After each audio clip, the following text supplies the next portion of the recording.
Chapter 770. Little Xian, come with me. The first batch of shares of the Yanhuang Chamber of Commerce had been oversubscribed. Li Zixuan was in a good mood.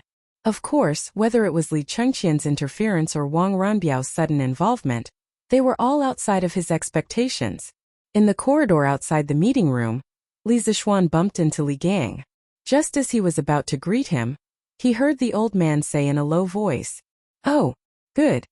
Li Zixuan felt that the old man was in a bad mood. He was a little confused.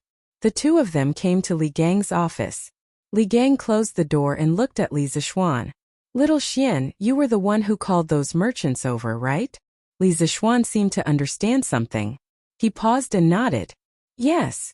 Li Gang pointed at Li Zixuan and said bitterly, "You're stupid. I know that you gathered them to discuss something.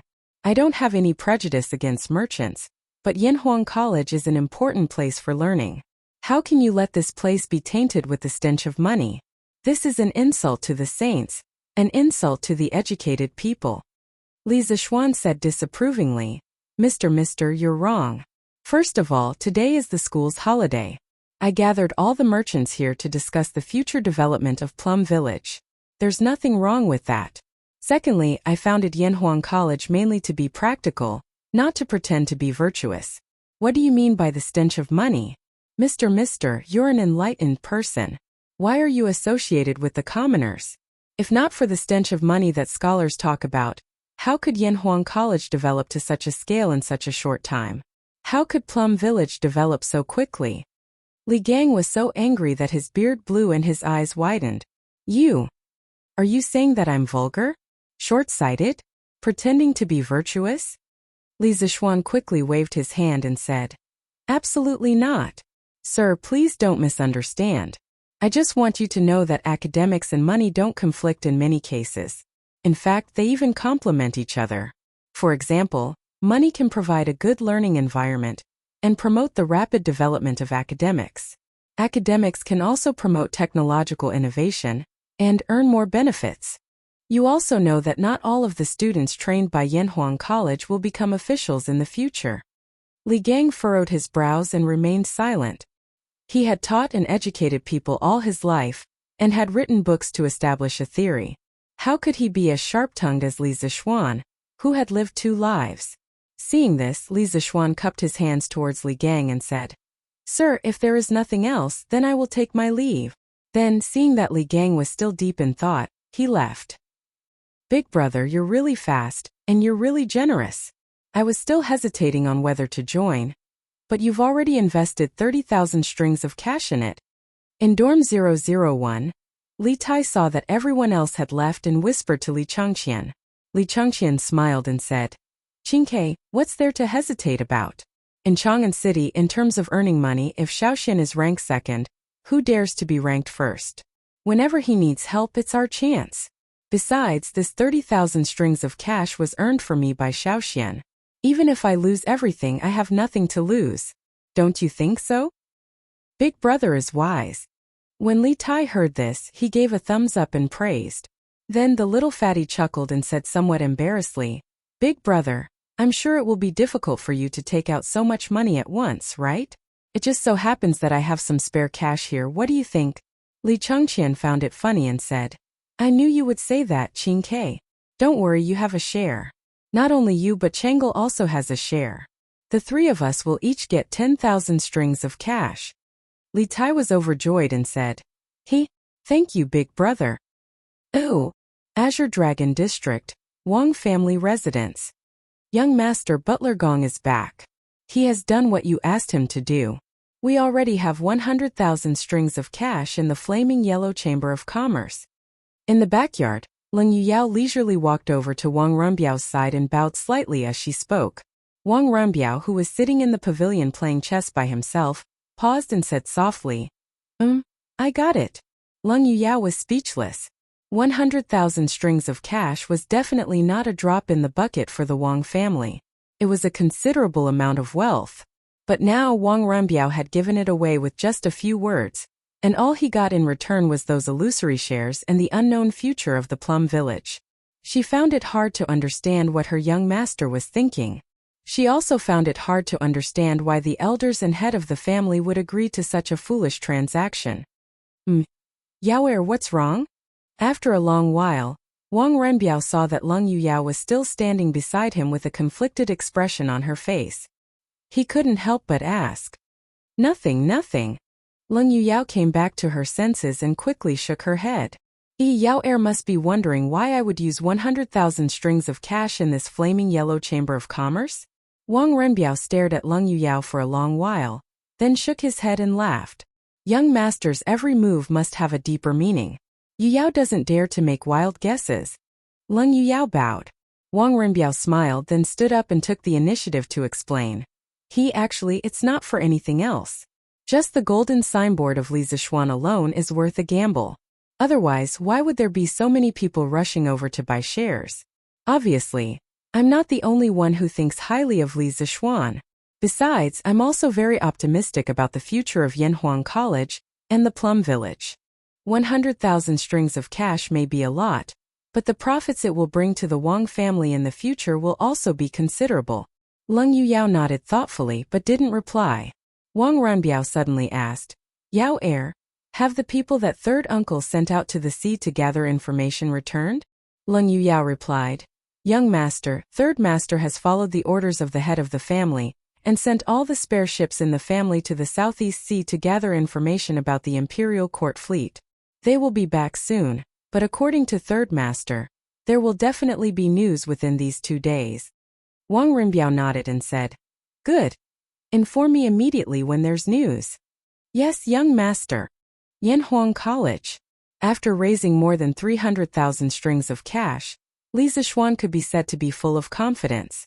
After he left Li Gang's place, he went straight to Yan Xiaoning, the former chief engineer of the college. Speaking of which, Yan Xiaoning was now hanging out with Mo Lingwei every day, researching astronomical telescopes. He was so busy that he didn't even have time to care about the remaining projects of the college. Many times when the craftsmen had something to do, they would come to him personally. He just didn't know if this guy was doing it for official business, or to make it easier for him to pick up girls. Li Zishuan thought maliciously as he walked along the corridor. Oh. Chapter 771. Xiaoning. How much longer do we need to finish the rest of the construction? Arriving at the 9th floor of Yanhuang College's Guanghua building, he found Yan Xiaoning scribbling on a piece of paper. However, he didn't see Mo Lingwei. Li Zishuan didn't have the time to care about this and went straight to the point. Oh, little Xian, you're here. Yan Xiaoning stopped what he was doing and stood up.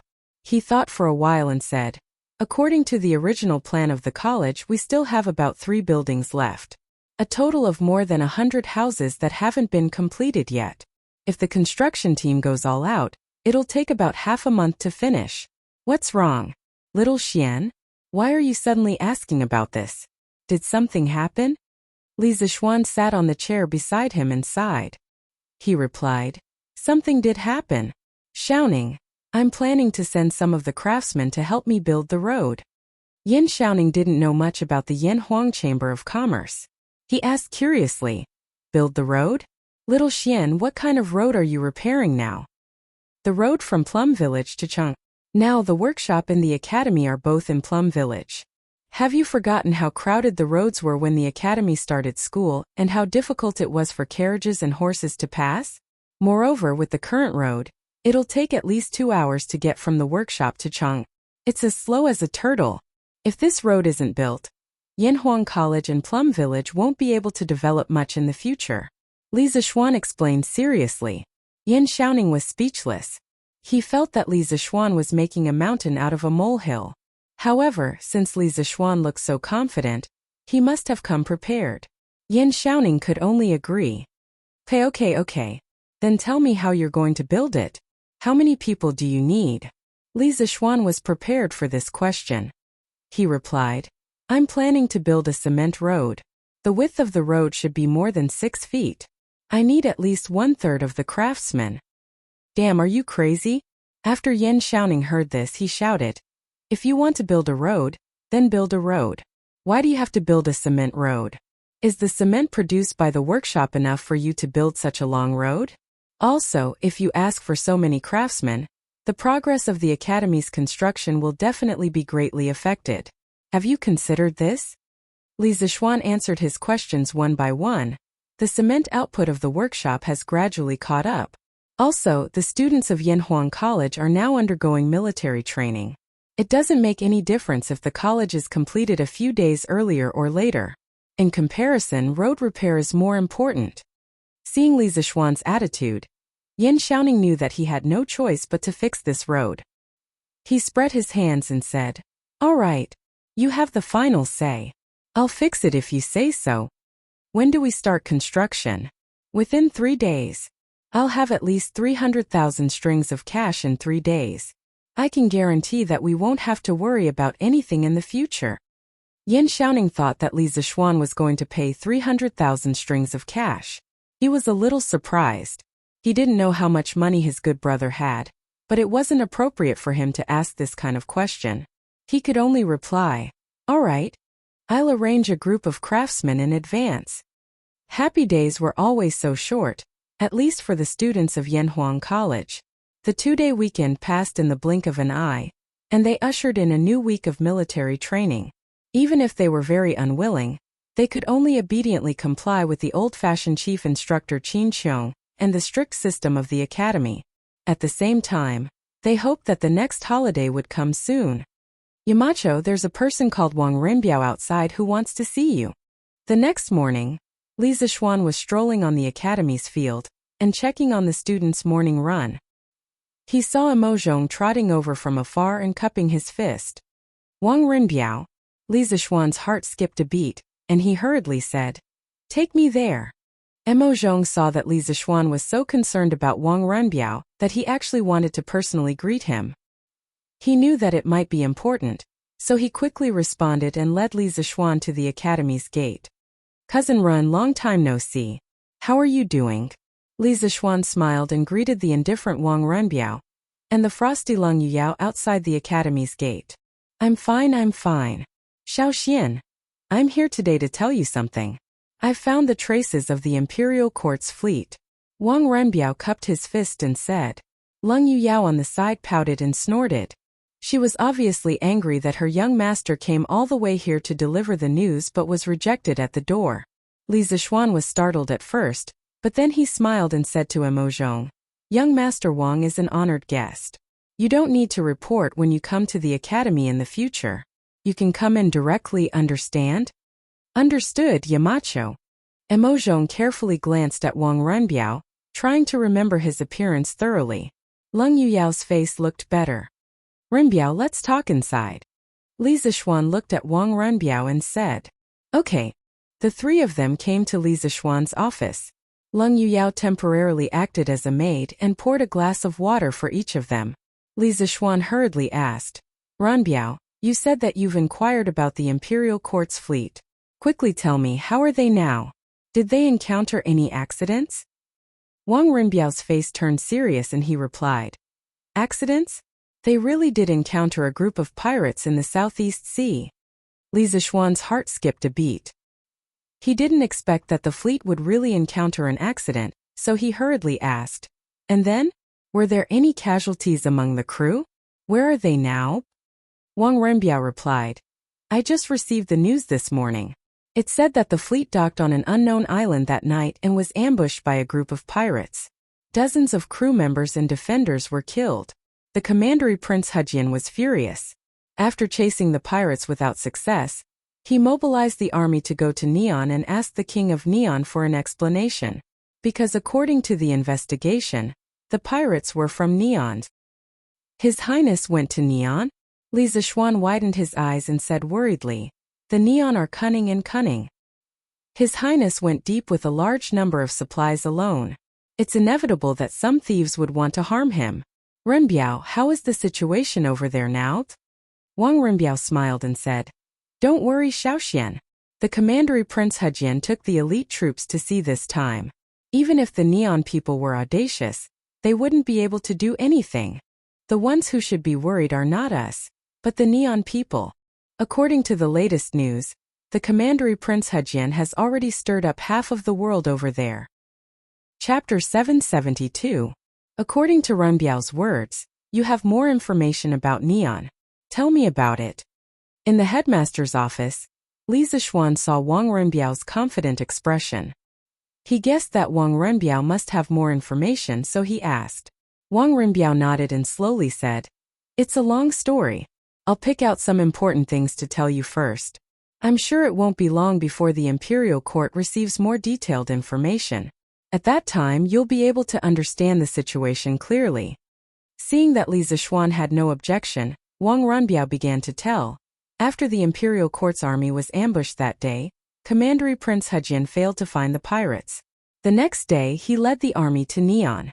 Although there were defenders in Neon, they were weak compared with our Tang army. Commander Prince Hejian left 8,000 soldiers to guard the ships.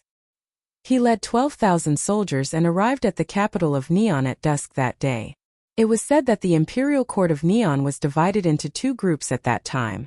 One was in favor of war while the other was in favor of peace. The Queen of Neon finally decided to make peace with Commander Prince Hejian.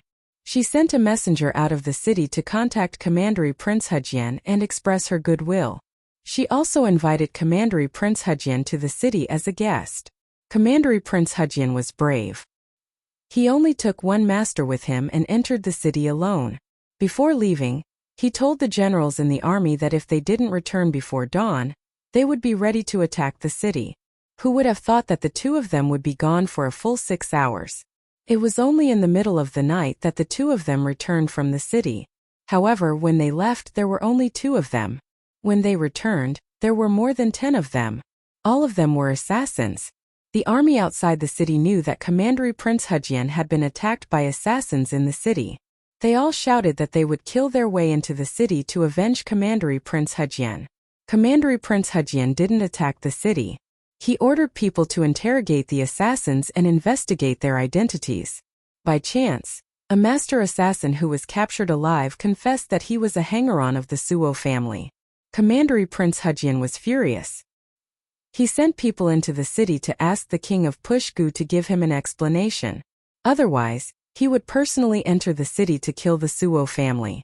The king of Tuigu Kingdom severely reprimanded the mastermind of the assassination, Suo Xiayi, and went to see Hejian Commander Prince in person, hoping that the Neon Kingdom could deal with the Suo family themselves. Hejian Commander Prince didn't agree. He told the king that there were only 2 ways to go. Either the imperial court of the Wei nation exterminated the Suo family, or he personally led the army into the city and exterminated the Suo family. Seeing this, Commander Prince Hejian immediately ordered the army to enter the city. Surprisingly, the queen didn't order the guards on the city wall to stop the army. The 12,000 soldiers entered the capital of Wei nation without any hindrance. A few hours later, the hundreds of people in the Suo family and the thousands of warriors they raised were all killed. For a moment, the capital of Fania was filled with blood. One of the 3 major forces of the imperial court of the Neon Kingdom disappeared overnight. According to reliable sources, Hejian Commander Prince will return to the imperial court with a large amount of brass and silver sent by the Neon Kingdom as an apology. Moreover, the Neon Kingdom will work together to catch the pirate leader who attacked the imperial court last time. After he is caught, the descendant of Crown Prince Shangda will personally escort him to Cheng. Even if it was just a simple story, Wang Renbiao talked for half an hour. It was really because Li Xiaogong and the others had experienced too much at sea. After hearing this, Li Zixuan opened his eyes wide and was stunned speechless. He really didn't expect that Li Xiaogong would have such an experience in Wei nation. He also didn't expect that the Neon Kingdom could be defeated with only 12,000 soldiers of the Tang Empire. He couldn't blame him. The earliest he knew about the Neon Kingdom was that they were pirates in the Middle and Late Ming Dynasty. At that time, several pirates could chase thousands of soldiers of the Ming Dynasty. He didn't expect that in the Tang Dynasty, the strength of China and the Neon Kingdom would be opposite. However, he was still very happy to see the Neon Kingdom was unlucky. In his last life, he was a genuine angry youth. This kind of national hatred was engraved in his bones and would not disappear because of time travel. Now, the Neon Kingdom was kneeling in front of the army of the Tang Empire. They not only lost their power but also paid compensation. It was so similar to the Braid Dynasty thousands of years later. It was so satisfying to think about it. Haha, good. Good fight. The Neon Kingdom was so bold that they dared to assassinate the prince of the Tang Empire. If we don't teach them a lesson, they won't know what a great country is. Wang Renbiao's words contained a lot of information. Although Li Zixuan didn't know much about Empress Gu, Crown Prince Shengde, the Suo family, and the mountain-back elder brother and so on, he could roughly understand the story. He didn't want to know about the internal affairs of the Neon Kingdom. He only needed to know that Li Xiaogong had pressed the Neon Kingdom to the ground and rubbed the Neon Kingdom's imperial court on the ground. This was a piece of good news that made people excited, so he couldn't help but laugh. Hearing this, Wang Renbiao shook his head and said, Xiaoxian, Prince Hejian won the battle. Of course it's worth being happy, but things are far from as simple as you think. After His Highness returns to the imperial court this time, I'm afraid that he will be impeached by many ministers. Li Zixuan felt strange and asked, why is that? Wang Renbiao slowly opened his mouth and explained, although the general is away from the imperial court and does not obey the emperor's orders, His Highness started the war with the Neon Kingdom without the emperor's permission. This will definitely cause chaos and panic in other small countries around the country. It will also damage the image of the Tang Empire. Some ministers will impeach Prince Hejian because of this. Li Zixuan glared and said angrily, I'll see who dares to do that. The Neon Kingdom disrespected Tang Empire. If we don't punish them, how will Tang Empire's reputation be? Prince Hejian showed our country's prestige in the Neon Kingdom, which is absolutely meritorious. When the time comes, I, Li Zixuan, will be the first to disagree with anyone who uses this fallacious argument to attack Prince Hejian. Wang Renbiao sighed and said, although this is the truth, there is no shortage of pedantic people everywhere. Xiaoxian, you better take it easy. Don't rashly make too many enemies. In fact, as long as His Majesty doesn't pursue this matter, His Highness will definitely be fine. He didn't want Li Zixuan to offend too many people because of his impulsive actions. Li Zixuan shook his head and didn't say anything. After a while, he was suddenly surprised and asked, Renbiao, you said that the pirates suddenly attacked the fleet that night and killed dozens of civilians and soldiers. Do you know if Meng Yuliang was among those who died? He was so focused on listening to Li Xiaogong's killing that he almost forgot that his original intention of asking Wang Renbiao to help him investigate the fleet was to find out if Meng Yuliang's life was in danger under Meng Wenhao's request. Chapter 773. Wang Renbiao was greatly surprised to hear Li Zixuan specifically ask about the situation of a nobody. He thought for a moment and shook his head. I don't know about that. Oh. Li Zixuan made an oh sound. Although he was somewhat disappointed, he also expressed his understanding. After all, there were over 1,000 ships accompanying the imperial army on their journey south, and over 10,000 commoners. It was truly difficult for Wang Renbiao to pay attention to an ordinary commoner whose name was unknown. Young master, I heard from the people sent by Third Master that there was a merchant named Feng Zhihua in the pirate attack on the imperial fleet. Almost all the crew members on his ship were killed, but one of the people was lucky enough to be saved by a master at the critical moment of life and death. This person seemed to be called Meng Yuliang, and that master was the one who accompanied Commandery Prince Hejian into the capital of Neon. At this moment, Leng Yuyao, who was standing behind Wang Renbiao, suddenly said. Li Zixuan's eyes lit up. He suddenly stood up and said excitedly, Miss Leng, is what you said true? Leng Yuyao rolled her eyes and said angrily, why would I lie to you for no reason? Li Zixuan just asked subconsciously. In fact, he didn't have any doubts. Seeing Leng Yuyao's expression, he touched his nose embarrassedly and didn't know what to say. Wang Renbiao hurriedly reprimanded in a low voice. Yaoer, don't be rude. Leng Yuyao looked gloomy and didn't say anything. Li Zixuan waved his hand and said, it's okay as long as Meng Yuliang's life is not in danger. Li Zixuan had long been used to Leng Yuyao's indifferent temperament. Moreover, compared to before, Leng Yuyao's attitude towards him was much better. Wang Renbiao couldn't help but ask, Xiaoxian, why are you so concerned about Meng Yuliang? Li Zixuan said with a smile, Meng Yuliang is the father of one of my students. My student is worried about his father's safety, so he specially asked me to help him inquire about the news. Oh, I see. Wang Renbiao came to a sudden realization. Leng Yuyao, who was at the side, also looked at Li Zixuan. She probably didn't expect that a busy person like Li Zixuan would go through so much trouble for an ordinary student. Wenhao, come with me for a moment. After sending Wang Renbiao off, Li Zixuan came to the field and found Meng Wenhao, who was training. Meng Wenhao was shocked and had a bad premonition in his heart. Yes, Yamacho. The two of them came to the shade of a tree beside the field. Li Zixuan looked at Meng Wenhao and went straight to the point. Wenhao, I've already heard news about your father. When Meng Wenhao heard this, his heart was in his throat. He took a few deep breaths and said, Yamacho, how is my father? Please tell me. This student is very grateful. Li Zixuan paused and said, I've received news that not long ago, the Imperial Court's fleet was attacked by pirates in the Southeast Sea area. Almost all the crew members on Feng Jihua's merchant ship were killed. When Meng Wenhao heard this, his small face suddenly turned pale. He staggered back 2 steps and murmured, What? Sir, are you saying that my father was killed by pirates? The reason why he said this was because he knew that his father's boss was Feng Jihua. When Li Zixuan saw this, he said, I haven't finished yet. Why are you in such a hurry?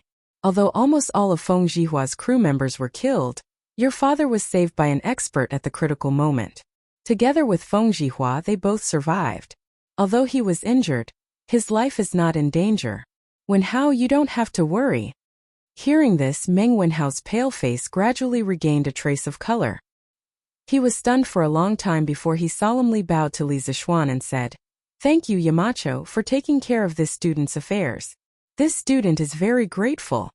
Li Zixuan waved his hand with a smile and said carelessly, Haha, now that you know the news of your father's safety, you must not continue to let your imagination run wild and affect your mentality. You don't have to thank me. Studying in the academy is the best way to repay me. Go quickly and adjust your mentality as soon as possible. Meng Wenhao quickly responded, Yes, Yamacho. Wang Renbiao's guess was right.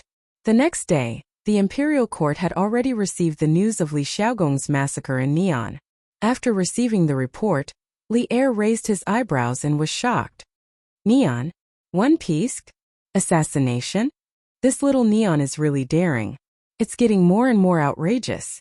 I remember that in the previous dynasty, the Neon envoy actually called himself the Emperor in the letter of credence that he submitted to Emperor Yang. Now it seems that the Neon people are indeed beginning to be arrogant.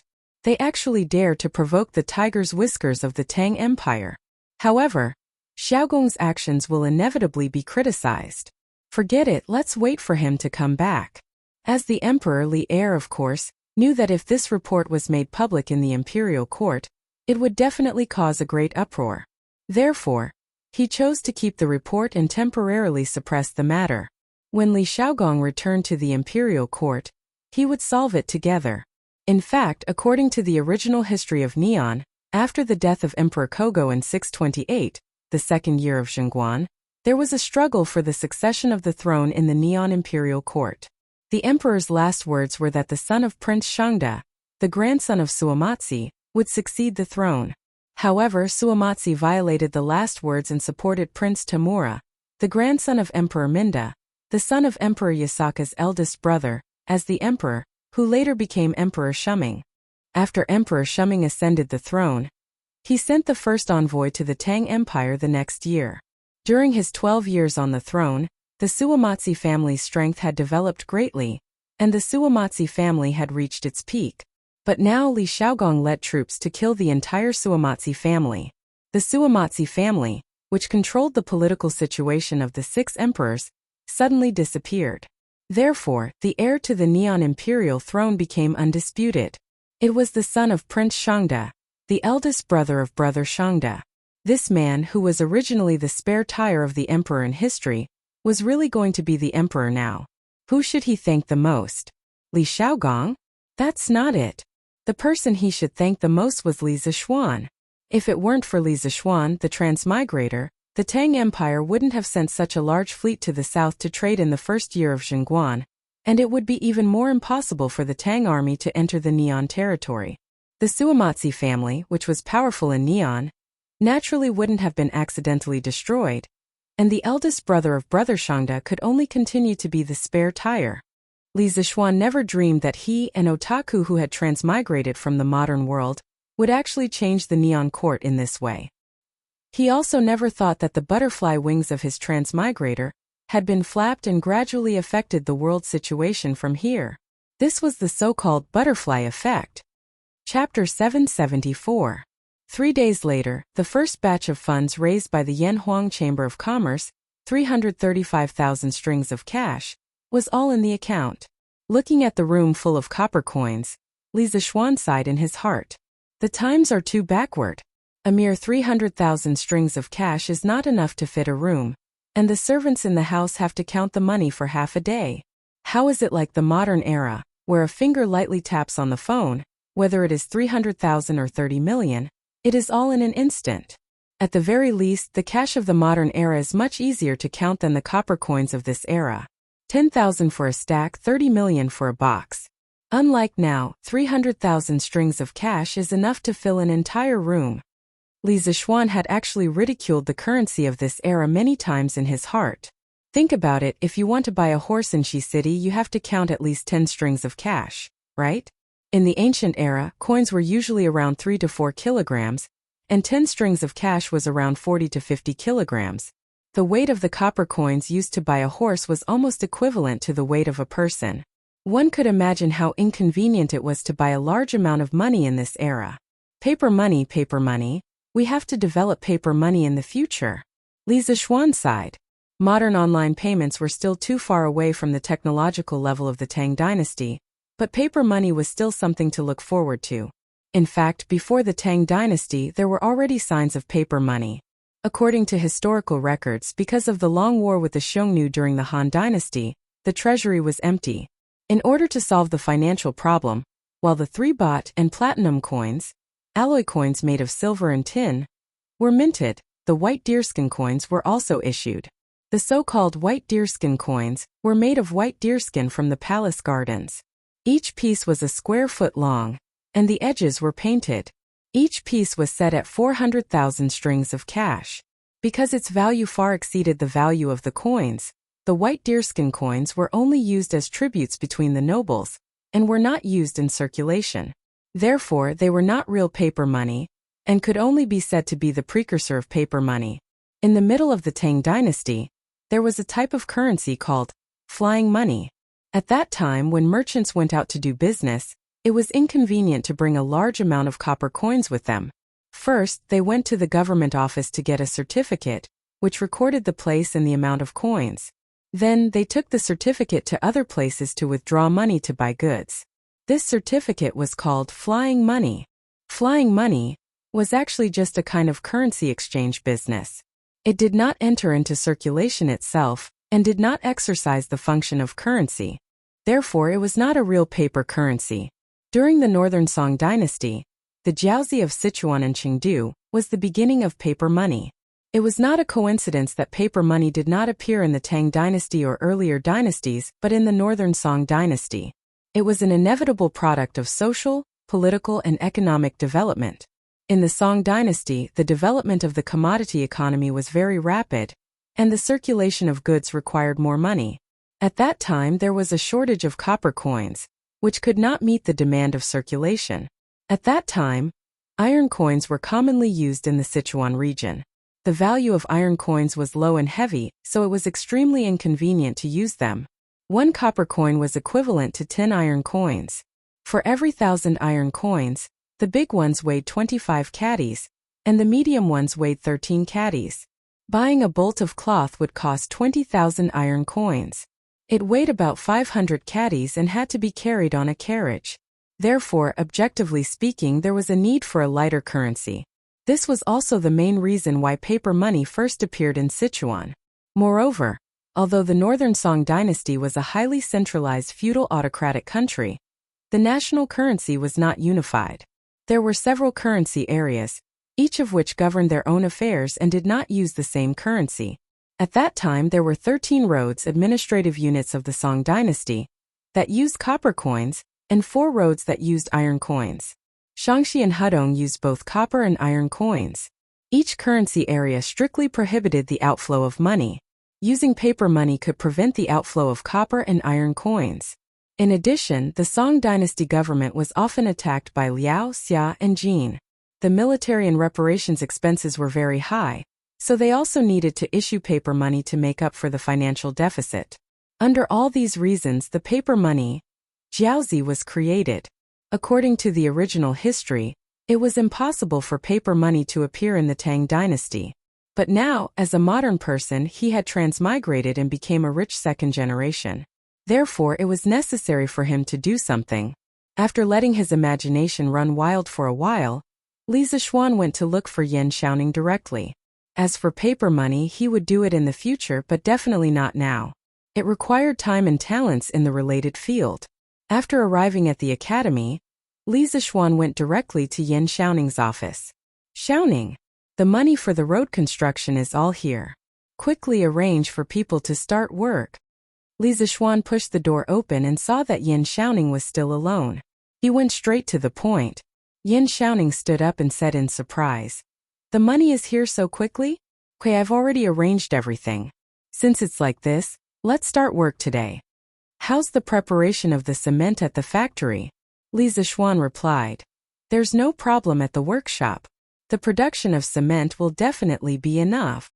Ever since the workshop of the Strange Taste Pavilion moved the main production to Plum Village, the production of carriages, scooters, glass, cement, and books had gradually increased. Now, the supply of goods at the Strange Taste Pavilion had been greatly improved. It was rare for people to fight for goods like before, but the goods were sold out in an instant. This was also the purpose of Li Zixuan's expansion of the workshop. Although hunger marketing could motivate people to buy goods in a short period of time, it would only make people hate it after a long time. After all, he had experienced the torture of hunger marketing in his previous life. Yan Xiaoning nodded and said, "That's good." Li Zixuan looked around and asked with a smile, "Where's your family's ink girl?" "She's been at the workshop recently. She asked the workshop's master to help her make lenses." Yan Xiaoning subconsciously replied, but he immediately realized that Li Zixuan's words were wrong. He hurriedly scolded, "F***CK. What do you mean by our family's ink girl?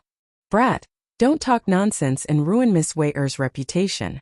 When the time comes, Mr. Mo will definitely find you to settle accounts." Li Zixuan laughed and turned around to leave. He left a sentence in the air. "Haha, I'm afraid Mr. Mo will come after you, not me. Who asked you to steal his daughter's hearts?" Yan Xiaoning's ears turned red. He chased after Li Zixuan and wanted to argue with Li Zixuan, but there was no trace of him outside. He could only spit and curse under his breath. Why is this brat always thinking about that kind of stuff all day long? He's a Yamacho from Yanhuang College. He doesn't have any Yamacho manners at all. He's a teacher in vain. Marriage. What marriage? It's so good to be alone and free. Chapter 775. "Oh, isn't this 7th Master Han? Where are you going, old man?" At noon, Li Zixuan arrived at the Han village. At the entrance of the village, he met 7th Master Han, who was carrying a hoe and walking into the village. 7th Master Han was considered a native of the Han village. During the last years of the Sui dynasty and the Wuda era, 7th Master Han was the village chief of the Han village. However, due to his old age, he retired from the position. Even so, he still had a high reputation in the Han village. "Hey, it's young master. I just came back from the fields. Young master, you have to come to my house for a meal today. To tell you the truth, I have also brewed some wine. Young master, quickly go and have a taste." 7th Master Han heard the voice and quickly stopped in his tracks. He turned around and smiled at Li Zixuan. Li Zixuan quickly waved his hand and said, No, I'm here to look for my father-in-law. I'll visit your hometown another day." "Oh right, 7th Master. This year's harvest wasn't good. Is your family or the other farmers facing any difficulties? If so, I'll tell Butler Wang that the Han village won't collect rent this year." Hey. You can't, young master." Grandfather Han the 7th hurriedly tried to dissuade him. "Young master, although the farm's harvest this year isn't good, the farmers in the farm have made a lot of money by selling the mountain fruits. Moreover, you also set up a chicken farm to reduce the burden. Most people actually only need to pay less than 20% of the rent. Everyone can afford it. Moreover, the chickens in the chicken farm have started to lay eggs. The money the farmers earn from selling eggs every month is equivalent to their annual income. Young master, you don't have to worry. If you reduce all the rent, everyone will feel bad. Li Zishuan was slightly relieved. He smiled and said, "That's good. If the farmers have any difficulties, just let me know. I'll go to my father-in-law's house first." Okay. Young master, go ahead. Seventh grandfather Han stroked his beard and chuckled. Li Zishuan cupped his hands and left. "Father-in-law, I plan to build a road to connect Plum Village, Han Village, and Chang'an's official road." In the small courtyard of the Han family, Han Tianhu and Li Zishuan had prepared some dishes and wine.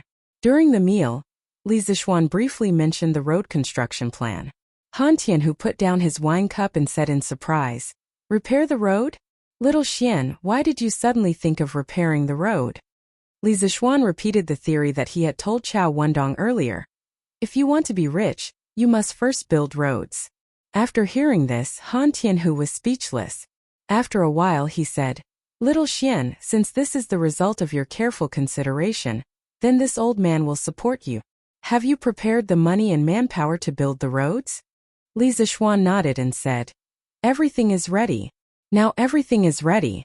We're just waiting for the construction to start. However, the road construction process might take up a portion of the land. Of course, it won't take up the entire land. It will only take up a small portion of the land. Even so, it will affect the farmer's future harvest. That's why I'm here today to ask for your help in coordinating with the farmers. We'll see if we can reduce the rent or compensate the farmers who have their land occupied." In the past, the road between Han Village and Plum Village was too narrow. Now that the road was going to be repaired, the road had to be widened. If it was widened, it might take up the land by the roadside. Regarding the land occupied by the road construction, if this was the modern era, it would be called land expropriation compensation. However, the land in Han Village originally belonged to the Li family, so there was no need to talk about land expropriation compensation. At most, the land would be reduced according to the size of the land occupied by the farmers. Alternatively, it would be converted into copper coins and paid to the farmers in one lump sum. Han Tianhu thought seriously for a while before saying, "Yes, this is indeed a problem. After we finish eating, I'll gather the farmers to discuss this matter. I don't think there will be any problems. After all, repairing the road is a good thing for the farmers in the village." At around 1 o'clock in the afternoon, the villagers of the Han family manor were gathered at the threshing field at the entrance of the village. After waiting for a while, Han Tianhu saw that everyone was present. He stood in front of the crowd and said in a clear voice, "Today I've gathered all of you here because I want to discuss something with you. It's like this. Young master intends to build a cement road similar to the one in Yanhuang College. It will connect Han Village and Plum Village with the official road outside Chang'an City. Because the cement road that young master wants to build is very wide, it will take up a small portion of everyone's land in the middle. In the future, the harvest will definitely be reduced. So today, I've gathered everyone here to discuss the compensation. Let's see if you're willing to reduce the rent or take a sum of money directly." As soon as Han Tianhu's voice fell, the villagers below began to discuss with each other with a buzzing sound. "Repair the road? Young master wants to repair the road for us? That's great. And it's a cement road. Do you know what cement road is? It's the very smooth road like Yanhuang College is. I didn't expect that we would be able to walk on that road in the future. If this road is repaired, won't we only need half an hour to get to Chang'an in the future? Li Zheng, when will young master repair the road for us? I'll go over and help." Hu Hanyun shouted as he looked at Han Tianhu. Han Tianhu replied, "It started this afternoon, so everyone needs to discuss and come to a conclusion as soon as possible. We don't want to affect young master's progress." Hu Hanyun laughed and said, "Hey, what's there to discuss? Even if the road will take up some land, how much land can a road take up? Anyway, I old Hu don't want any compensation. Young master repairing the road is also a good thing for the farm. Young master has already done his utmost for us by not asking me to repair the road. How can I, old Hu, be so thick-skinned as to ask young master for money?" What Han Yun said is right. Although the road will take up some land and affect the future harvest, if this road is repaired, It will be of great benefit to our entire village. We can't be ungrateful and ask the young master for money for such a small profits. Grandfather Han also spoke up at this moment. After the old man finished speaking, voices of agreement rang out one after another. Grandfather Han is right. Young master is kind enough to repair the road for us. We can't be ungrateful. Yes, we can't be ungrateful. Li Zheng, we don't want any compensation. In an instant, the farmers were clamoring to reject Li Zishuan's compensation for the land. This was what the people wanted. Chapter 776. The same thing happened in the plum village. In the afternoon, after Li Zishuan finished his meal, he went to the plum village to inform the village chief, Lu Qingfeng. Lu Qingfeng also gathered the villagers at the village entrance. Unsurprisingly, the villagers of the plum village were the same as the villagers of the Han village. They were not willing to accept any compensation. Hey, young master is too kind. Previously he reduced our rent by so much. Now we have eggs to sell. Whoever goes to young master to ask for compensation is really too heartless. That's right. We can't accept this compensation. Otherwise my wife will beat me to death. We have to live up to our conscience. We can't let young master's heart down. Compared to the Han village, the villagers of the plum village did not enjoy the profits from selling the mountain fruits. However, their loyalty to Li Zishuan and their sense of belonging to the Li family was no less than the villagers of the Han village. This was because before the plum village became Li Zishuan's fiefdom, they were bullied by the father and son of the Lu family. It was Li Zishuan's arrival that saved them from their misery and allowed them to live a happy life. They cherished everything they had now. Not only can we not ask young master for money, I think we should help young master fix the road. After all, didn't young master fix this road for us? Now that the crops have been harvested, each family can probably contribute one laborer. This way the road can be fixed faster. Don't you think so, second master? Mei Jun, who was in the crowd, suddenly shouted. Lu Qingfeng, who was in front of the crowd, frowned. Second master Lu, who was in the crowd, pinched his chin and said, Haha, Mei Jun, you brat, you're right.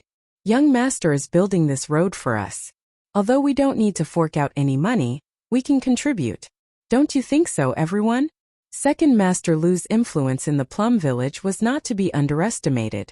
Once he said that, the villagers all echoed his words. Second master Lu is right. Since we can't fork out any money, we have to contribute. Otherwise, we won't be able to live up to our conscience. That's right. Young master fixed this road for us. How can we not help? We have to help. I'll help young master tomorrow. At Yanhuang College, when Li Zishuan received the news from Han Tianhu and Lu Qingfeng, he had a strange expression on his face. He felt both helpless and touched. Compared to the modern society where everyone was profit-driven and deceitful, the people of the Tang dynasty were much more simple and honest. Kindness to others will eventually be rewarded with kindness. The villagers could see the little bit of good deeds that Li Zishuan usually did, and when it was within their power, they would not hesitate to contribute their own good deeds. Maybe this is what they mean by good will be rewarded with good. Li Zishuan murmured to himself, Fine. Since they have good intentions, I'll accept it. I just don't know how long it will take to fix this cement road. After it was repaired, it would be faster and more comfortable to take a horse carriage from the academy back to Chang'an. This is what I call enjoyment. Therefore, on this afternoon, Yin Xiaoning led a construction team of more than 3,000 people and quietly began the construction of the world's first cement road. The next day, a big event was about to happen in Chang'an City. Toilet paper was going to be sold. Last weekend, Yanhuang College's students were on holiday. The people outside heard from the students that Yanhuang College had a very soft type of toilet paper that was especially suitable for wiping people's butts. At that time, it attracted a lot of people who wanted to buy it. Unfortunately, Chitsu Pavilion did not sell toilet paper. Of course, the week mentioned here referred to a unit of time that Yanhuang College proposed to make it easier to calculate the students' holidays. Every 7 days was a week. This was clearly explained in the Yanhuang College calendar. Currently, the concept of week had started to become popular in a small circle, but it was not fully popularized yet. Yesterday, These people heard from Tang Dynasty Daily that Chitsu Pavilion was going to start selling toilet paper today. One by one, they came to line up early in the morning ready to buy some to try. Although some of them had children studying in the academy, no one would let their children secretly take toilet paper from the academy. Firstly, it would be embarrassing if they were found out. Secondly, it was not worth the risk for toilet paper at all. What if they were expelled? What would they do then? Hey, I can finally buy some toilet paper to try at home today. I don't know if this thing is as magical as the legends say. Of course it is. Anything from Chitsu Pavilion must be the best. That's right, but I don't know how much the Chitsu Pavilion prepared today. Don't sell it out before it's my turn. I don't think so. I heard that Chitsu Pavilion's workshop expanded in Plum Village. The number of craftsmen there is several times more than before. Didn't you see that there's no need to rush to buy the new carriages, glass cups and glass lamps? This means that we don't have to worry about the Chitsu Pavilion's current production capacity. That's good, that's good. Hey, the door is open, the door is open. Shopkeeper Sun and the others are coming out. At this moment, the door of Chitsu Pavilion opened. Sun Huayun walked out with a smile on his face flushed. Dear customers, don't worry. Everyone has a share today. The workshop has prepared 3 days' worth of toilet paper to ensure that everyone can buy it. Don't push, don't cut in line, take your time. One roll of toilet paper is only 100 copper coins. Before anyone could say anything, Sun Huayuan had already spoken first. The crowd immediately became restless. 100 copper coins for a roll of toilet paper was still a little expensive. If they bought it, they would have to use money to wipe their butts when they poop. Of course, only a small number of people hesitated. Most people were not dissatisfied with the price. After all, in this era where paper was very expensive, strictly speaking, 100 copper coins for a roll of toilet paper was actually not expensive. After Sun Huayun finished speaking, he cupped his hands to the crowd and turned to enter Chitsu Pavilion. Most of the people who came to buy toilet paper were not shocked by the price of 100 copper coins per roll. However, as Sun Huayun said that everyone could buy toilet paper, many people, especially those who were at the back of the line, were very excited and secretly sighed. The Chitsu Pavilion finally doesn't have to miss out every time. This is great. At first glance, it was obvious that these people had been cheated by the Chitsu Pavilion's hunger marketing. Otherwise, they wouldn't have complained like this. Chapter 777. Wow! It's so white and soft. Inside the Strange Interest Pavilion, a customer exclaimed. Don't misunderstand, he wasn't doing anything inappropriate. He was just caressing a roll of toilet paper. So this is toilet paper. This is 1,000 times, no 10,000 times more comfortable than toilet paper. In this world, no one can compare to Lord Li when it comes to enjoyment. Give me 10 rolls. It was obvious that this was someone who didn't lack money. He directly asked for 10 rolls. The Curious Pavilion was also very confident today. They didn't set a limit on how much each person could buy. As long as it wasn't the kind of person who wanted to buy hundreds or thousands of rolls, the Curious Pavilion would sell it to them. Clearly, Sun Huayun was very confident in the amount of toilet paper they had. Quick, give me 10 rolls too. A young man in a servant's uniform held a copper coin and hurriedly called out. It seemed like he was a servant of some rich family. His young master might even be a student of the academy. Counting the days, Yanhuang College would be on holiday this afternoon. The second weekend was coming soon. The people at the front of the line returned with a full load. The people at the back were looking forward to it. As time passed, more and more people returned with a full load. The remaining toilet paper in the Curious Pavilion didn't show any signs of drying up. What everyone was worried about didn't happen. In an elegant room in the Curious Pavilion, 6 people sat. They were Sun Huayuan, Chao Wandong, Liao Shifan, Lin Wenyuan, Zhang Jingyang, and the housekeeper from the Wang family who helped Wang Runbiao buy the shares last time. Clearly, the first batch of members of the Flame Yellow Chamber of Commerce were all here, except for the Crown Prince. Everyone, my Lord Ju said that the first batch of toilet paper will be given to you all. The Crown Prince doesn't need this business. The 5 of you can each get an average of 10,000 rolls of toilet paper. The price is 80% of the market price. After this, the Curious Pavilion will provide you with a batch of goods. You can sell them in Chang'an City. Or you can ship them to other places to sell at a high price. My Lord Ju won't interfere. Sun Huayuan asked the servant to pour a cup of tea for each of the 4 people present and then said faintly, "Actually, according to Li Zixuan's intentions, the Curious Pavilion would sell fewer and fewer goods in the future. He would distribute most of the goods to the members of the Yanhuang Chamber of Commerce for them to sell. After all, these members had paid a high price to join the Curious Pavilion. How could he not give them some benefits? Moreover, by selling a large number of goods to them at once, they could quickly recoup their funds. With these funds they could quickly expand their production, thus forming a virtuous cycle. Although the price of selling to the members would be much cheaper, Li Zixuan would not suffer any losses." Sun Huayuan's words caused the eyes of Chao Wendong and the others to light up. Clearly, the current productivity of the Curious Pavilion had surprised them. "Thank you, Shopkeeper Sunday. I'll ship the toilet paper to other states and counties to sell. The Curious House in Chang and is enough." Chao Wendong and the others looked at each other, then stood up and cupped their hands towards Sun Huayuan. It was clear that this was an extremely discerning person.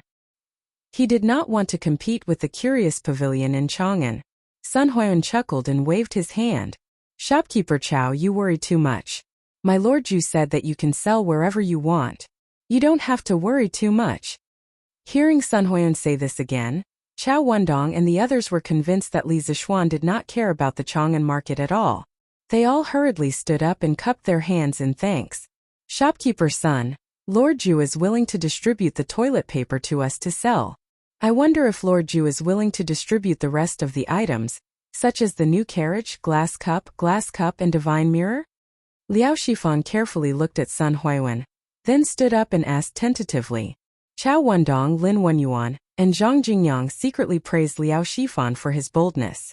They all looked at Sun Huayuan with hopeful eyes. The old housekeeper of the Wang family did not pay much attention to this. This was because Li Zixuan had cooperated with Wang Ranbiao a long time ago. Even without the flaming yellow Chamber of Commerce, the Wang family did not lack the new carriage, glass cup, and divine mirror. As for why the Wang family, despite being blessed by the heavens, still wanted to pay a huge sum of 100,000 strings of coins to join the flaming yellow Chamber of Commerce, this could only be attributed to Wang Ranbiao's wisdom. He felt that the items the Curious House had now were only the tip of the iceberg of Li Zixuan's abilities. He was optimistic that Li Zixuan would be able to create even greater wealth in the future. Sun Huayuan stroked his beard, then took out a piece of paper from his sleeve and handed it to everyone. "Haha, my Lord Ju has already instructed that this paper contains a list of all the goods in the Curious House's inventory. In principle, based on the percentage of shares each family has, you can split these goods at 70 to 80% of the market price. Of course, if there are people who don't want a certain item, they can also sell it to others. This will depend on how you discuss it." In truth, this was just a temporary measure, because the Curious House's production capacity had not yet been fully released. In a few more days, when the production capacity of the workshop was fully released, Chao Wendong and the others could buy whatever they wanted, and as much as they wanted. It all depended on their personal wealth. Other than the old housekeeper of the Wang family, everyone else was delighted. They had not joined the Chamber of Commerce for nothing. At this rate, they would soon be able to earn back all of their membership fees. It had to be known that even though the Wang family had deep roots and great strength, they had not been able to sell the goods of the Curious House to every province and county of the Great Tang. Besides Chang'an, the other provinces and counties still had a great desire for the goods of the Curious House. That's great, that's great. Many thanks to Shopkeeper Sun. Many thanks to Lord Ju." After looking through the list of goods, Chao Wendong said excitedly. It was true that he was the largest cloth merchant in Chang'an, but with his channels, it was very easy for him to sell the goods of the Curious House to other places at a high price. Sun Huayuan waved his hand and said with a serious face, "Everyone, forgive this old man for speaking out of turn. My Lord Ju does not object to you using the goods of the Curious House to earn money, but my Lord Ju does not wish for you to earn money that goes against your conscience. You can be rich, but you cannot be unethical. My Lord Ju is an official in the imperial court and has always valued his reputation. As members of the Yanhuang Chamber of Commerce, you must not tarnish the reputation of the Yanhuang Chamber of Commerce because of your own lack of morals. Otherwise, my Lord Ju will definitely not tarnish the reputation of the Yanhuang Chamber of Commerce. Everyone's hearts trembled, and they hurriedly stood up and clasped their hands. Please rest assured, Shopkeeper Sunday.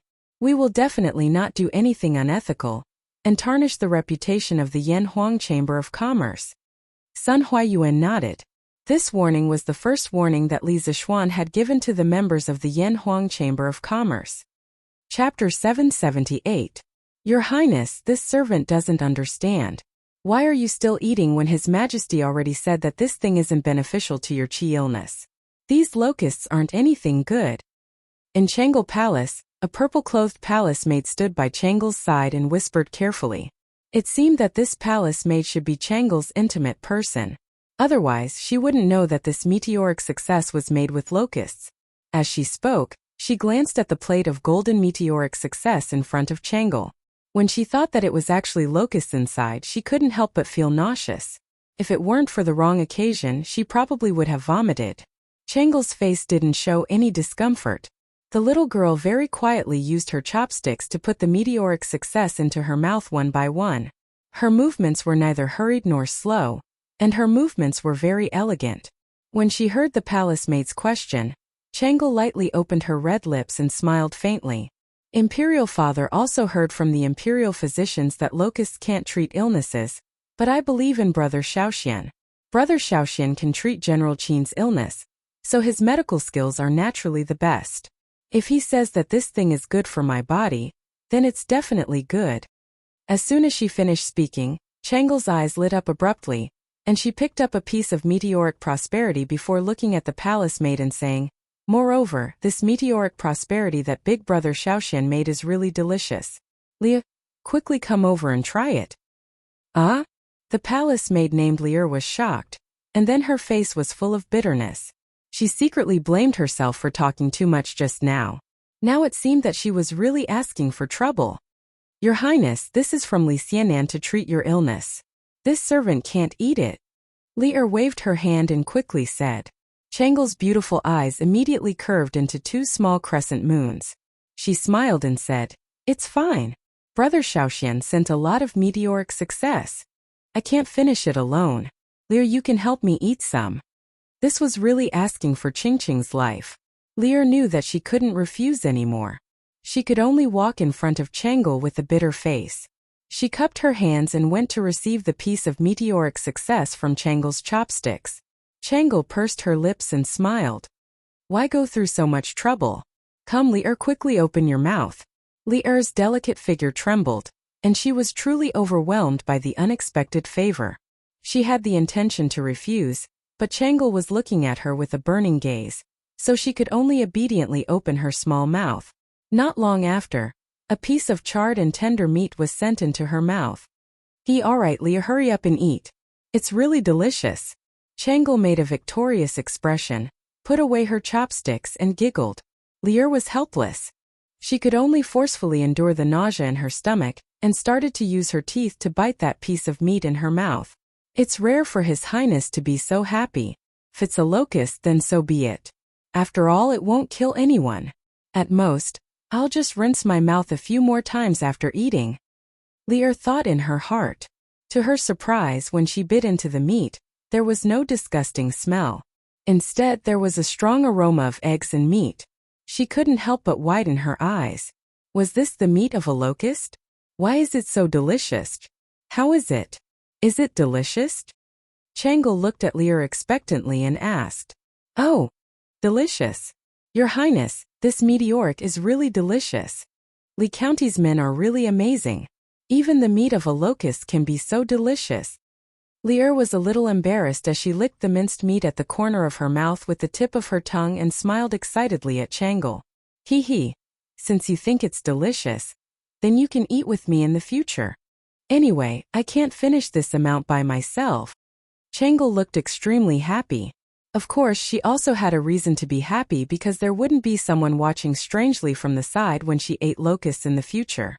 Your Highness, this isn't too good, right? Lear was a little hesitant.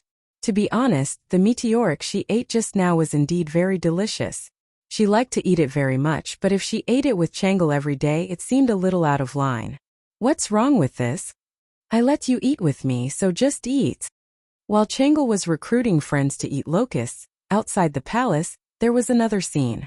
After Daigneau and Heir Nyo of the Han family manor found a way to make a fortune by selling locusts, they really couldn't be stopped. Every morning, they woke up earlier than the chickens. The farmlands in the manor became their main battlefield. They could be seen wandering around the farmlands all day long. As the news spread, more and more children found out that the locusts could be sold for money. This group grew stronger day by day. Naturally, the parents of the children also noticed the abnormality of their children. On one hand, they were afraid of the locust god. On the other hand, they were worried about the huge profit brought by something as insignificant as the locusts. These parents suddenly hesitated. There were those who agreed and those who disagreed. Those who agreed naturally encouraged all the children in their family to join the locust-catching army. Some parents even rolled up their sleeves and joined the battle personally. Those who objected captured their own children and forbade them from catching locusts in the fields. However, when they saw that their other children had earned a lot of copper coins from catching locusts, they were envious and tried their best to escape from the cage. In fact, they were not the only ones who were envious. Their parents were also secretly envious. Logically speaking, one caddy of locusts could be sold for 3 copper coins. This was not a low price. If they did nothing but go to the farmlands to catch locusts, if they were lucky, the day's profit would be equal to the day's wages at the docks. Most importantly, catching locusts was not only a job for adult men, but also for the elderly, women, and children. Think about it, if the whole family was involved, then the daily profit would be.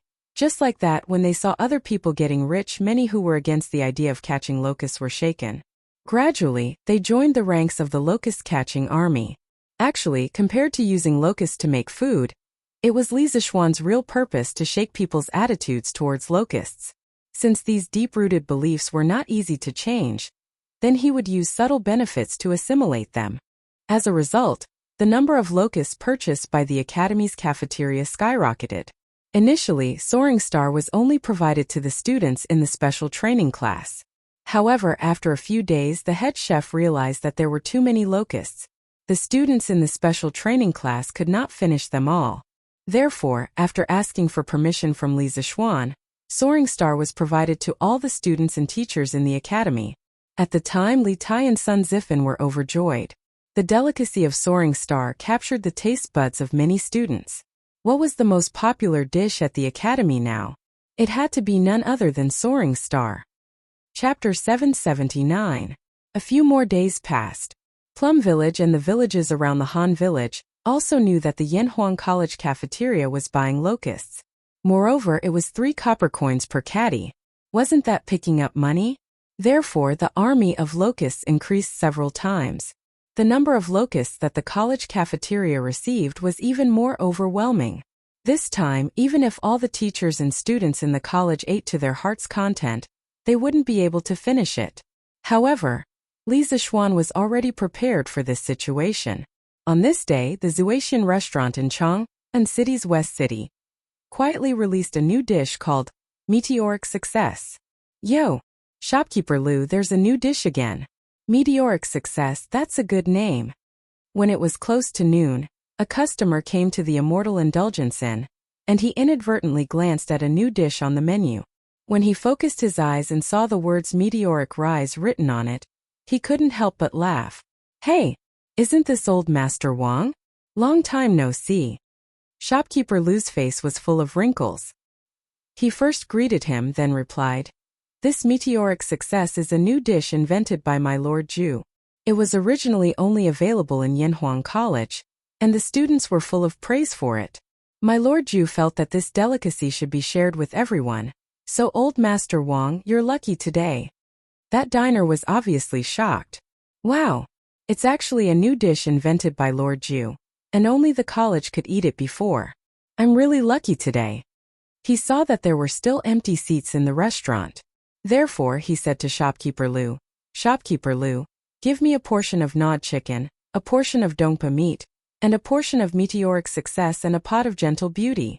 Obviously, this person was also a rich person. He didn't even ask for the price of Meteoric Success and directly asked for a portion. Shopkeeper Lu chuckled and replied, All right. Old Master Wang, please take a seat. The dishes will be served soon. A moment later, the dishes were served. The golden and tender meteoric success looked very appetizing just from its appearance. The moment it was served, it immediately attracted the attention of many people. That diner swallowed his saliva and picked up his chopsticks to eat the soaring star. As soon as the crispy and soft soaring to heaven entered his mouth was immediately filled with the aroma of eggs and meat. There was also a tinge of numbness. This customer couldn't help but widen his eyes and exclaim repeatedly that it was delicious. He simply couldn't stop. Oh, delicious. It was really delicious. There was a salty smell, a fragrant smell of fried oil, a numbing smell and a meaty smell. Manager Liu, what kind of meat is used to make this soaring to prosperity? Why is it so fragrant? After wolfing down a few pieces, the customer smacked his lips and yelled at Manager Liu. Hey Manager Liu, you're so kind. Hey, this is our drunken immortal in secret recipe. Lord Zhu has instructed us not to spread it out. Old Master Wang, please don't blame us. Shopkeeper Liu chuckled and replied. Although those who had eaten soaring to prosperity would inevitably know that it was made from locust meat, Li Zishuan wanted to hide it for as long as possible. When the day came when he couldn't hide it anymore, they would already be addicted to the delicacy of soaring to prosperity. They wouldn't be able to give up even if they wanted to. That was the result that Li Zishuan wanted. Manager Liu's words are too serious. Since it's a secret, it's only right that you don't say it. This old man was just asking casually. The most important thing is that this soaring to prosperity is delicious. That's enough. The customer said with a face full of smiles. Manager Liu. Give us 2 plates of soaring to prosperity too. Give us 2 plates here too. When the surrounding people heard this customer praising the delicacy of soaring to prosperity, they all began to order as well. Yo! Soaring to prosperity? That's a good name. Manager Liu, give us 2 plates. While they were talking, Liao Shifan walked in with Zhang Jingyang. Liao Shifan smiled and said, Don't worry. The 2 of them were old acquaintances of the Drunken Immortal restaurant, so there was no need for formalities. Manager Liu responded and asked the waiter to bring them to their seats. Brother Liao, now that we're on Lord Zhu's boat, we're really soaring to prosperity with a bright future. Your dishes are really good. It suits the occasion. After taking their seats, Zhang Jingyang said with a flushed face. It was obvious that he had been very happy recently. This is just the beginning. I believe that Lord Zhu's future achievements will definitely be more than this. The money that we invested will definitely be several times or even tens of times the returns. Liao Shifan said with a smile. At the same time, he felt that it was a pity that Feng Zhihua, who went out to sea with the Imperial Court's fleet, hadn't returned yet. Because once the fleet returned, he would be able to invest more money and earn more money. Brother Liao, you have good taste. Hey little Xian, what are these things that you put in the yard? They look like eggs, but why do you have so many eggs? Saturday, Yanhuang College's day off. In the afternoon, Chang Chumo went to Li Zishuan's courtyard in Yunshan and saw that the cement ground in the yard was filled with densely packed spherical things. They looked like eggs, but there was a layer of gray substance on top of them, which looked a little strange. Chang Chumo squatted on the ground and touched it, then asked loudly. This guy didn't return to Chang'an during the holidays and just stayed in Yunshan. Although he could buy toilet paper now, Chang Chumo still wasn't used to living in the old house in Chang. Old Cheng's family had a courtyard in Yunshan that was gifted by Li Zishuan. There was nothing in it before, but Chang Chumo didn't get used to living at home last week. After returning to the academy, he began to order people to move furniture in. Now that it was habitable, this guy became Li Zishuan's neighbor and would visit from time to time.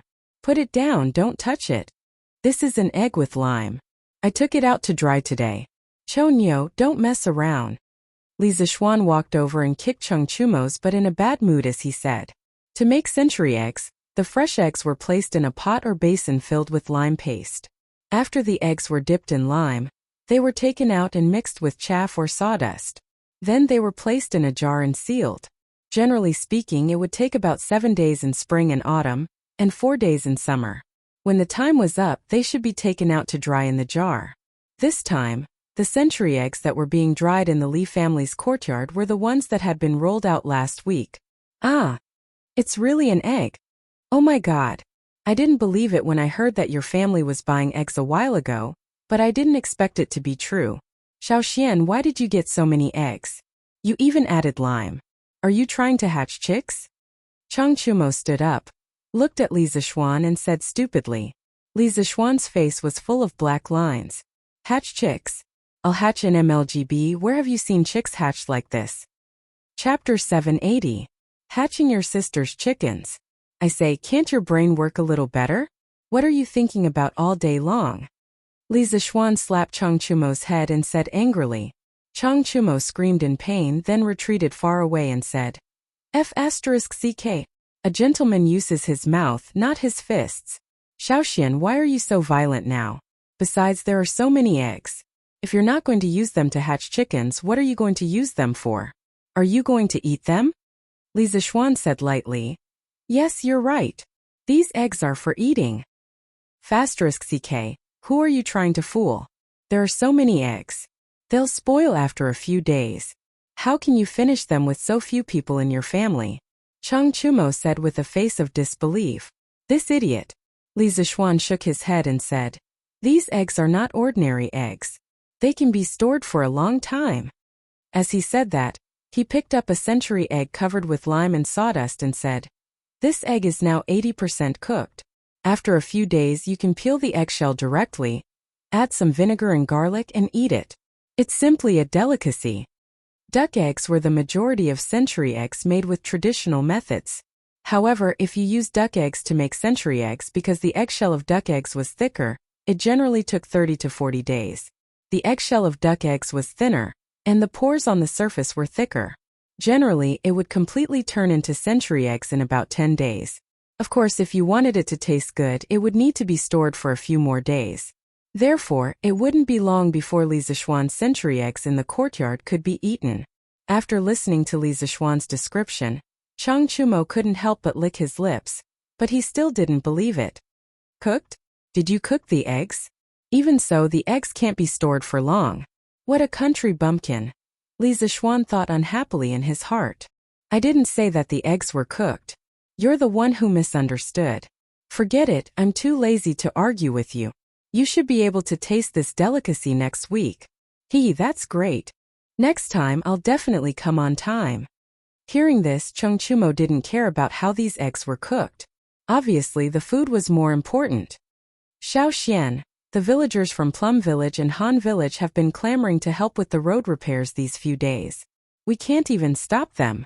I don't know what to do either. If we give them a salary, I'm afraid that the other members of the construction team won't agree because these farmers are definitely not as professional as them.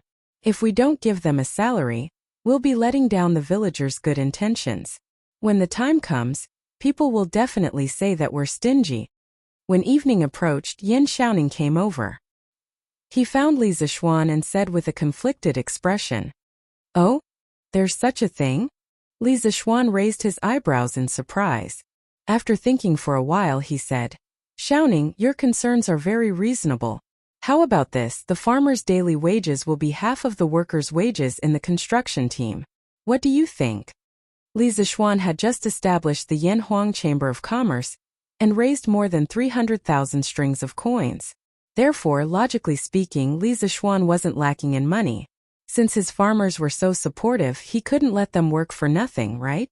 Yin Xiaoning rolled his eyes and said, What do I think? What can I think?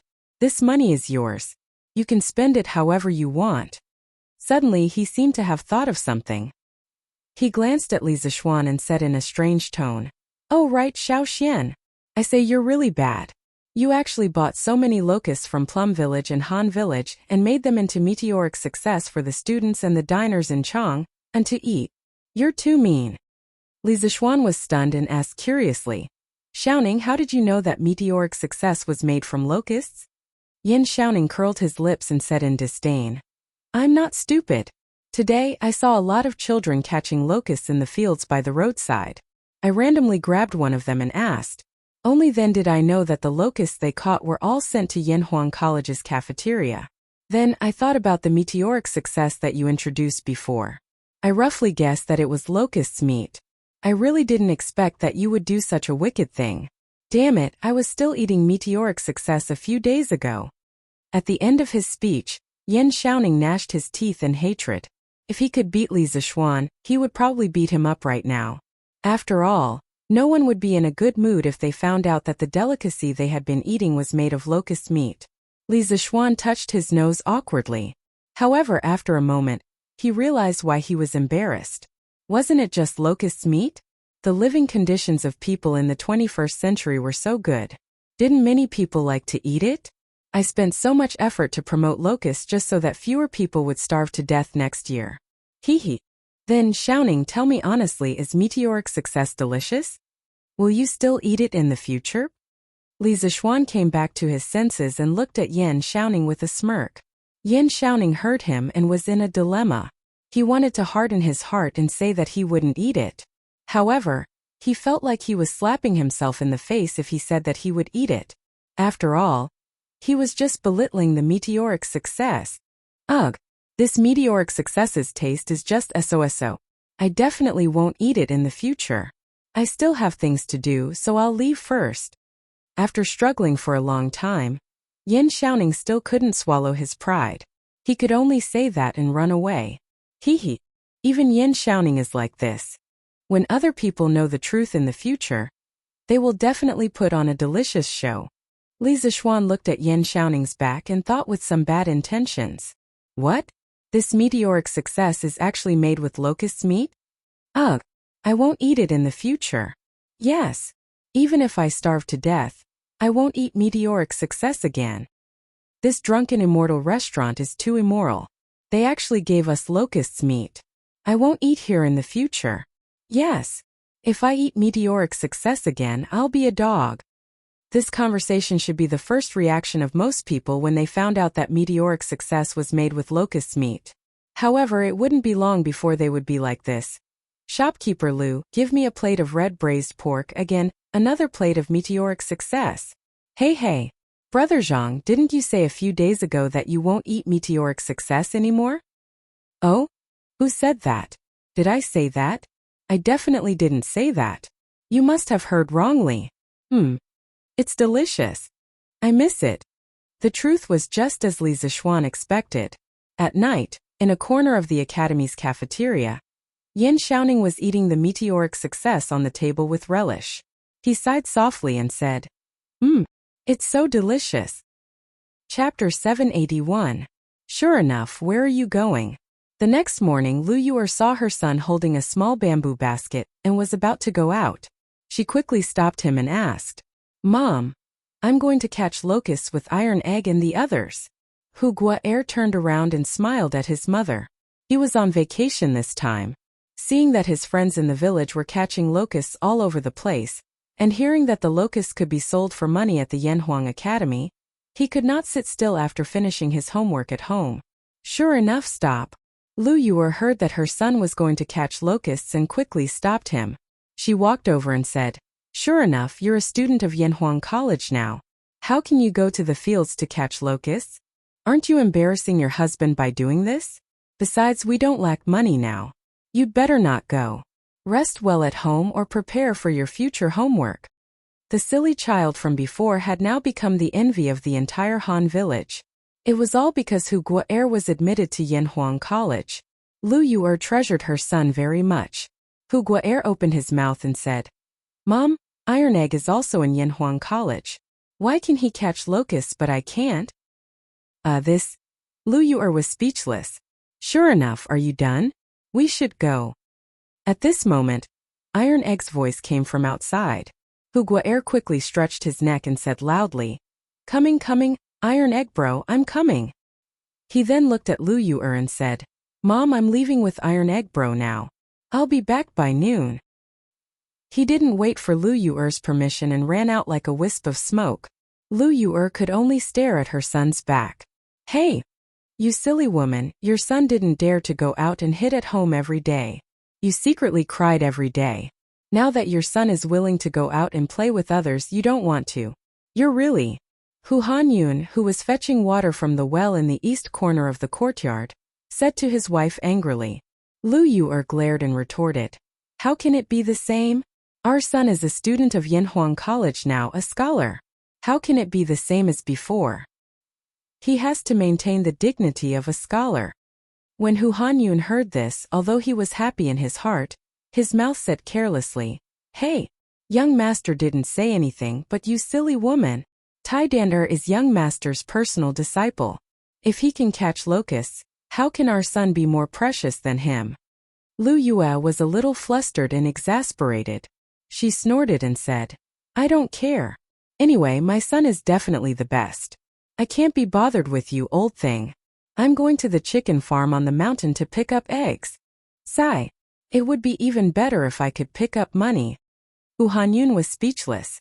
A few days ago, in Plum Village, second Master Lu's chicken farm, 7 chickens had gone missing, but there were 3 strings of money on the ground. Once the news spread, it attracted the envy of many farmers. Everyone said that second Master Lu's family had encountered a group of righteous thieves who stole things and left money behind. 7 chickens, 3 strings of money. No matter how you looked at it, second Master Lu made a profit, so many people hoped that they could meet such thieves. Come back quickly. Don't forget to come back at noon to cook. Hu Hanyun shouted at the top of his voice. Hey hey. Got it, got it. Lu Yu'er promised without turning her head. Sigh, I don't know when this child will come back. He said he would come back last month, but he didn't. I don't know if this child is doing well outside. It was said that mothers were closer to their sons, and fathers were closer to their daughters. This saying seemed to be true. Hu Hanyun looked at the empty courtyard and muttered to himself. Sigh. Iron Egg Bro, why do you think Yamacho collected so many grasshoppers? Don't tell me Yamacho also likes to fight grasshoppers? In the fields of the Han village, Hu Sure was looking for locusts on the ground, while casually chatting with Iron Egg next to him. The small bamboo basket on his body was already filled with locusts. It seemed that he had a good harvest this morning. Hearing Hu Sure's stupid cute words, Iron Egg couldn't help but laugh. Sure enough, you are thinking too much. How could Master like to fight grasshoppers? Loner might like it. Hu Sure asked again. Then Iron Egg Bro, why do you think Yamacho collected so many grasshoppers? Iron Egg lowered his head and thought for a while. Suddenly, his body shook, and he looked up and said meaningfully, Maybe it's to cook. What? Cook? Grasshoppers can be cooked? Hu Sure's eyes almost popped out when he heard this. He asked incredulously. Iron Egg Bro's face became calm. He said lightly, Why can't they be cooked? Not only can they be cooked, but you have also eaten them recently. Hu Sure was shocked. Ach? I have eaten them recently? Iron Egg Bro, are you saying that I have eaten grasshopper meat recently? Wretch. Where did I eat it? Iron Egg Bro sighed and shook his head. Sigh, not only did you eat it, but I also ate it. The meteoric rise in the academy was made with these grasshoppers. He just realized it, but what could he do even if he did? He had already eaten what he wanted to eat, and Li Zishuan was his master. He couldn't say anything and could only swallow his bitterness. No way? Meteoric rise is made of grasshoppers? Wretch. But it doesn't look like it at all. Hu Sure's face turned pale. He felt nauseous and said in disbelief. Oh, that only means that my master's technique is brilliant. Meteoric rise is definitely made of grasshoppers. You don't have to doubt it. Otherwise, it would be hard to explain where all the grasshoppers went. Iron Egg Bro straightened his back, but he didn't feel nauseous. His face was calm. Then what should I do? Recently, I am addicted to eating meteoric rise. Iron Egg Bro, you are telling me that this thing is made of grasshoppers. Should I continue to eat it in the future? Sure enough, he was in a dilemma. A few days later, the weather was cloudy. The military training had been going on for more than half a month. Everything was going according to the established procedures. The students were becoming more and more disciplined, and so were the instructors. Therefore, Li Zishuan rarely paid attention to the academy. Naturally, he couldn't get up in the morning and began to sleep in. Lord Ju, the Imperial Court's fleet is back. They are almost at the pier by the murky river. Chapter 782. What? The fleet is back? Li Zishuan woke up late in the morning. He was washing his face in the yard when he heard Pang Feiji's shout from the front of the yard. He was stunned at first, but then he was overjoyed. Quick, quick, prepare a horse for me. Let's go to the dock now. Li Zixuan excitedly wiped his face and roared at Pang Feiji, who was outside. Yes, Lord Zhu. Brother, isn't there a show to watch? Lan wants to go too. Lan who was playing in the backyard, shouted happily at this moment. The little girl was at the age where she was playing around and didn't sleep much. She woke up much earlier than Li Zixuan. When she heard that there was a big ship to watch, she immediately became interested. Haha. Okay, Lan, since you want to see it, I'll take you to see it. Li Zixuan's laughter came from the backyard. After a while, the two of them rode out of the Yunshan courtyard. Lan naturally rode with Li Zixuan. The little girl giggled along the way. Ever since Yanhuang College started, Li Zixuan, as her brother, hadn't accompanied her to play for a long time. Today was a rare opportunity for them to go out and watch the show together. Ba River was one of the 8 rivers of Chang'an. It originated in Lantian County and was located to the east of Chang'an City. On both sides of the Ba Bridge, 5 miles of embankments were built. Thousands of willows were planted, and tourists walked shoulder to shoulder. It was a spectacular sight in Chang'an. Every time spring was in full swing and the spring wind blew, the willow catkins would dance in the air and fog would become a major sight on Ba Bridge in Chang'an. Ba River had a dock and a relay station. It was called Ba Pavilion. Many people would come here to welcome guests and bid them farewell. They would also break off willow branches as gifts. Ba River flowed through May Village. There was a relatively large dock in the southeast of May Village. Many merchant ships came here to load and unload their goods. The previous expedition ceremony of the Imperial Court Fleet was held at this dock. After about half an hour, Li Zixuan and the rest arrived at the Ba River dock. At this time, the dock was already crowded. Why are there so many people? Li Zixuan couldn't help but ask when he saw the huge crowd surrounding the pier. Pang Feiji wiped the sweat off his forehead and hesitated for a moment before saying, "This? I don't know who leaked the news, but these commoners most likely have relatives in the fleet. They should be here to welcome their family." Maybe. Li Zixuan shook his head. He didn't want to delve deeper into it. He urged his horse to gallop into the crowd. "Mother, why haven't I seen Father yet? Didn't you say that Daddy is coming back today?" At the edge of the pier, a little girl raised her head to look at the middle-aged woman who was holding her little hand and asked in a crisp voice. The middle-aged woman gently stroked the little girl's ponytail and said softly, come back soon." Although her voice was calm, her trembling hands showed that her heart was surging with emotions. She was not calm at all. She was just forcefully controlling her emotions to avoid losing her composure in front of her daughter. "Oh, Mother, do you think Father has lost weight or gained weight? I haven't seen Father for a long time. Yaya misses Father so much." That's right, this mother and daughter were Meng Wenhao's biological mother and sister. If not for the military training at Yanhuang College today, Meng Wenhao would definitely have come personally. "Your father should have lost weight, right?" Meng Wenhao's mother said hesitantly. Meng Wenhao had already heard about Meng Youyang's recent situation from Li Zixuan. However, in order to prevent his family from worrying, he didn't tell them the truth. Therefore, Meng Wenhao's mother didn't know anything about her husband's experience at sea. "Yaya, be good. Your father must have missed you a lot too." Hearing the latter half of her daughter's sentence, Meng Wenhao's mother's eyes stung and she almost cried. Everyone in the world liked to be reunited, but the sadness and joy of separation were the helplessness of the poor. If they wanted to survive, their family had to accept separation. If they were unlucky, this separation would become eternal. But what could they do? Yes. Mother, after Father comes back this time, let's not let Father leave us again, okay? Yaya can also help the family earn money. Recently, Yaya has made a lot of money from catching locusts, so we can buy a lot of buns. However, Yaya was still young and couldn't understand the sadness behind this family. The little girl blinked her clear eyes and innocently begged. Meng Wenhao's mother felt bad when she heard her daughter's naive words. She hugged her daughter's head to her waist and said softly, "Okay, Mother promises Yaya. After your father comes back this time, he will never leave us again."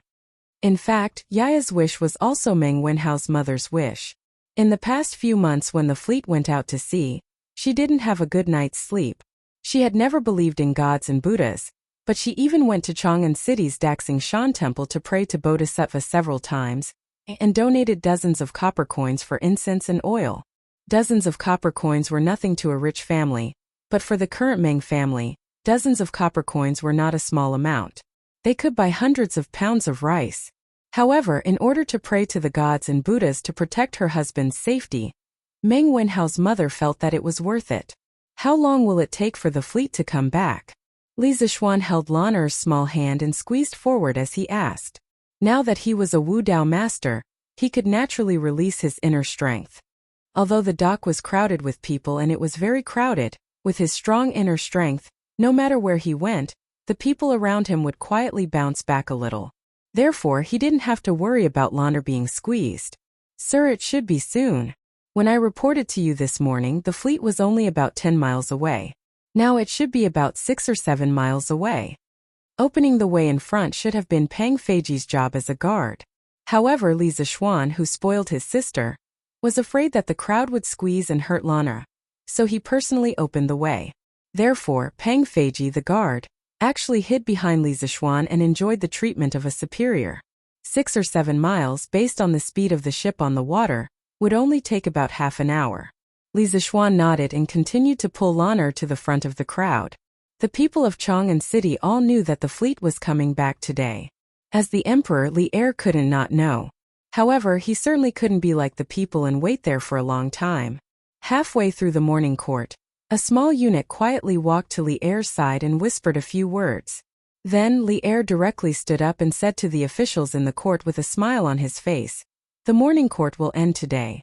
Everyone, follow me to Murky Island to welcome the triumphant return of the fleet to the south." Chapter 783. Hey Renbiao, you're here too? With their powerful internal force, Li Zixuan and the other two finally came to the front of the crowd. However, they met an old acquaintance. Who else could it be but Wang Renbiao? It's Xiaoxian. I just received the news this morning. Fortunately, I had nothing to do, so I came to take a look. Wang Renbiao chuckled and looked at Li Zixuan. Oh right Renbiao, I forgot to ask you before. Did the fleet find the rubber I told you about in Nanyang? A few days ago, he asked Wang Renbiao to help him inquire about the news. He only cared about Meng Youyang's situation and forgot about his own business. When Wang Renbiao heard this, he was stunned. He then shook his head and said, I don't know about this yet. I only asked people to help inquire about the fleet. I didn't ask about the harvest of my fleet. Li Zixuan was speechless. He thought to himself, this Wang Renbiao's heart is really big. He doesn't even care about his own family's business. His attitude of treating money like dirt is comparable to mine. Well, then we can only wait for the fleet to come back in a while. Li Zixuan said helplessly. Oh, look, the fleet is here. The fleet is here. At this moment, a mast finally appeared on the surface of the Ba River. Then the figure of a huge turreted ship slowly emerged from the water and was exposed to everyone's vision. It was unknown who discovered this phenomenon, but someone shouted loudly, and the crowd on the pier immediately boiled up. They're finally here. They're finally here. After going out to sea for almost 5 months, the fleet is finally back. God bless, the child's father must be fine. When the people saw more and more ships appear on the Ba River, they began to excitedly talk to each other. Most of them were praying for the safety of their family members. 5 months. This time some families are happy and some are sad. At this moment, Li Zixuan was holding Lan Er's hand and standing at the front of the crowd. He looked at the densely packed boats on the river and sighed with mixed feelings. Although Wang Renbiao did not mention the details of the ambush on the fleet, Li Zixuan had obtained more detailed information from Li Changqian. Of course, the source of the information was definitely related to Li Er. Therefore, he was very clear that the fleet's journey south this time was not without casualties. Not to mention the storms and diseases that took away the crew members on the sea route to the Nanyang countries. Just the sneak attack of the pirates that night caused the fleet to lose 28 soldiers and 12 civilians. This meant that a small-scale battle had caused 40 Tang soldiers to be buried in the sea, with no complete corpses left. 40 originally happy and blissful families were torn apart in an instant. At that time, who knew how many tears would be shed? Boo-hoo. As time passed, the 1500, some merchant ships that had come south to trade 5 months ago appeared before everyone's eyes. The mournful sound of a bugle horn came from the ship in the center of the fleet, and then all the other ships began to drop their anchors, lower their sails, and slowly approach the shore. We're home. We're finally home. On a merchant ship, Meng Yuliang stood on the deck and leaned against the railing. As he looked at the sea of people on the shore, he couldn't help but sigh. On this voyage, he had almost been separated from his family forever. He was far from alone in his thoughts. Whether it was the civilian workers on the merchant ships or the Navy soldiers on the official ships, all of them couldn't suppress the joy in their hearts as they looked at the dock. Homesickness, homesickness, what could be more important than the fact that they would be home soon? Your Highness, we can go ashore. The main ship had already reached the dock, and people had already laid down the planks. Wu Di walked up to Li Xiaogong and clasped his fist. This prince will come right away. A few moments later, Li Xiaogong disembarked from the main ship with his guards. Li Zishuan walked up and cupped his hands in greeting. Congratulations on your Highness's triumphant return. Long time no see. Your Highness, how have you been? Li Xiaogong gave a hearty laugh and patted Li Zishuan on the shoulder. This prince is in good health. Looking at the days, the Imperial College should have started school by now. How come you still have time to come here? Before leaving, he had entrusted his son to Li Zishuan. At the time, Li Zishuan was still an official at the Imperial College and had yet to fall out with Kong Yingda. Thus, Li Xiaogong's memories were still stuck at the time when Li Zishuan was still teaching at the Imperial College. He had no idea what was going on at Yanhuang College. Your Highness, this child is no longer at the Imperial College. 3 months ago, I resigned from my position at the Directorate and opened my own academy. Today, Huairen is also in my academy. Li Zishuan knew that Li Xiaogong was asking this because he wanted to know more about his son, Li Huairen, so he gave him a simple explanation. What? Xiaoxian, you're no longer at the Imperial College? Did something happen in between? Li Xiaogong had indeed asked this question to find out more about his son, but he hadn't expected to ask such a shocking question. It's a long story. I'll tell your Highness in detail in the future.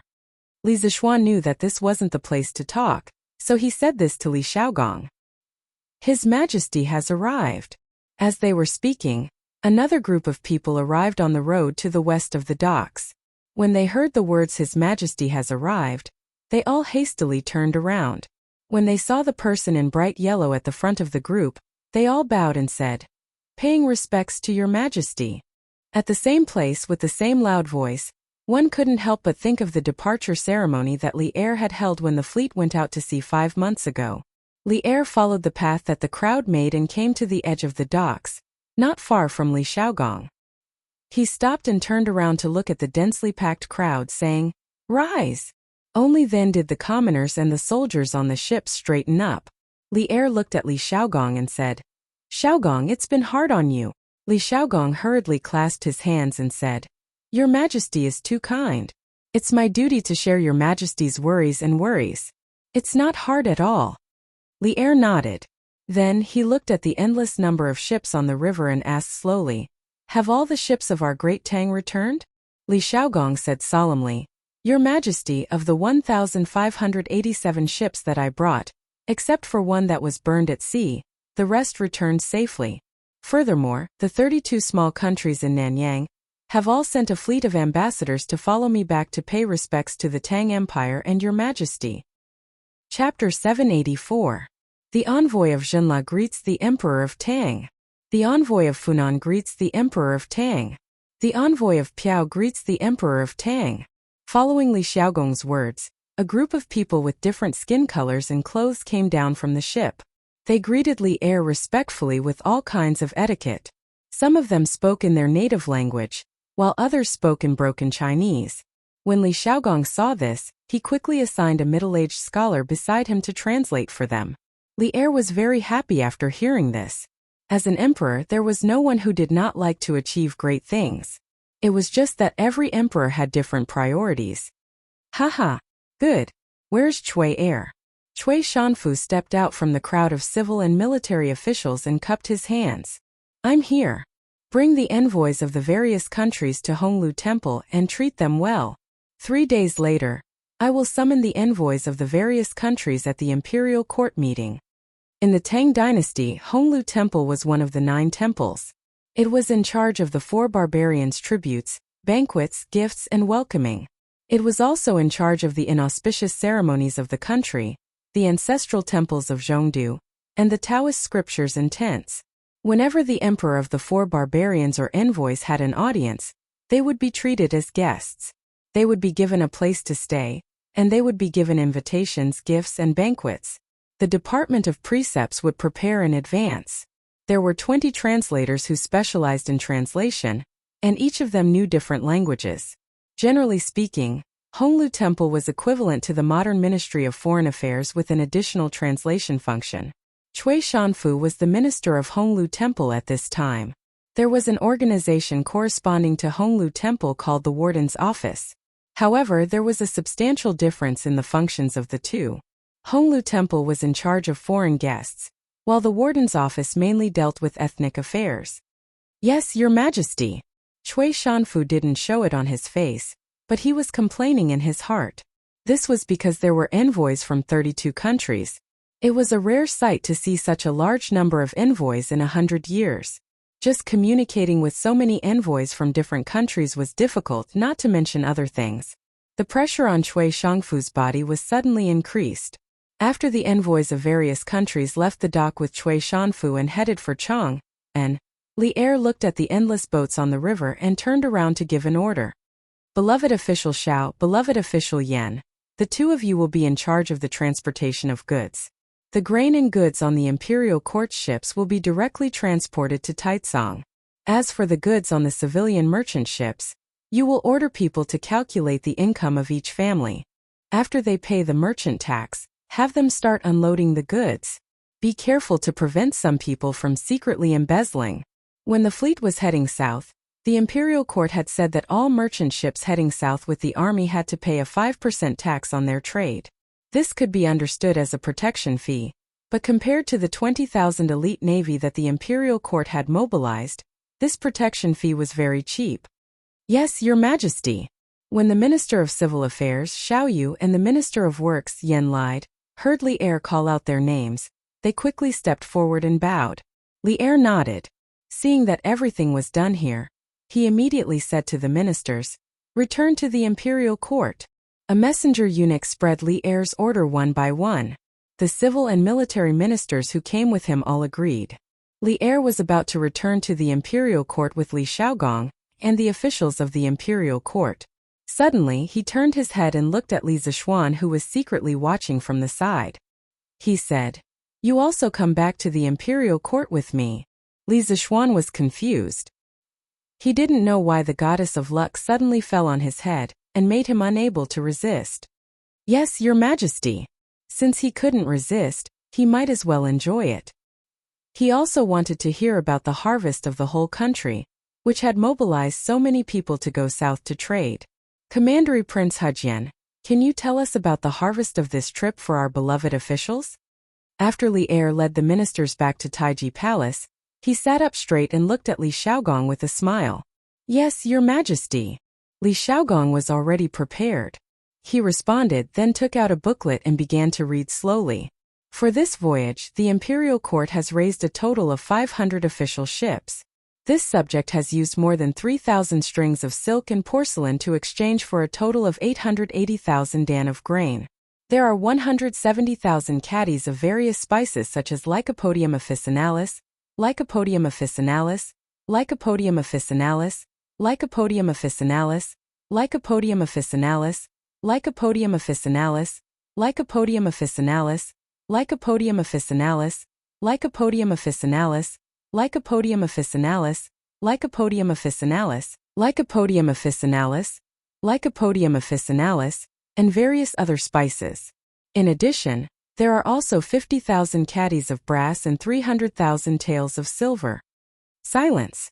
As Li Xiaogong read them out one by one, the court suddenly fell into a strange silence. 880,000 dan of grain.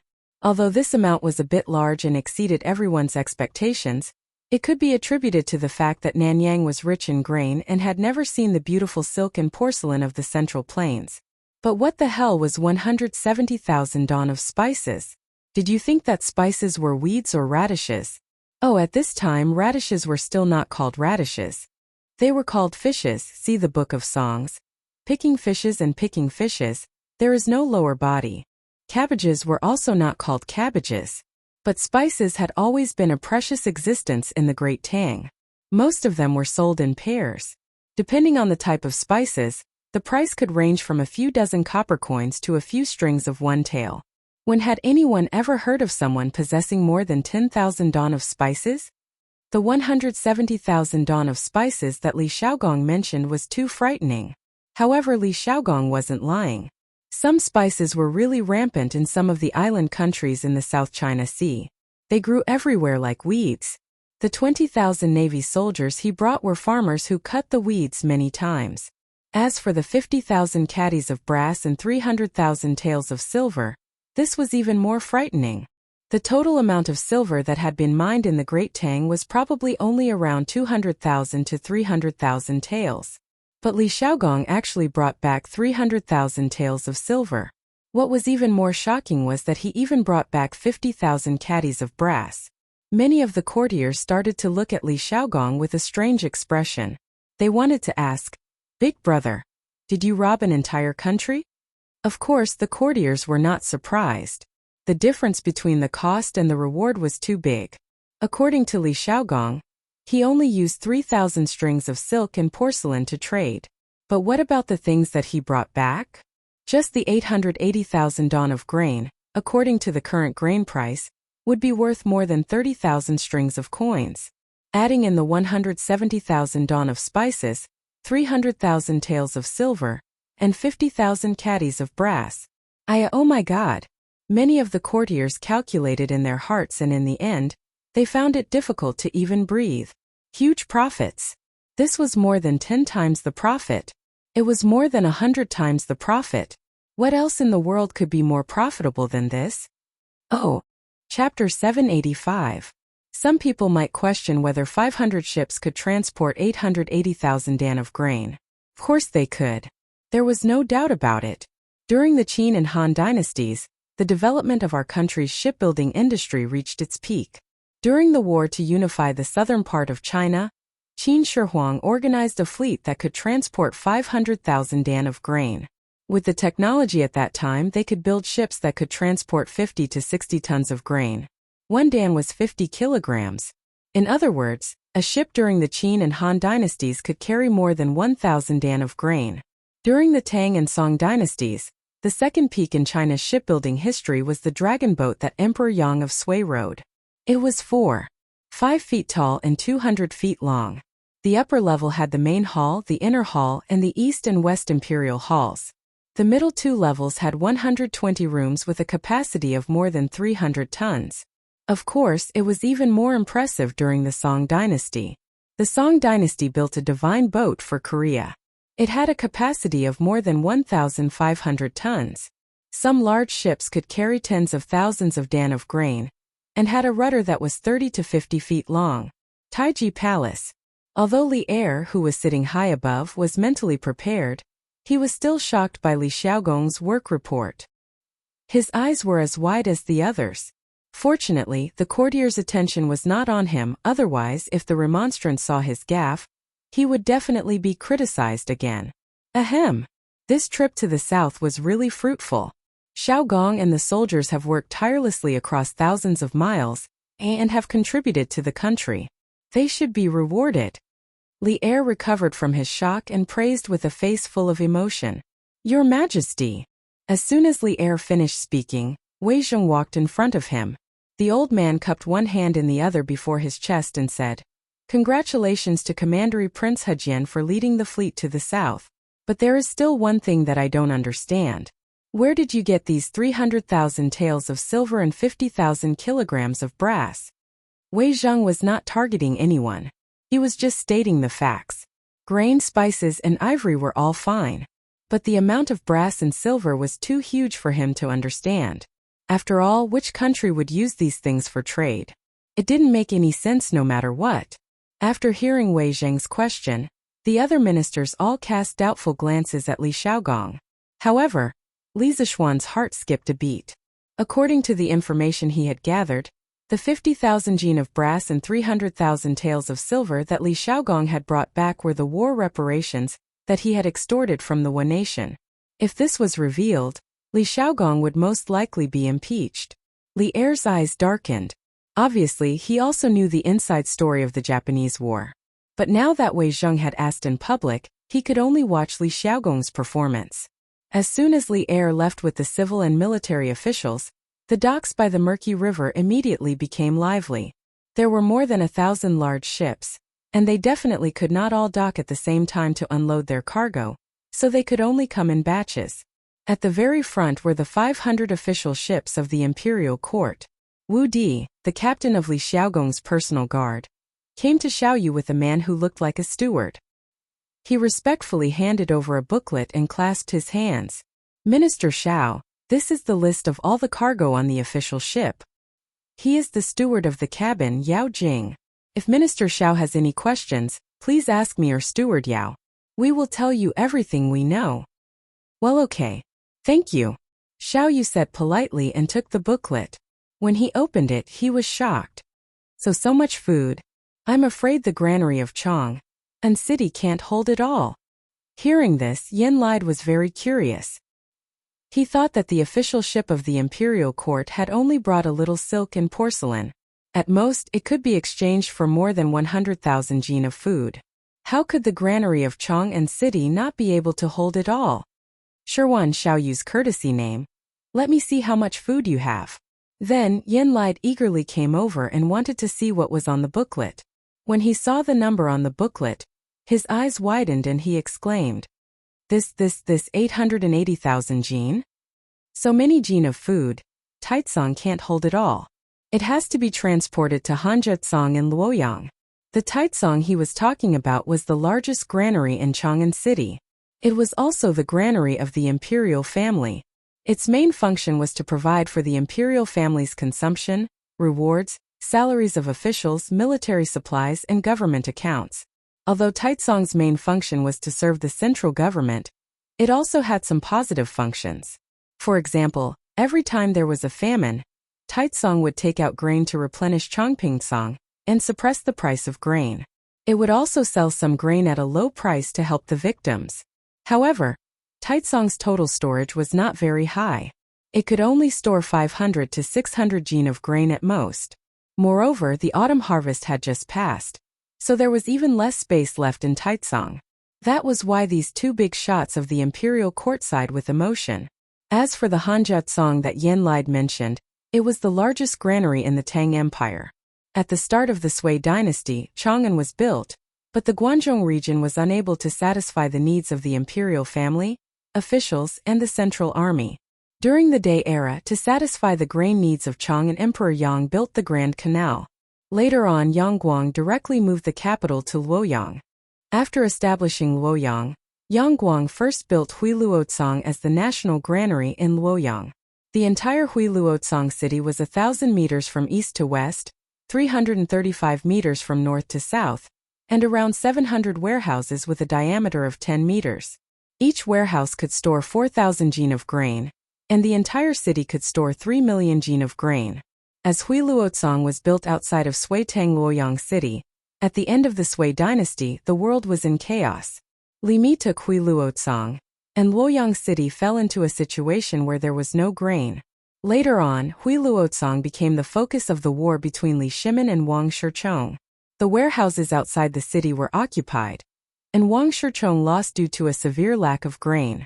Later on, Li Shimin saw the disadvantages of having a granary outside the city, and he decided to build one within Luoyang City to prevent the same thing from happening. This granary that was carefully designed by Li Shimin was Hanjiatsang. Not only did Hanjiatsang provide grain for Luoyang City, but it also acted as a transportation station between Guangdong and Guangzhou. Later on, it slowly replaced the largest granary at that time, Luokotsang, and became the largest granary in the world, with a total storage of close to 6 million jin. Indeed, first move 150,000 jin of grain to Taitsong, and the rest can only be transported to Luoyang along the Grand Canal. Lad, you take care of things here. I'll go to the palace to ask for a decree to send a portion of the official ships to Luoyang. Xiao Yu thought about it and decided to ask for Li Er's opinion. Otherwise, with so much grain there would be no place to store it, and it would only benefit the rats. Chapter 786. In Taiji Palace, the morning court was still going on. Everyone's eyes were focused on Li Xiaogong.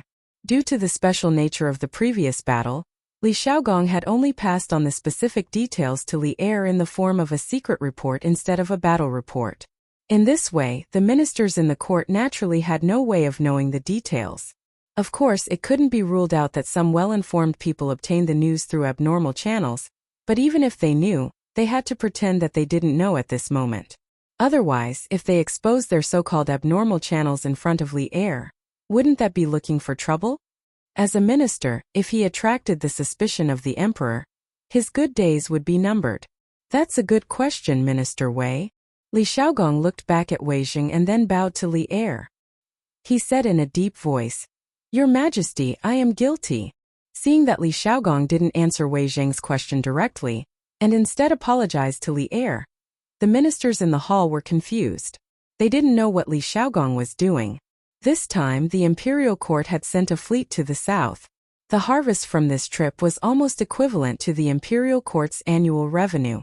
It had greatly alleviated the empty state of the national treasury since the Wei River alliance. Li Xiaogong was definitely considered a great contribution. How could he be guilty? Li Er's heart sank. How could he start to apologize without saying anything? He was very worried that Li Xiaogong would make a mistake and worsen the situation. Xiaogong led the army across the sea and brought back so much food and money for the imperial court. What is his crime? Although many thoughts were running through his mind, Li Er remained calm on the surface. He slowly opened his mouth and asked the common question in the hearts of the ministers. Li Xiaogong seemed to have been prepared. He hurriedly cupped his fist and said, "I attacked the Wei nation's capital, Fanio City, without your Majesty's permission. The 50,000 kilograms of brass and 300,000 taels of silver were given to me by the Wei nation's queen. I am guilty." As soon as Li Xiaogong finished speaking, there was a buzz, and the court immediately exploded. The officials in the hall all stared with wide eyes, indescribably shocked. Some people didn't know whether to laugh or cry in their hearts because when Li Xiaogong had reported his gains from going south, they had secretly wondered if Li Xiaogong had plundered some country.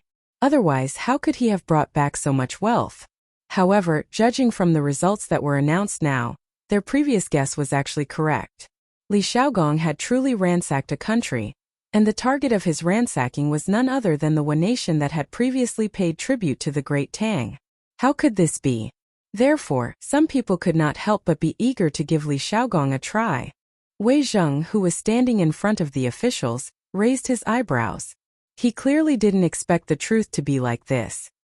He took a step forward and said, "His Royal Highness, without your Majesty's permission, attacked the neighboring countries of the Great Tang. This action can easily cause panic in the neighboring countries, which is extremely disadvantageous to the Great Tang at this time. I think that His Royal Highness should be severely punished." I think that Left Minister Wei's words are reasonable. Now that the world has just settled down, the imperial court should be recuperating and getting along peacefully with the neighboring countries.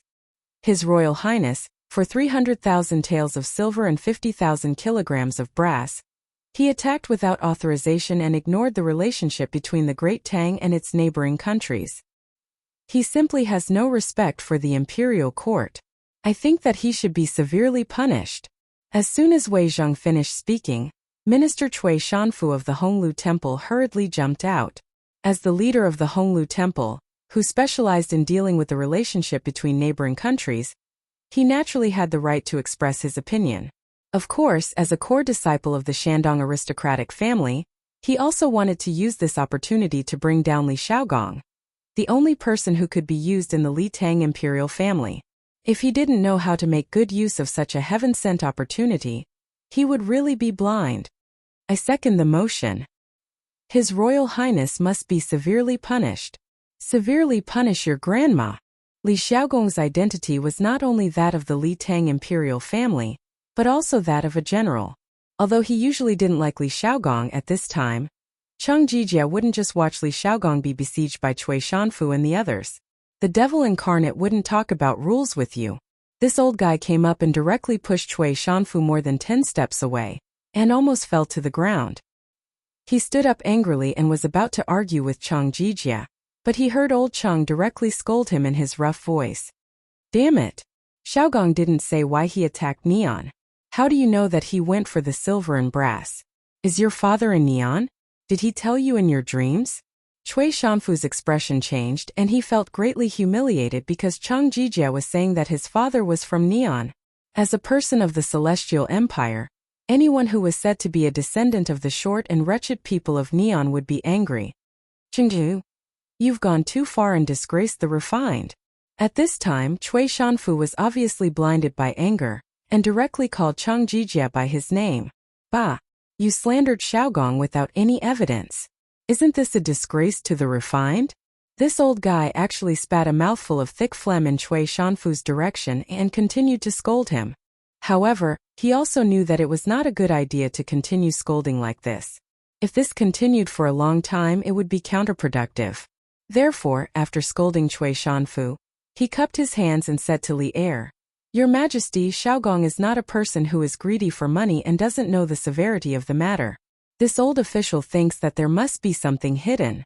Your Majesty, this official also thinks that this matter is not simple. Why don't we let Xiaogong finish speaking before making a conclusion? The taciturn gourd Li Jing in the imperial court also made a rare sound today. In this way, no one in the entire Tang military was still indifferent. This official agrees. The generals' camp all agreed in unison. The civil officials' camp was in an uproar and did not reach a unified opinion. This was because the heads of the civil officials, Zhang Sun Wuji and Fang Xianling, had not expressed their opinions yet. In fact, the opinions of these two big shots were quite simple.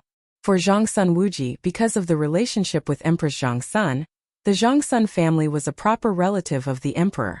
In terms of position, Zhang Sun Wuji naturally sided with the royal family and protected Li Xiaogong.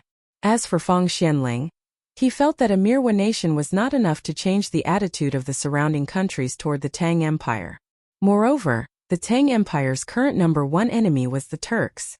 The other small countries could not make any waves at all. Cui Shanfu's words were a little exaggerated. How could he agree? Silence. Li Er coughed softly and the noisy imperial court immediately quieted down. Then he stared at Li Xiaogong and asked in a deep voice, Xiaogong, why did you lead troops to attack one nation? You better explain the reason to Zhan now. Don't hide anything. Chapter 787. Hearing Li Er's words, Li Xiaogong cupped his fists and said, Yes, Your Majesty. Half a month ago, I led the fleet back to the southeast coast. One night, I ordered the fleet to dock on a nameless deserted island to replenish fresh water and fruits and vegetables. Who would have thought that we would be ambushed by a group of bandits? There were about 100 of them. They knew that they were no match for the army, so they wanted to steal a few merchant ships and escape while the night was dark and the guards were lax. Unexpectedly, they were discovered by a civilian on the ship. I had reached an agreement with the Queen of One Nation. One Nation would compensate the Tang army for the losses in the sneak attack. They would pay 10,000 kilograms of brass and 100,000 taels of silver. They would also capture the bandit leader and send him to Cheng. But that night, when I left the One Nation palace, I was attacked by a large number of assassins. If my friend and I hadn't been good at martial arts, I'm afraid we would have been buried in a foreign land. Hearing this, all the officials in the hall changed their expressions. Li Xiaogong was a commandery prince of the Tang Empire. If he died in One Nation, the imperial court would lose face. And at that time the Tang Empire and One Nation would definitely have a war to the death. Because Li Xiaogong was not an idle prince, but a commandery prince who had made great contributions to the founding of the Tang Empire. How dare the One Nation? How dare they assassinate the commandery prince of the Tang Empire? It's a pity that I wasn't there at that time. Otherwise, I would have caught the queen and thrown her into a brothel. Cheng Yaojin was so angry that he was shouting and cursing. The ministers looked askance at him. They wanted to say that he was insulting the refined, but they were afraid that this old man would go crazy and not recognize his relatives. After all, Cui Shanfu next to him was an example. Li Xiaogong almost choked at this moment. He secretly thought that Cheng Yaojin had a strong taste. He had seen the queen of Wen Nation. She was in her 70s or 80s, but Cheng Yaojin still wanted to catch her and make her into a brothel girl. It was really. This subject's life and death are insignificant, but behind this subject are 20,000 Navy soldiers, tens of thousands of civilians, thousands of ships, and millions of dan of grain. Moreover, this subject represents the face of the Great Tang. If this subject were to die in the Wa, the consequences would be unthinkable. Later, after a detailed investigation, I found out that the assassin that night was the Suo family, the #1 family in Japan. The patriarch of this clan intends to seize the fleet of my Great Tang and its countless goods, so he wants to kill this subject. After I found out the whole story, I told the Queen of Wen Nation about the result. However, the Queen of Wen Nation wanted to protect the Suo family, so I led the army into the city and wiped out the Suo family. This subject could die, but the dignity of the Great Tang could not be trampled on. Those who offend my Great Tang must pay the price. After destroying the Suo family, the Japanese queen knew that she was in the wrong. She took the initiative to increase the compensation from the original 10,000 caddies of brass and 100,000 taels of silver to 50,000 caddies of brass and 300,000 taels of silver. This was the whole story of the whole thing. I hope your majesty can judge clearly. After Li Xiaogong finished speaking, the imperial court fell silent as the officials digested this matter. After a few seconds, Wei Zheng turned to Li Xiaogong and said, "The Wen Nation dared to assassinate the commandery prince. Of course they deserved it. No punishment is too much. However, at the very beginning, your majesty brazenly led the army to attack the Wen Nation because of a few bandits. Wasn't that inappropriate? After all, there should be a more reliable solution." Li Xiaogong proudly raised his head and said, "Left Prime Minister Wei's words are wrong. That was not a matter of a few bandits. It was a matter of the people of the Great Tang dying at sea because of the Wen Nation. Before the fleet left, His Majesty entrusted me with the task of protecting the people of the Great Tang. If there were any enemies, I had to do my best to destroy them. That night, the Wen Nation ambushed the fleet and killed 28 soldiers and 12 civilians. As the commander-in-chief of the army, I had to give them an explanation. Otherwise, how could I, Li Xiaogong, continue to lead this army? How could I have the face to come back and see His Majesty again?" Li Xiaogong's words were very good. He directly brought out Li Er. What he meant was that although he was a little impulsive when he attacked our country, everything was still done according to Li Er's instructions before he left. What else do you have to say? The facts proved that if a person wanted to criticize you, he could find a way to criticize you. At this moment, Cui Shanfu seemed to come back to his senses and said, "Your Highness has your reasons, but I don't know if your Highness has thought about how the other small countries around the Great Tang will view your actions? Will they think that the Great Tang is bloodthirsty and insecure? Will they unite and fight against the Great Tang together? This old thing was doing it for the sake of doing it. Now he didn't even care about his face anymore. Bah! Alarmist words to scare people. Who do you think you are? Can you represent the small countries around the Great Tang?" Cheng Yaojin looked at Cui Shanfu with disgust and said, "The Wen Nation has gone too far. If Xiaogong doesn't teach them a lesson, won't the Great Tang lose its prestige? This battle was well fought. If it were me, old Cheng, I would have fought even more ruthlessly and killed all the Wen Nation people. They were the ones who were unrighteous first. Why should we talk about morality with them? Jijie is right. Who do the Wen Nation think they are? How dare they ride on the head of the Great Tang? Xiaogong, this battle was well fought." Yu Qigong also stood up at this moment and supported him. "The two Grand Dukes are wrong. Harmony is the most important thing between countries. How can you use weapons just because of a disagreement? This will only push the Great Tang into a state of militarism." Seeing this, Kong Yingda couldn't help but speak up. As an old Confucian scholar, how could he hope for his country to become a bloodthirsty dynasty that only knew how to kill? "Your Majesty, this subject has something to say." Seeing that the court was about to turn into a market, Li Zishuan stood up and cupped his hands to Li Er. He didn't have much to do today, but he couldn't stand the attitude of some people in the court towards the diplomacy of the Great Tang. Speak. Li Er's eyes lit up. He was looking forward to Li Zishuan helping him out of this situation. Thank you, Your Majesty. This subject wants to say that the question now is not whether we should attack the One Nation or not, but what can we do even if we attack them? The One Nation started it first. If we don't fight back, the surrounding countries will think that the Great Tang is easy to bully. It's just a trifling One Nation, so what if we attack them? Are we going to punish the generals of the Great Tang for a trifling One Nation? As for Minister Cui Sijing's worry that the other countries will panic because of this subject believes that there is nothing to worry about. The peace and stability of the Great Tang is not obtained by blindly making concessions, but through the blood and fists of soldiers. The Tang must have pride, and the Tang are not afraid of war. Even if the entire world attacks the Great Tang will be able to break through. What is there to fear from a trifling One Nation? Chapter 788. Good. Well said. In Taiji Palace, Li Zishuan's passionate words caused the eyes of all the generals to light up. Li Er, who was sitting at the head of the table, didn't show any change on his face, but if one was close enough, one would be able to hear that his breathing had quickened. Cheng Yaojin had never liked to hide his emotions. Old Cheng shouted. Okay. Then the old man still felt uncomfortable. He laughed loudly and walked over. He patted Li Zishuan's shoulder hard and said, Li Zishuan, I'm not going anywhere. Brat, you've said exactly what we old generals are thinking. The peace of our Great Tang isn't begged for, but fought for. If the Japanese aren't convinced, then we'll beat them until they are. If the other small countries aren't convinced, then we'll continue to King beat them. What's there to be afraid of? In the imperial court, your mouth is full of filth. How rude. Many civil officials frowned in the face of old Cheng's foul language, but no one reprimanded him. They all knew what kind of character this devil incarnate had.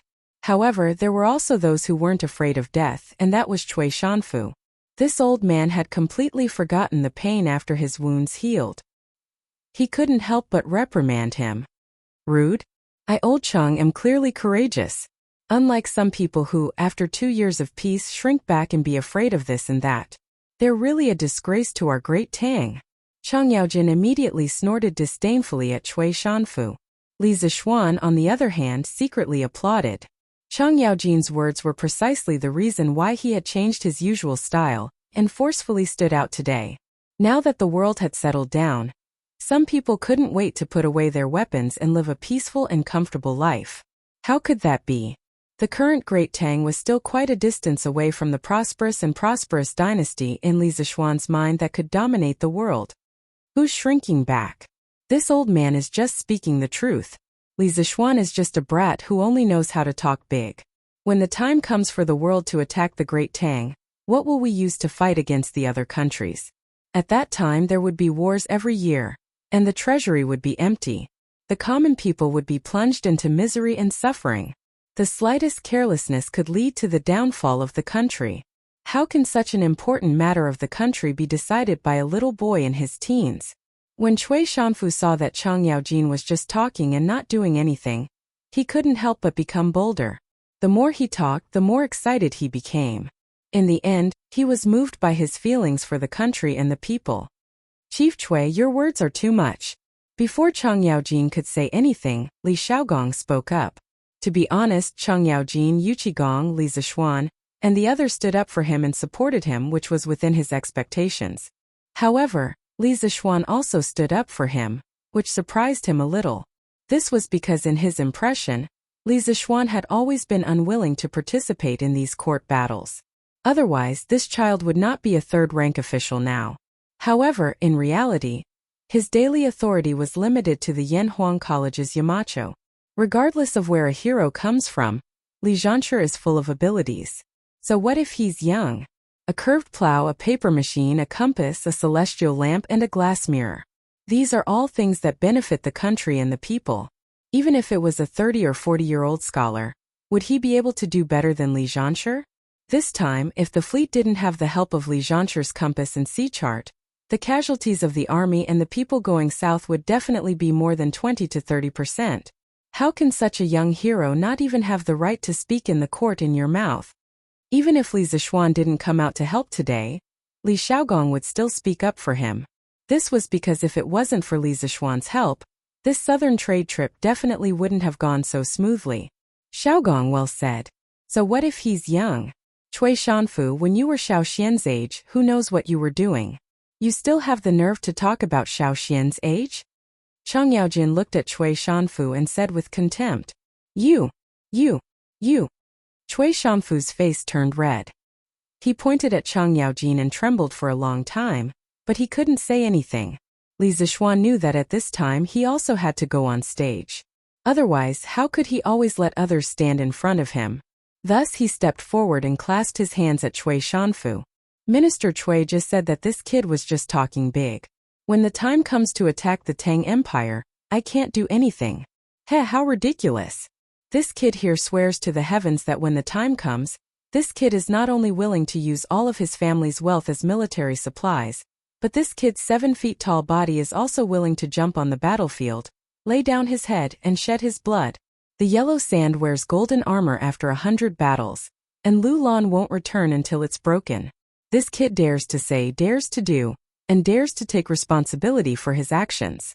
As for the empty national treasury and the suffering of the people, it's not like there's no solution. Not to mention that this southern trade trip brought a huge amount of income to the imperial court that was comparable to the annual tax revenue of the national treasury. There's also Yanhuang College. There are hundreds of engineering students there, and what I'm teaching them is all knowledge that can make the country prosperous and the people strong. Once they complete their studies and leave the mountain, there will be hundreds of Li Zixuan who are good at creating wealth, and the number will only increase in the future. The lives of the people will also get better and better. In comparison, this kid can't stand some people who are afraid before the battle. Things haven't even happened yet, but they're already afraid of this and that, cowering in fear. You must know that nothing in this world is difficult for those who set their mind to it. As long as you set your mind to it, there's nothing in this world that can't be done. The Tang Empire was founded on martial arts.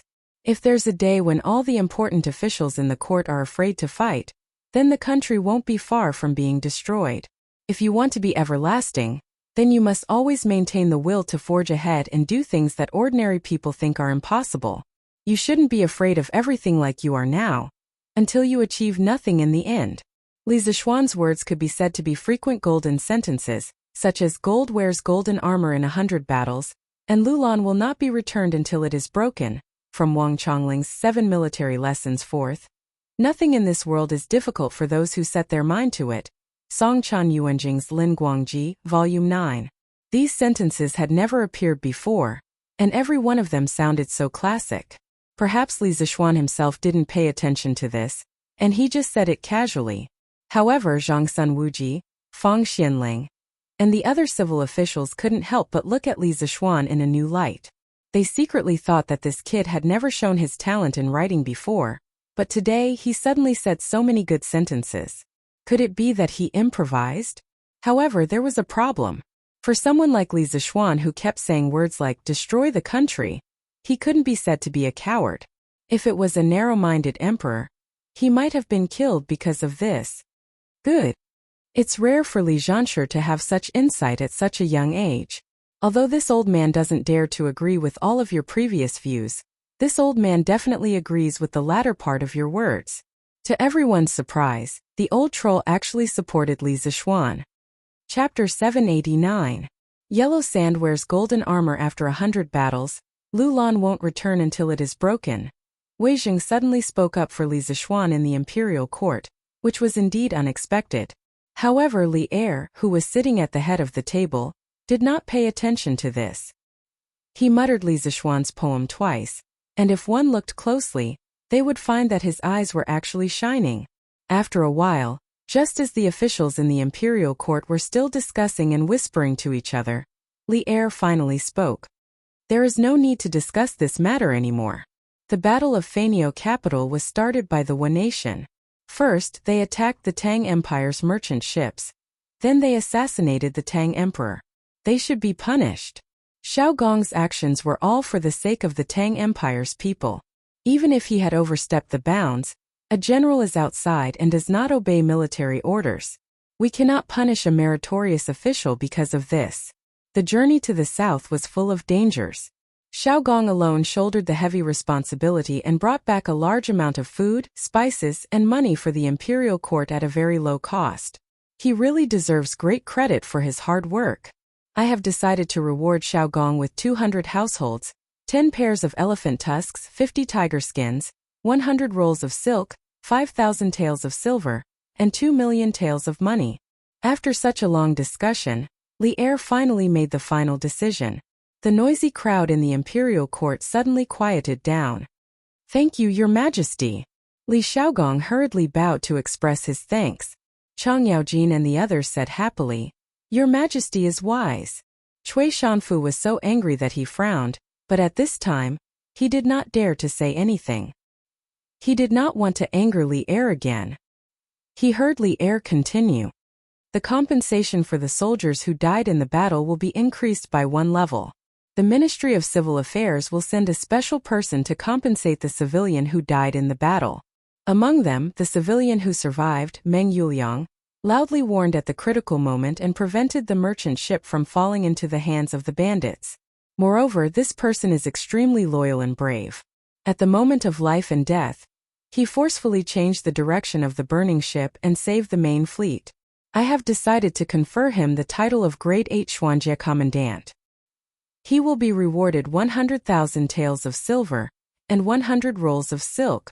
Feng Jihua, a merchant on the same ship, is a man who values friendship and righteousness.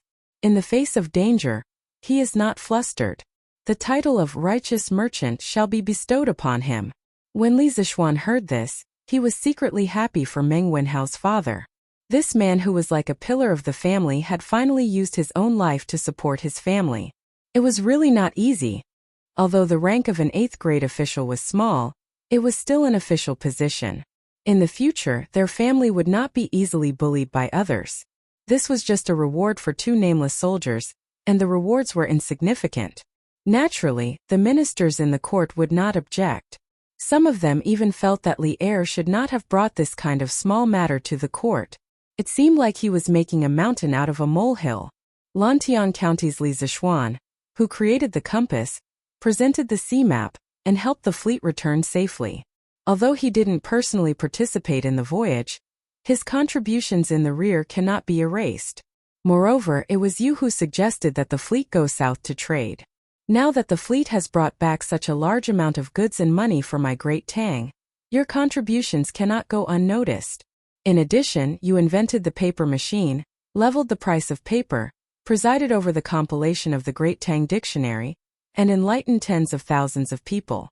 Your contributions to the present generation will benefit the future generations. We have decided to reward you with these contributions.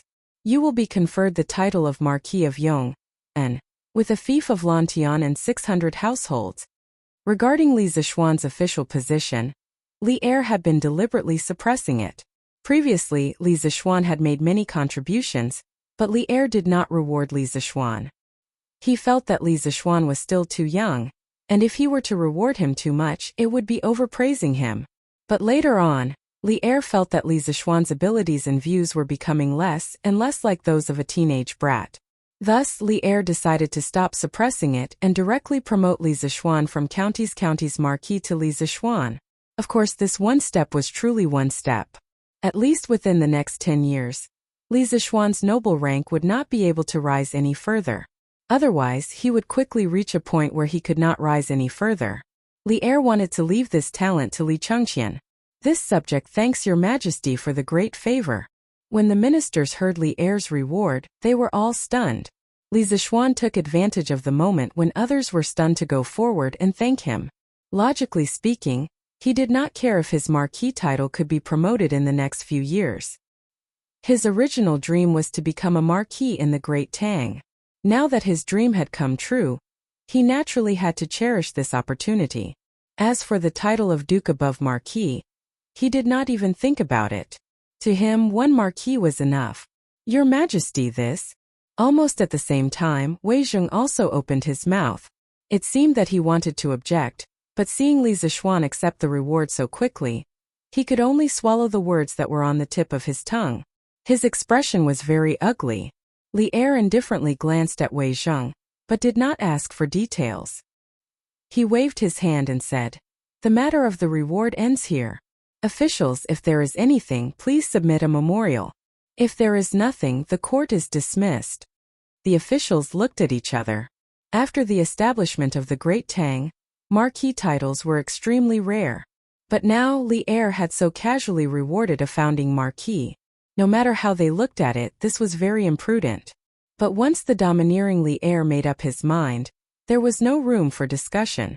They could only secretly glare at each other. Zhang Sun Wuji pursed his lips, seemingly itching to make a move. But after thinking for a long time, he did not say anything. On the other hand, Chang Yaojin was beaming with joy, as if he was the one being rewarded by Li Er. After waiting for a while, seeing that no one objected, Li Er was just about to announce that the court was dismissed when he saw a person walk in. Who else could it be but Xiao Yu? "Beloved official Xiao, why have you returned? Could it be that the matter at the docks was resolved so quickly?" Li Er asked curiously when he saw Xiao Yu hurrying over. How could 880,000 dan of grain be transported in such a short time? Xiao Yu bitterly smiled and cupped his hands. "Your Majesty, now that the autumn harvest has just passed, Chang'an's granary can only hold a few 100,000 dan of grain at most. So this old official has returned to ask Your Majesty if we should transport the excess grain to Luoyang along the canal." Only then did Li Er come to a realization. Actually, he could not be blamed for not thinking things through. He did not expect Li Xiaogong to bring back so much grain. Otherwise, he would not have asked Xiao Yu to make an extra trip. Let's do as beloved official Xiao says. Use the fleet to transport the excess grain to Luoyang's Hanja granary. If there was a locust plague next year, he could transfer grain from Chang and in Luoyang at the same time. That was what Li Er thought. "This official obeys Your Majesty," Xiao Yu replied and cupped his hands before leaving. Li Er looked at the officials in the hall and said loudly, "Since there is nothing else, the court is dismissed." Just like that, the morning court finally came to an end after many twists and turns. Li Zixuan returned with a full load. Ooh! Chapter 790. Haha. Not bad, not bad. You're already a marquis at such a young age. You're even more promising than I was back then. After the morning court session, Chang Yaojin patted Li Zixuan's shoulder and laughed heartily. "Uncle Chang, you must be joking. Compared to you, I'm still far behind. I was born in an era of peace. If I was born in your era, I definitely wouldn't have been as successful as you." Li Zixuan's half-true and half-false words made Chang'an burst with joy. Haha. That's true. Back then the world was in turmoil. The 18 rebellious princes all had their own armies. The people had no way to make a living. I fought left and right, and finally, I was able to become His Majesty's subordinate and conquer the world together. Chang Yaojin stroked his beard as he spoke, looking as if he was reminiscing. What a scene of a hero in his twilight years, reminiscing about the past. Li Zixuan almost vomited blood. He thought to himself, old Chang is really good at pretending. There's no end to it. I'd better slip away quickly and go home to hug my wife. Uncle Chang, your generation really didn't have it easy. I still have something to do at home. I'll take my leave first. I'll treat you to a drink some other day. After waiting for so long, he finally got a marquis. He was eager to go home and share this good news with his wife and parents. He didn't want to talk nonsense with old Chang here. Chang'an smacked his lips and said, Then you go first. Xiao Xian, you've been made a marquis. You should go back and celebrate. Of course, this old man will definitely go and eat your celebratory wine. Oh right, second brother Qin still doesn't know that you've become a marquis, right? Since it's my day off tomorrow, I'll go to the academy in the afternoon and tell him the good news. I'll also give those kids another round of special training. At the mention of special training, the old demon's eyes immediately lit up, and a cruel smile appeared at the corner of his mouth. Li Zixuan couldn't help but mourn for the students of Yanhuang College in his heart. The old demon is here.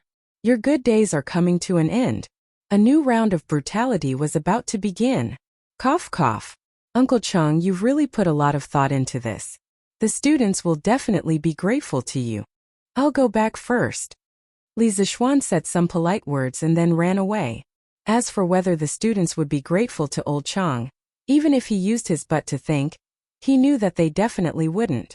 Ooh! Old master, old madam, young madam, this is great news. Young master has been conferred the title of Marquis. At the first courtyard of Cloud Mountain, Li Zixuan still hadn't returned home, but Sanbao had already rushed into the courtyard while shouting loudly. If it were any other day, he would definitely be reprimanded for being so rash and noisy, but today there was too much information in his words. Li Jingma and Mrs. Li, who had heard the news, couldn't help but be stunned. What? Sanbao, you said that Xianer has been conferred the title of Marquis? Li Jingma's old face was flushed red with excitement. He looked at Sanbao and asked with a trembling voice. Of course, he hoped that Sanbao was telling the truth, but he was afraid that he had misheard and rejoiced for nothing. Madame Li and Han Yushi also looked at Sanbao with hopeful expressions. Yes, it's true. Old master.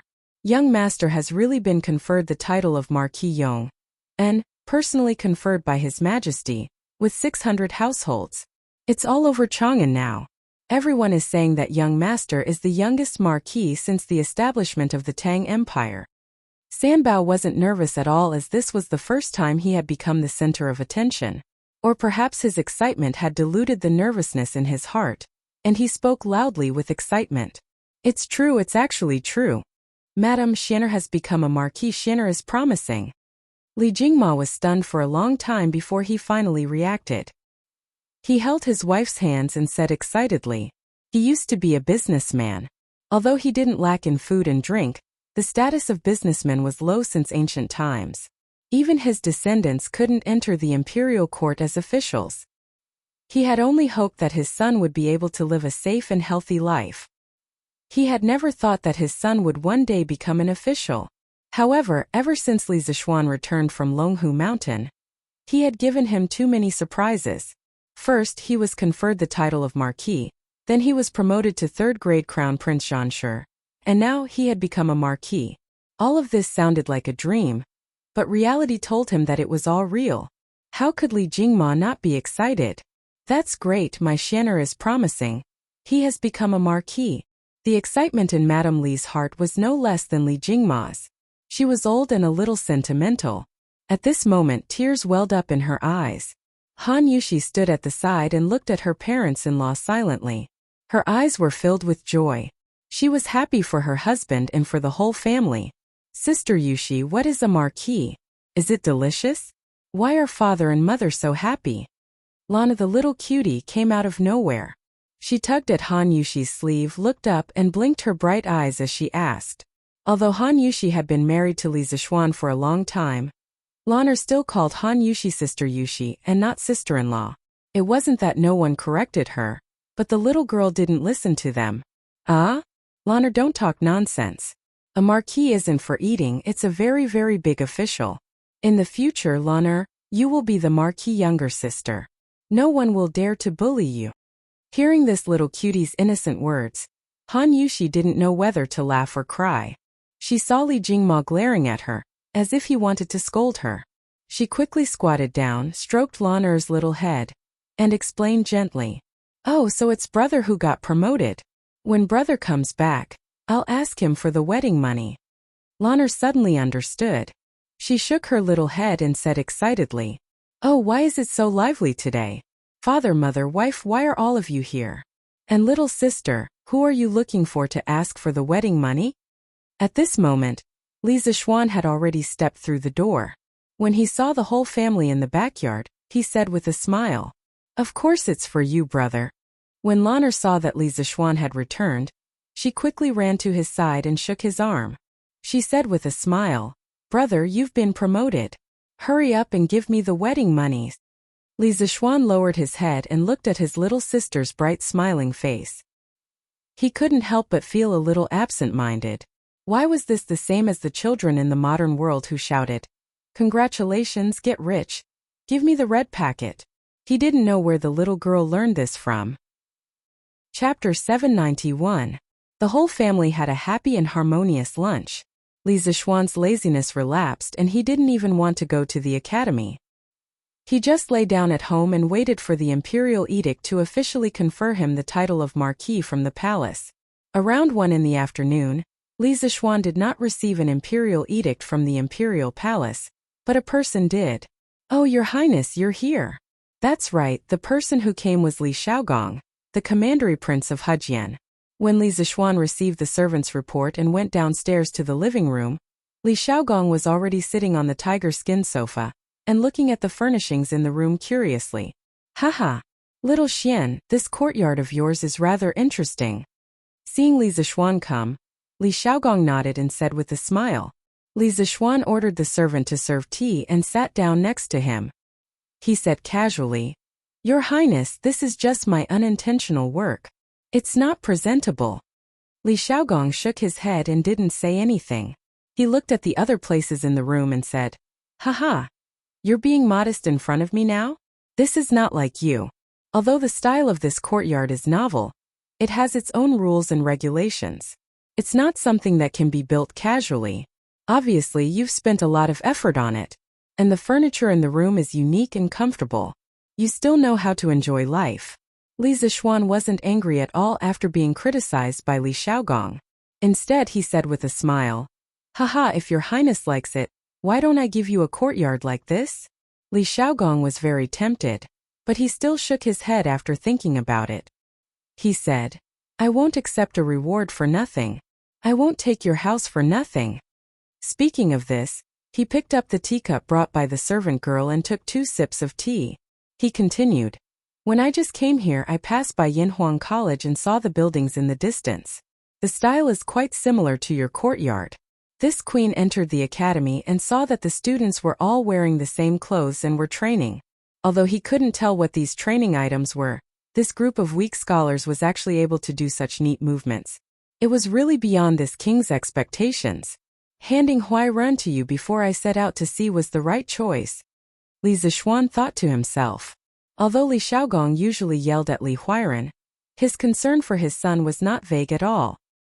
He had just returned from the sea and couldn't wait to come to Yanhuang College to see Li Huairen's situation. Perhaps this was deep fatherly love.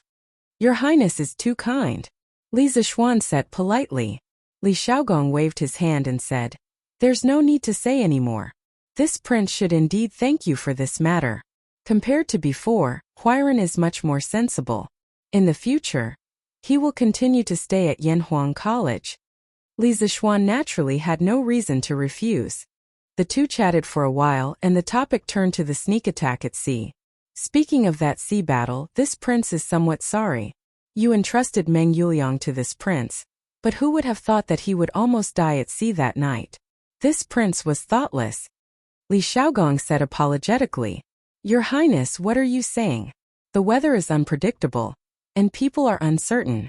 Some things, no matter how prepared you are, will always be unexpected. Fortunately, Meng Yuliang is fine. This is the best outcome.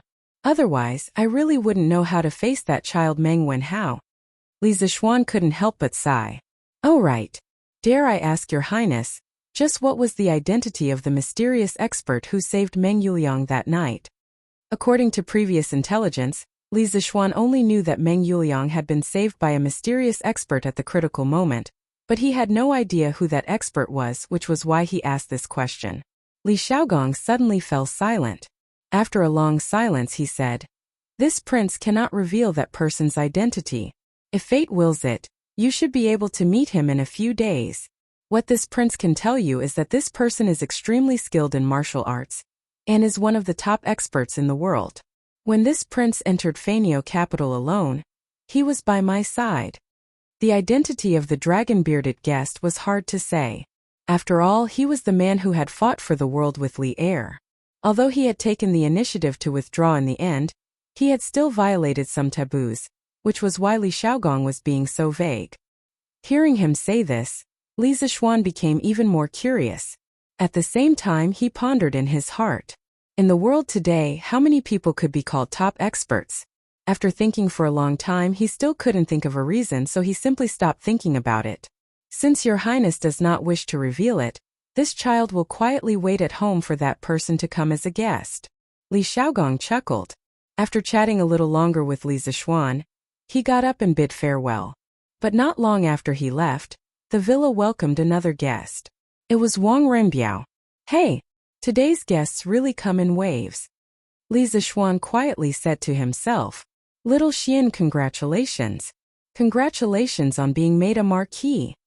The moment Wang Renbiao entered the room, he cupped his hands in congratulations. To tell the truth, Li Zixuan's meteoric rise had surprised both him and his father. Half a year ago, this young man had just returned to Chang'an from the mountains, but half a year later, he had become the Marquis of the Great Tang. The fickleness of the world truly made one sigh with emotion. Haha, thank you very much. Renbiao, come in and have a seat. Seeing Wang Renbiao, Li Zixuan suddenly remembered that he was looking for him for something. It was about rubber, so he hurriedly went forward to greet him. Little Xian, I came to find you because you asked me to send someone to help you find rubber. Sure enough, Wang Renbiao sat down and went straight to the point. Li Zixuan hurriedly got up and asked excitedly, How is it? Did you find it? Wang Renbiao smiled and said, This thing is really difficult to find. The steward of the Wang family's fleet led people to search for at least a dozen island countries.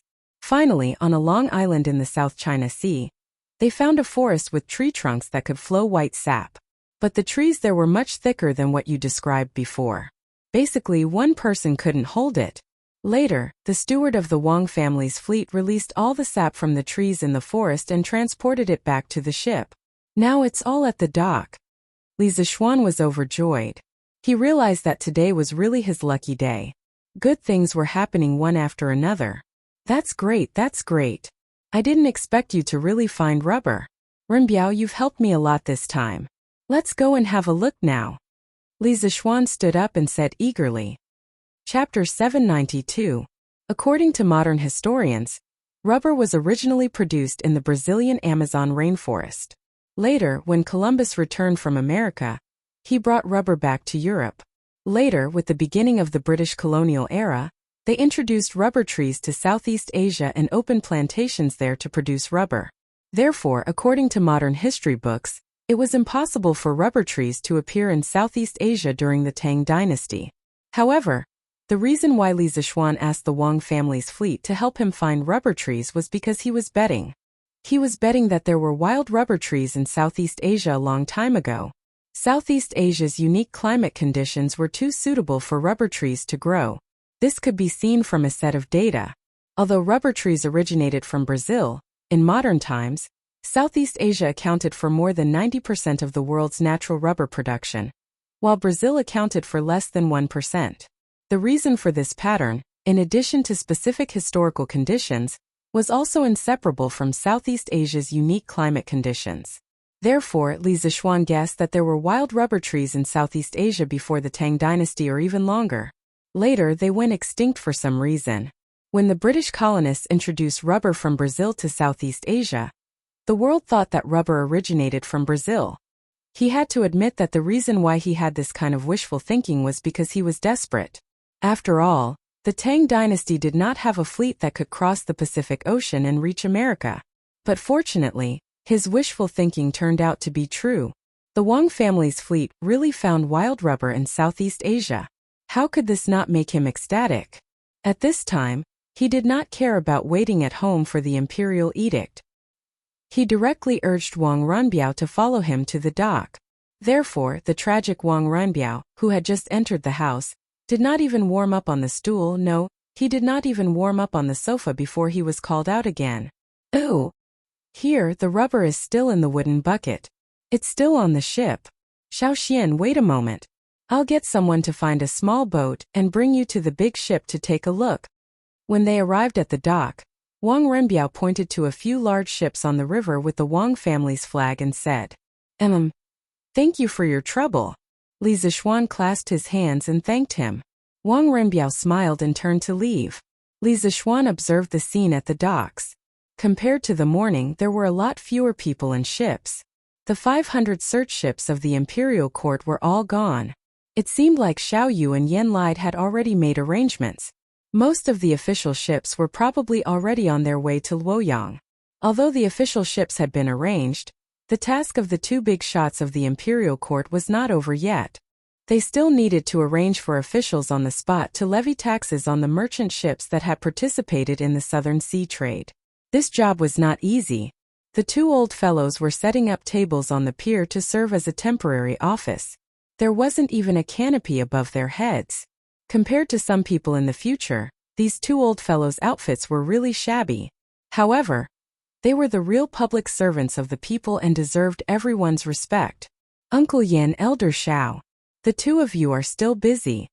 Li Zixuan walked over and greeted the two out of respect for the revolutionaries of the older generation who were really doing practical things. Yo, little Xian, you're here? I heard that you were conferred the title of Marquis by His Majesty in the morning court. Congratulations. Hearing this, Yen Lide raised his head and said with a smile. He knew that his son, Yen Xiaoning, seemed to have a girlfriend in the academy. Although the other party wasn't a daughter of a prestigious family, she was the daughter of the current generation's Mo family. This identity was nothing to other families, but to the Yen family, which was a family of engineers, it was a big deal. In general, Yen Lide approved of this marriage. He knew that his son was obsessed with construction machinery all day long and was like a blockhead. He didn't expect that his son would actually find a partner now. This made Yen Lide happy and grateful to Li Zixuan. Xiao Yu nodded and smiled at Li Zixuan as a greeting. Thank you, Uncle Yen. The title of Marquis is just His Majesty's favor. Li Zixuan replied with a smile. Then he used his hand to fan his face and said to Yen Lide and Xiao Yu, It's such a hot day. Why don't the two of you get someone to set up a shed? If something bad happens to the sun, it will be a great loss to the Tang Empire. Sigh, we don't have the time. Yen Lide sighed. He pointed to the endless boats on the river and said, That's not the case. The official boats of the imperial court are fine. Most of them have turned around and headed to Luoyang. However, there are more than 1,000 civilian boats. It's very troublesome to calculate the value of the goods on their boats. Almost all the officials of the Ministry of Civil Affairs are here today. Even so, it's unlikely that all the boats will be able to unload before dark. When Li Zixuan heard this, he also felt that the amount of work Yen Lide and Xiao Yu were facing was too large. The old officials of the Ministry of Civil Affairs were using more traditional calculation methods, and the speed of their calculations was simply too slow. Although Li Er had issued a decree a few months ago to promote the new type of mathematics throughout the country, in the face of a new knowledge, it would always take some time to accept and digest it. Some people were older, and their ability to accept new knowledge was worse, so the speed at which they absorbed it was slower. We can't go on like this. Uncle Yan, Elder Xiao, I'll get someone to set up a few sheds for you. I'll also send some ice and cold water over. Otherwise, it'll be bad if you get a heat stroke. Li Zixuan said as he wiped his sweat. Yen Lide and Xiao Yu didn't have the time to do this, but he did. Seeing two old men over 50 silently contributing to the country under the scorching sun, he couldn't help but feel a little uncomfortable. But it was precisely because of people like them that the Great Tang would gradually grow stronger until it was invincible. The two old men smiled and didn't refuse Li Zixuan's good intentions. The officials of the Ministry of Civil Affairs who were busy calculating the accounts seemed to have heard this conversation. At this moment they couldn't help but write even more cheerfully. Marquis Yong, and this old man heard that you have a group of students who are rather proficient in calculation. Why don't you call them over to help you? Xiao Yu raised his head and smiled at Li Zixuan. Ever since the imperial court had introduced the new type of mathematics, he had privately studied the mathematics textbook that Li Zixuan had compiled. Even someone as picky as him had to admit that the new type of mathematics had an incomparable advantage in calculating speed. That was why he had said this now. Li Zixuan froze for a moment, then bitterly smiled and said, Elder Xiao, it's not that this little one isn't willing to cooperate, but that group of students of mine is still undergoing military training at the academy. They can't leave. Ooh. Chapter 793. If it was in the past, Li Zixuan wouldn't have minded his students coming over to help Xiao Yu settle the score. On the contrary, he would have been more than happy to do so because it could give his students some social experience. After all, Yanhuang Academy cultivated practical talents. But now, Chang Yaojin was probably brutally training the students, but he went to call the students away. How could this be? It's an emergency, so it won't take up too much of their time. Presumably, missing half a day of training won't have much of an impact on the students, right? Regarding the military training at Yanhuang College, the ministers in the imperial court more or less knew a little about it. Some of them even went to watch it live. Xiao Yu had also been there. It was undeniable that when they saw a group of weak scholars marching in an orderly formation on the field and shouting loud slogans, they couldn't help but feel shocked. Starting from the Western Zhou dynasty, the official courses were divided into national studies and local studies. There were also primary school and university levels. The university level used the 6 arts as the standard curriculum. Etiquette, music, archery, driving, calligraphy, and mathematics were the 6 basic skills that students needed to master. Archery and driving were the most primitive forms of military training in ancient times. The teachers were usually directly appointed by military officers. During the Qin and Han dynasties, the importance of military training for students gradually decreased, and the military training in schools began to decline. As Confucianism was regarded as orthodox, the 6 arts became the 6 classics of Confucianism. The content of military education disappeared, and the function of military training weakened into a ritual program. During the Sui dynasty, martial arts and literature began to greatly reduce military equipment. The focus of national education changed from martial arts to literature, and the imperial examination gradually began to become mainstream. At the beginning of the Tang dynasty, the national policy of emphasizing martial arts in wartime and literature in peacetime was established. At this time, the method of selecting scholars was still biased towards the imperial examination. The school became an accessory to the imperial examination, and military training was abolished. In addition, Confucianism began to germinate, and gradually the educational concept of emphasizing reading over practice and meditation over activities gradually formed. During the Empress Wu Zetian, the civil and military examinations were separated. The civil and military examinations were not tested on martial arts. In order to obtain fame, the students had no time to study military courses, and military training was gradually abandoned. Therefore, even though he was shocked, Xiao Yu still disapproved of Yanhuang College's military training. However, the college was run by Li Zishuan. As an outsider, he couldn't do anything about it. Therefore, he didn't raise any objections from beginning to end. Li Zishuan pursed his lips and didn't say anything. Of course, missing half a day of military training wouldn't affect the students much. However, today's timing was a little special. Old Chang had just gone to the academy in the afternoon. He could imagine that the group of brats in class 1 of the academy were probably in so much pain under Old Chang's evil claws that they wished they were dead. If he went to pull the students over, Old Chang would definitely go crazy. Elder Xiao, missing half a day of military training is of course not a big deal. However, today is a little special. Lu Guogong is conducting special training for the students. If I were to disturb them at this time, I'm afraid it would be very inconvenient. When Xiao Yu heard this, he immediately blew his beard and glared. Outrageous! Is Cheng Jijia's special training more important than collecting business taxes for the imperial court? Go and get the students to come over. If Cheng Jijia isn't convinced, he can come and reason with me. Li Zishuan suddenly felt helpless. Since he had already said this, he had to be a living bodhisattva today and rescue the students who were in deep trouble. Ahem, Elder Xiao, please wait a moment. I'll send someone to the courtyard to inform the students to come over. Yanhuang College. As Li Zishuan expected, ever since Cheng Yaojin, the big devil, came to the academy in the afternoon, the students' training suddenly increased by more than 50%. Today's weather was so hot, but the students of each class could still be seen running tirelessly on the field. Large beads of sweat rolled down their foreheads. The camouflage uniforms on their bodies looked as if they had just been fished out of the water. A gentle twist could probably wring out water. Cheng Yaojin held a bamboo stick and followed behind the students of Class 1, as if he was herding sheep. Huff huff. I'm so tired. You say, hi Duke Liu, don't you know how to rest at home if you have nothing better to do? Why did you come to the academy to join in the fun? Sigh, if only father could cancel the rest period. Yes, just temporarily. Let us endure this period of military training first. The little fatty was sweating profusely on the field. As he ran, the fat on his body jiggled. Therefore, according to the theory of physics, if he ran the same distance, he would need to do more work and consume more energy. In addition, his foundation was weak to begin with.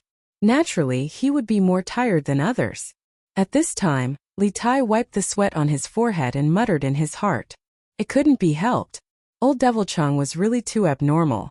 When he came in the afternoon, he made them run as if their lives depended on it. Those who couldn't run were directly thrown into the small dark room to fend for themselves. He was simply too cruel. General Chang, General Chang. At this time there was a shout from the back of the team. Turn right. Enter the field. Chang Yaojin looked back and saw Emozhong running in his direction. He led the students from the track into the field and then shouted again.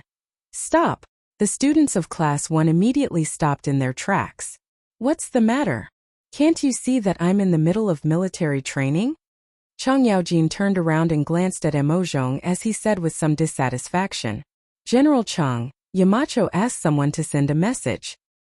He wants a class of students who are proficient in arithmetic to temporarily stop their military training and go to the pier outside Plum Village to wait for orders.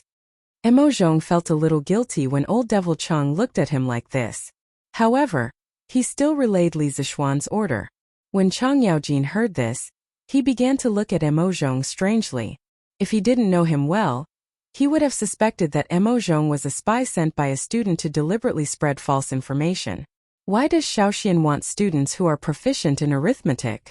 Emozhong cupped his fists and said, I don't know. I only heard that it was the order of the Minister of Civil Affairs, Elder Xiao. That old fox Xiao Yu? Chang Yaojin frowned and didn't say anything. The eyes of the students on the field suddenly lit up. Their chance had come. As long as it wasn't military training, they were willing to do anything. Moreover, they had to know arithmetic and he was the Minister of Civil Affairs. This meant that this job must be related to accounting. In this case, they had to go. Quickly agree.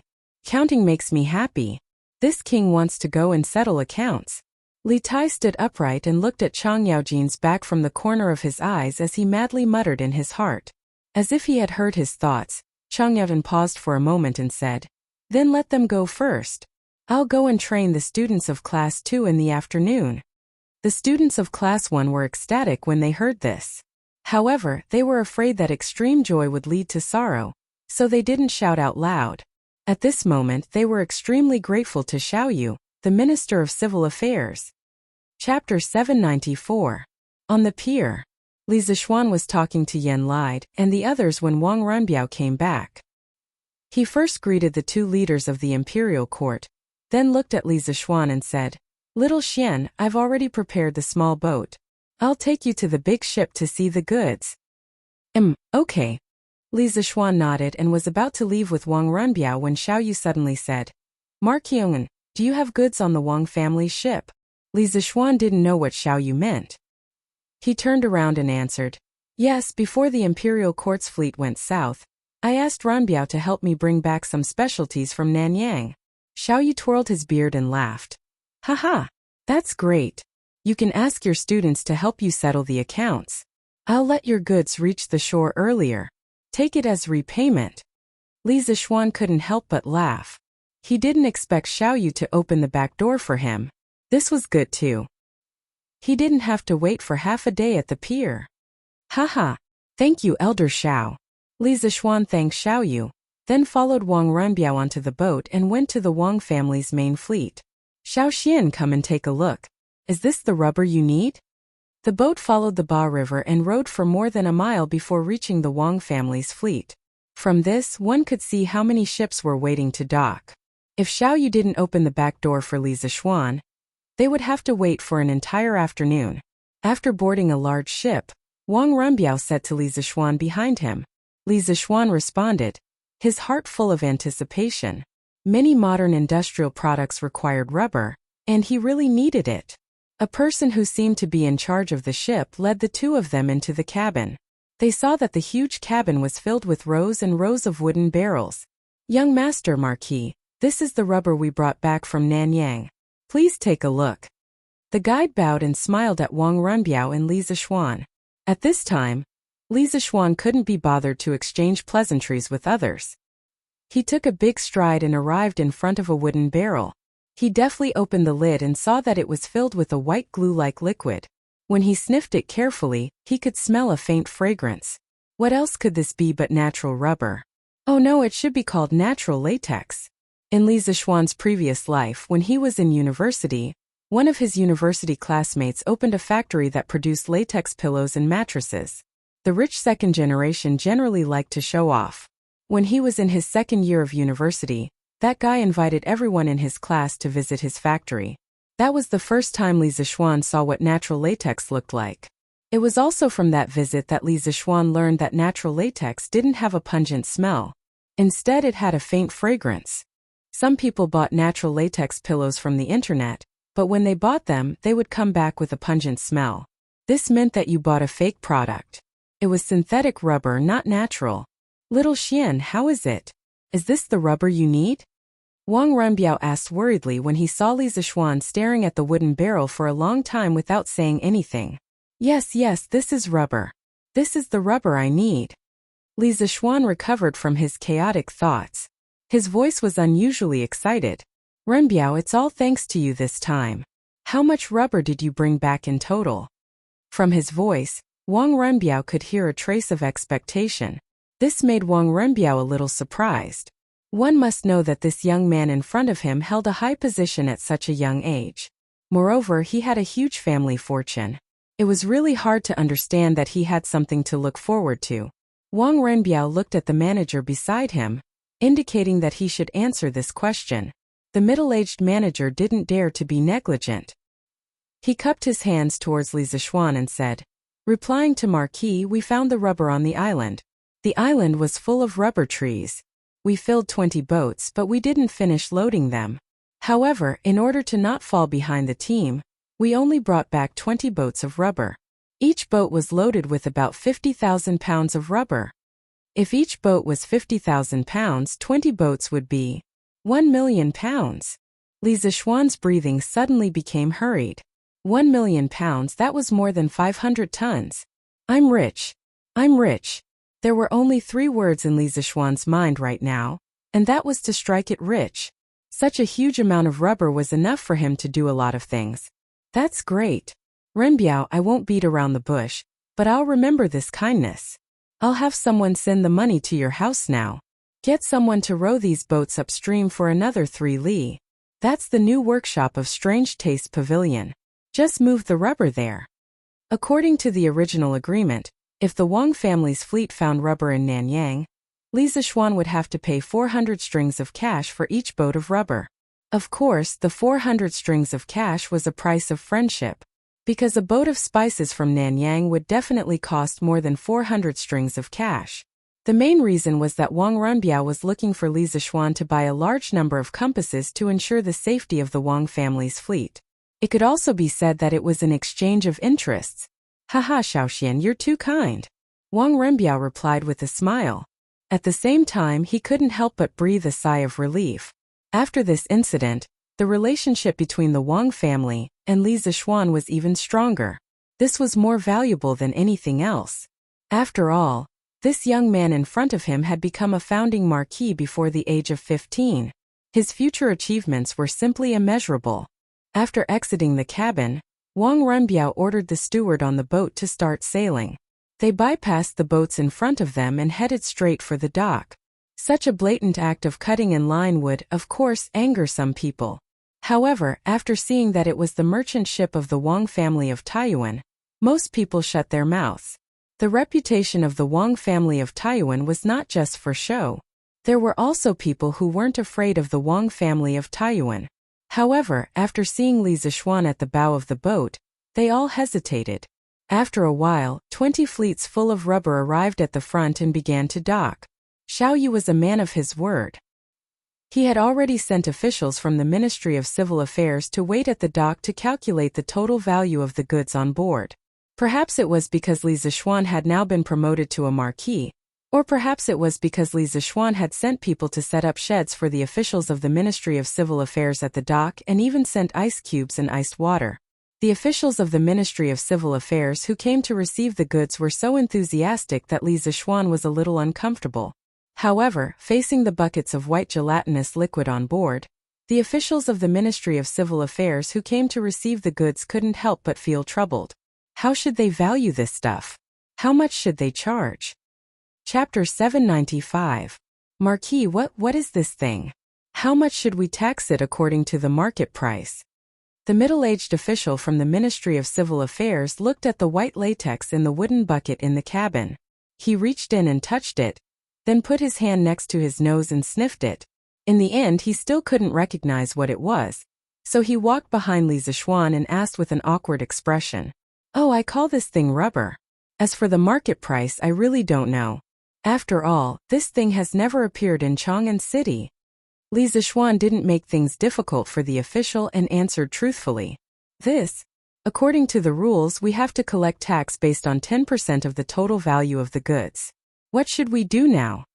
The middle-aged official suddenly frowned and said. Li Zixuan glanced in the direction of Yan Lide and Xiaoyu, then smiled and said, "If you can't make up your mind, go and ask Elder Xiao. However, I can give you a reference price. I bought this rubber from the Wang family's fleet. It's 400 strings of coins per ship. Alright, you can go and ask." He didn't mind paying more or less tax, but it was obvious that he was following the rules. If he paid more or less, what would the people behind him do? Yes, this official understands. Thank you, Marquis, for your advice. The middle-aged official cupped his hands to Li Zixuan, then turned and left. Not long after, he turned back. Marquis, Elder Xiao said that the tax will be based on the price you bought the rubber from the Wang family. In fact, Xiaoyu knew very well that since Li Zixuan valued rubber so much, it meant that its value was definitely extraordinary. At least it was definitely worth more than 400 strings of coins per ship. But so what if he understood? Only Li Zixuan could make use of this thing's value. The others didn't even know how to use it, so it was difficult to appraise its actual value. It was better to be straightforward and do Li Zixuan a favor at the same time. Alright, send someone up to take a look. There are a total of 20 ships worth 8,000 strings of coins, which is the tax of 800 strings of coins. If there's no problem, I'll write you a note later. You can take this note directly to Yunshan to get the money. Li Zixuan smiled without batting an eyelid, then said to the middle-aged official. In his heart, he was thinking that Elder Xiao was quite considerate. At least he didn't help just now. Yes, Marquis. Please wait here for a moment. This official sent someone to check the ships. The middle-aged official responded and went to arrange it. It didn't take long for the inspection to be completed. Li Zixuan wrote him a note for 800 strings of coins and asked him to go to Yunshan Villa to get the money. He wouldn't carry so much money with him. He wasn't crazy. The fleet full of rubber left the dock and sailed upstream along the Ba River. As soon as Li Zixuan got off the ship, he saw a group of students in camouflage uniforms coming from the north. Who else could it be other than Li Tai and Chang Chumo? Yamacho. Yamacho, what orders do you have for us to come here? The group of students also saw Li Zixuan. They immediately rushed over and asked. Li Tai didn't say anything. The little fatty was so hot that he was panting. Besides, he also knew why Li Zixuan called them over. Didn't they see so many officials at the dock burying their heads in writing? Anyway, for him, escaping from Chang Yaojin's evil clutches was the best thing to do. Meng Wenhao looked at the densely packed ships on the river. His face was full of excitement, but there was also a trace of uncertainty in his eyes. At this time, Li Zixuan looked at the students and smiled. The fleet that was previously organized by the imperial court to go south has returned today. His Majesty ordered the Ministry of Civil Affairs to collect tax from all the ships. Because the amount of money involved is huge, it's more troublesome to calculate. Elder Xiao wants you to come over and help collect the tax as soon as possible, so that these ships can dock and unload as soon as possible. As soon as Li Zixuan's voice fell, the students suddenly became excited. Many of them were familiar with accounting because a few months ago, when Yanhuang Academy was being built, they also went to help for a while. Most of them were at the construction site to help Yan Xiaoning calculate the materials consumption and so on. When Meng Wenhao heard Li Zixuan say that these ships were the fleet that went south, his body finally couldn't help but tremble. This was because he knew that his father was in one of the ships on the river. After so long, it was the first time that he and his father were so close to each other. He really wanted to find his father right now, but where could he find him with so many ships? Moreover, he still hadn't completed the task that Li Zixuan gave them. Mother! Quick look! Isn't that my brother? Not far away, among the group of people who were welcoming their relatives and friends, a little girl suddenly accused the group of students in camouflage clothing behind them, and said to the middle-aged woman beside her, "Yeah, don't talk nonsense. Your brother is still studying at the academy." The middle-aged woman didn't believe her. She patted her daughter's little head and said, "This pair of mother and daughter were Meng Wenhao's mother and Yaya. Mother, that's really my brother. Yaya didn't lie to you." Unexpectedly, after being reprimanded, Yaya still pulled Meng Wenhao's mother and said. Meng Wenhao's mother turned around suspiciously. When she looked in the direction of her daughter's finger, she was suddenly stunned. On the other side, Li Zixuan brought more than 40 students from Class 1 to Xiaoyu's place. Xiaoyu personally assigned them tasks. Li Zixuan seemed to have noticed Meng Wenhao's abnormal mood. He walked over and patted the latter's shoulder and said in a low voice, "Your father has profited from this disaster. Your family's good days are coming soon. After the Feng Jihua's fleet docks, you can leave first to reunite with your father. But don't forget to return to the academy before dark." Meng Wenhao obviously didn't know that his father had been promoted to an official, but this didn't stop him from being grateful to Li Zixuan. "Thank you, Yamacho." He clasped his fists at Li Zixuan excitedly. The waiting time was always long. At around 5 in the afternoon, it was the Feng Jihua's fleet's turn to dock. Meng Wenhao's eyes were sharp. He took the initiative to follow the officials of the Ministry of Civil Affairs to welcome them. After a while, he saw the man on the ship whose blood was thicker than water. "Father." Because the weather was too hot, Meng Yuliang was shirtless at the moment. In this way, the dozens of scars on his body were exposed. When Meng Wenhao saw them, the corners of his eyes couldn't help but sour. Why are you here? And Ya Yulan, why are you all here?" It was Meng Wenhao's mother and daughter. At this moment, when they saw the Feng Jihua's fleet docking, they also followed. The family that had been separated for nearly 5 months was now reunited at the murky harbor. Chapter 796. Not far from the dock of the Ba River, there was a tea shed. It was specially designed for merchants to rest and quench their thirst. A few hundred steps to the east, one could see some restaurants, shops, grocery stores, and so on. It was like a small market dedicated to the dock of the Ba River. "Husband, the injuries on your body." In the shabby tea shed, Meng Wenhao's family of 4 was sitting around a tea table. When Meng Wenhao's mother saw her husband gulping down 2 bowls of herbal tea, a trace of heartache flashed through her eyes. She paused for a moment before asking. In fact, according to Feng Jihua's original intention, Meng Yuliang could take his wife and children directly home for a reunion, but Meng Yuliang refused because the goods on Feng Jihua's ship had not been unloaded. He felt that he could not leave yet. However, he did not want his family to suffer with him, so he led his wife and children to the tea shed next to him to rest for a while. After that, he planned to go back alone and continue to work. At this time, hearing his wife's words of deep concern, Meng Yuliang hurriedly interrupted. "Those are just some minor injuries. It doesn't get in the way. When going out, how could there not be any bumps and bruises? Don't make a fuss and scare the children." He did not intend to tell his family about the encounter with the pirates at sea. Even if it was dangerous at the time, now that he had returned safely, what was the point of mentioning it? Mentioning it would only make his family worry. There was no benefit at all. But he did not know that Meng Wenhao, who was sitting quietly on the side, already knew the complete story. "Father, after you come back this time, don't go out to sea again, okay? The sea is stormy and there are many bad people. It is easy to encounter danger. Although it is said that wealth comes from danger, your son can now support himself and the family. Don't take the risk of going out to sea again, okay?"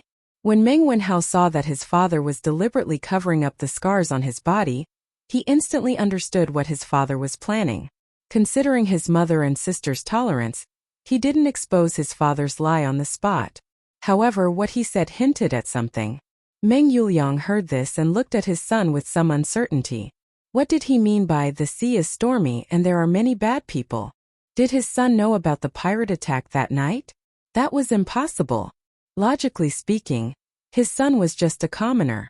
How could he receive news from the sea? All right, I promise you. Looking deeply at Meng Wenhao, Meng Yuliang replied with a firm expression. He had just escaped death not long ago, so he knew better than anyone else the dangers of the sea.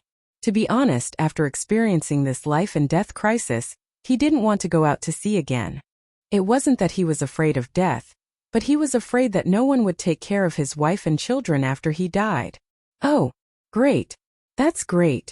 Daddy finally doesn't have to be away from home for so long in the future. Otherwise, Yaya will think badly of you. Of course, Yaya couldn't understand the code between her brother and her father, but she could understand that her father would never go out to sea again. Just this point alone was enough to make the little girl happy for a long time. Haha, is that so? Yaya misses Daddy that much? Hearing his daughter's innocent words, Meng Yuliang laughed in a carefree mood. Yes. Yaya missed Daddy a lot when Daddy wasn't around. Yaya nodded and said crisply, Haha, Daddy also misses Yaya. Yaya, wait for me. Daddy will bring you delicious food this time. I'll give it to you when we get home tonight. It was said that a daughter was her father's lover in his previous life. This point was really not wrong. Meng Yuliang wanted his son to succeed, but he doted on his daughter endlessly. He stroked Yaya's little head and laughed heartily. After all, the little girl was still young. Hearing that her father brought her delicious food, her two little eyes suddenly curved into a small crescent moon. She sweetly said, Thank you, Daddy. Meng Yuliang smiled, then stood up and prepared to go back to the dock to work. At this moment, there was a sudden commotion from the docks. The few of them followed the sound and saw 4 people dressed in green, round-necked, narrow-sleeved robes. They seemed to be the eunuchs of the palace. Where is Meng Yuliang? Where is Meng Yuliang? Come quickly to receive the decree. Faintly, Meng Yuliang seemed to hear the leader of the eunuchs calling out his name. He wondered if he had misheard, or if there just happened to be someone with the same name and surname as him on the docks. Otherwise, how could a nobody like him enter the eyes of the nobles in the palace? Father, they seem to be calling you. Obviously, Meng Wenhao also noticed the situation there. He pulled Meng Yuliang's sleeve and said.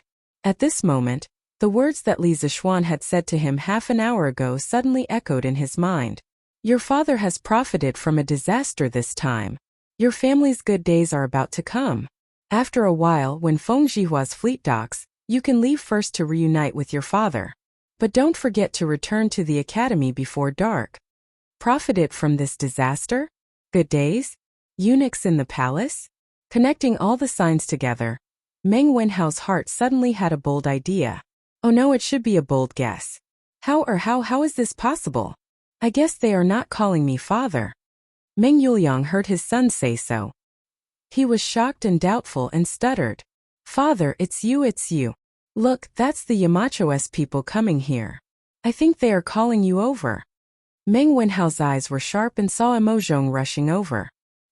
He could not help but confirm the guess in his heart. Master Meng, the angels are coming. Quickly go and receive the edict. Just as they were talking, Emozhong had already run over and said in a hurried tone. Meng Yuliang trembled and quickly waved his hand. I am not a master. You can just call me Yuliang. But when he heard the second half of Emozhong's sentence, he could not help but be stunned. Those eunuchs were really here to find him? And they were going to give him an imperial edict? A peasant like him was going to receive an imperial edict one day? Why did it feel like a dream?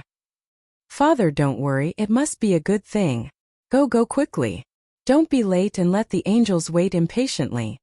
Meng Wenhao saw his father in a daze and quickly went forward to push him and urged him. Oh, good. Father will go right away. Meng Yuliang returned to his senses and hurriedly followed Emozhong towards the docks to receive the imperial edict that had descended from the heavens. Chapter 797. Oh Marquis, why are you still here?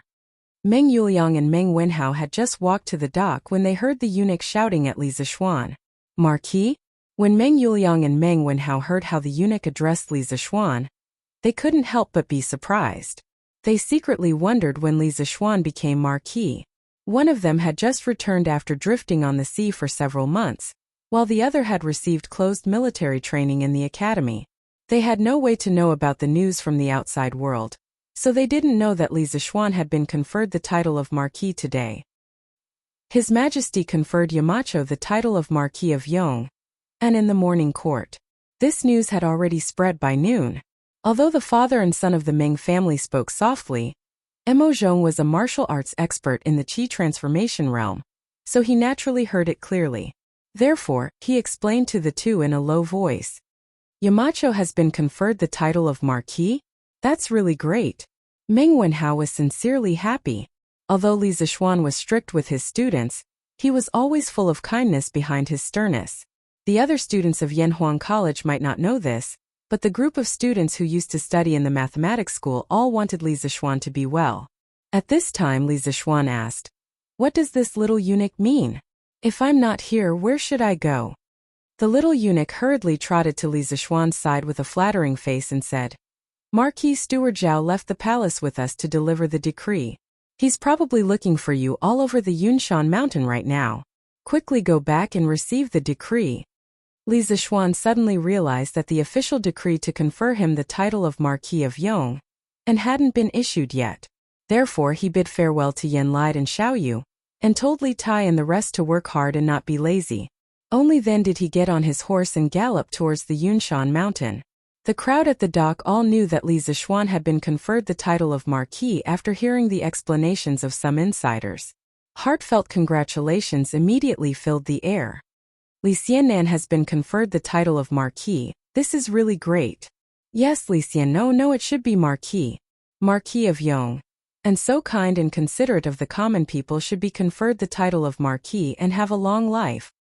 Yes, with Marquis Yong the Marquis? Who knows, maybe it will be our family's turn.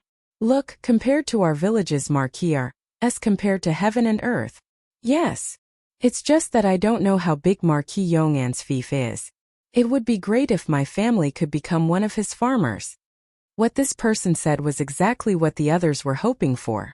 Li Zixuan was already famous for treating the people of his fief well. The Marquis of the Han village and Marquis of Plum village were now rich, and had become the model villages of the villages near Chang and City. They were often talked about with great interest and of course were also the targets of envy. Hey, I know this. Marquis Yong'an's fief is in Lantian County, and there are 600 households living there. Our Lu village is definitely in there, haha. In the future, the farmers of the Lu village will also be able to live good lives. 600 households? His Majesty is truly generous to Marquis Yong. One must know that Duke of Lu Changyaojin only had 700 households living in his fief. Duke of Yiqin Qiong also had 700 households living in his fief. Duke of Wei Lijing only had 400 households living in his fief, and Li Zixuan as a marquis actually had 600 households living in his fief. Among the marquises of the Great Tang Empire, Li Zixuan's fief was definitely at the forefront. One must know that it was 600 households living there. What did 600 households mean? It meant that in the future, Li Zixuan would truly be sitting on thousands of acres of fertile land and become a super landlord. In the future, even if he didn't do anything, he would still be able to live a life of extravagance. Why is it in Lantian County and not in Xinfeng County? There is no hope for our stone village now. Instantly, there were sounds of regret from the surroundings. Meng Yuliang, listen to the imperial edict. After seeing Li Zixuan leave, the little eunuch looked at the father and son of the Meng family standing at the side and then shouted with a sharp voice. Meng Yuliang's father was so excited that he almost knelt down. Fortunately, Meng Wenhao knew the rules and knew that he didn't need to kneel down to receive the imperial edict. He quickly pulled his father and the two of them faced the direction of the imperial palace and bowed. Meng Yuliang said in a trembling voice. Meng Yuliang respectfully listens to the imperial edict. The surrounding people turned their attention back to the two of them. They looked at Meng Yuliang and his father with a trace of doubt in their eyes.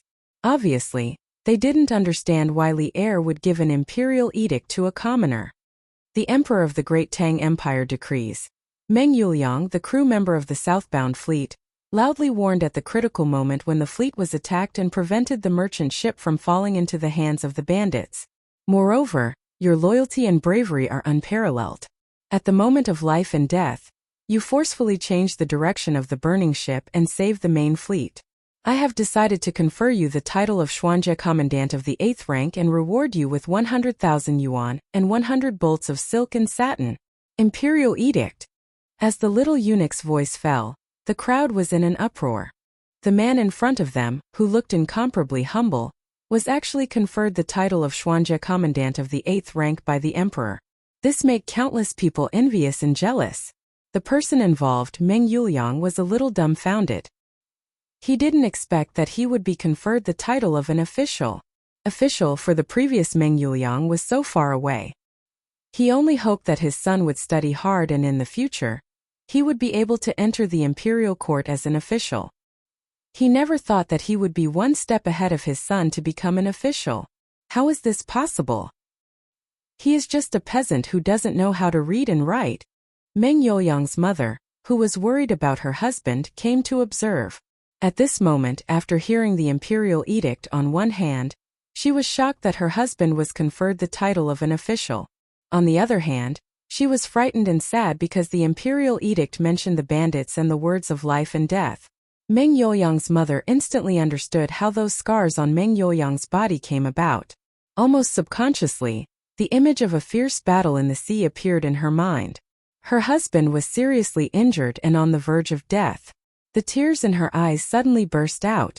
"Mother, why are you crying?" Yaya felt a chill on her arm. She raised her head and saw that her mother was actually crying silently. The little girl immediately felt grief from the bottom of her heart and asked in a hoarse voice, "Mother is fine, mother is fine?" On the other side, Meng Wenhao saw his father in a daze and quickly shouted, "Father, father, quickly go and receive the imperial edict." Oh. Meng Yuliang suddenly came back to his senses. He put his hand on his body and rubbed it hard as if he wanted to shed a layer of skin. Then he went to the side of the little eunuch and respectfully clasped his fist and said, "Meng Yuliang receives the imperial edict, thank you." The little eunuch squinted his eyes and handed the imperial edict to Meng Yuliang.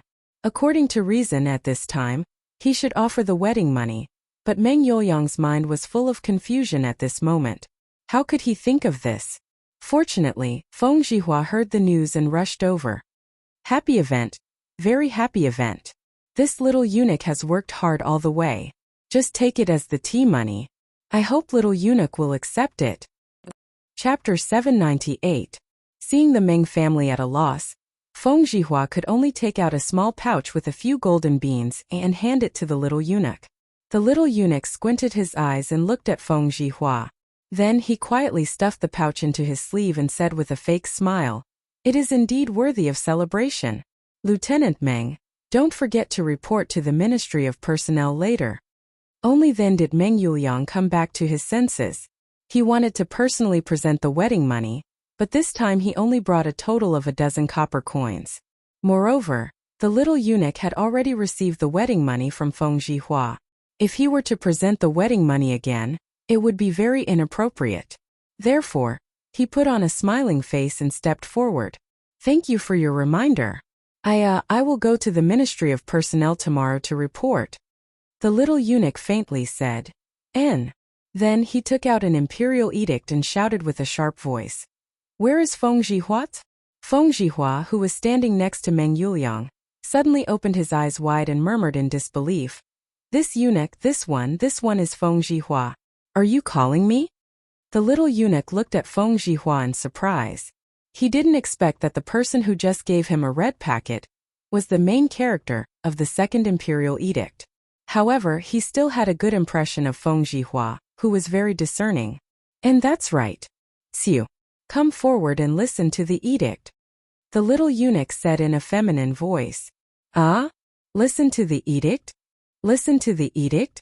Oh, okay. Feng Zhihua, listen to the imperial edict." Some people can maintain a very clear mind when they are bystanders. However, once something happens to them, their mind will immediately become chaotic. Feng Zhihua belongs to this kind of people. Now his heart is still in a mess. He even stuttered when he spoke.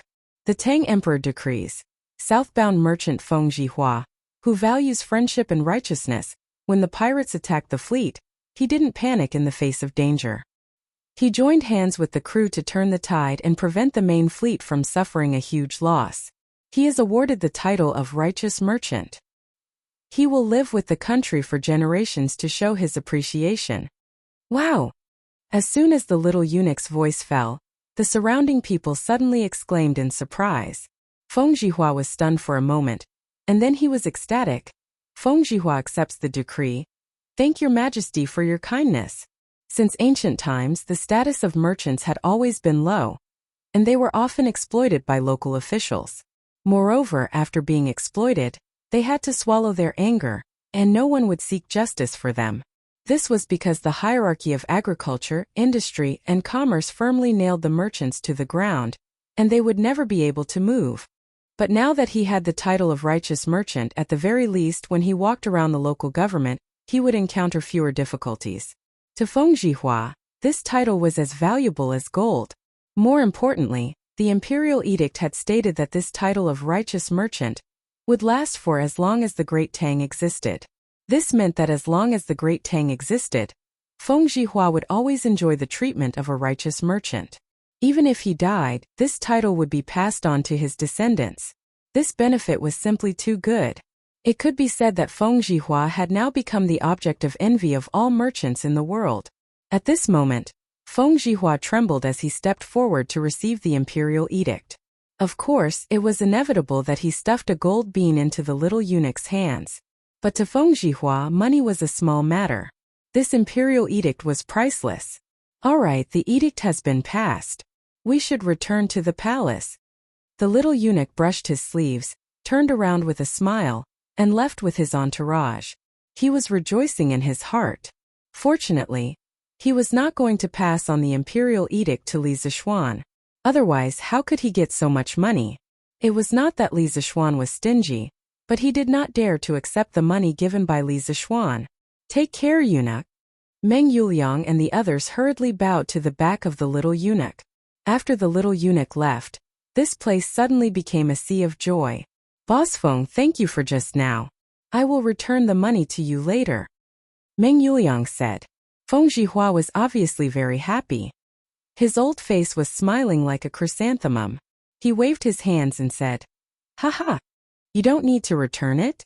How much money can it be? It's not a problem. Yuliang, now that you have an official position, this is the most joyous thing. I didn't expect that you would be an official one step ahead of your family's Wenhao. This is really beyond my expectations." In the end, without waiting for Meng Yuliang to object, he continued with a smile and said, "Oh, let's quickly finish unloading the goods.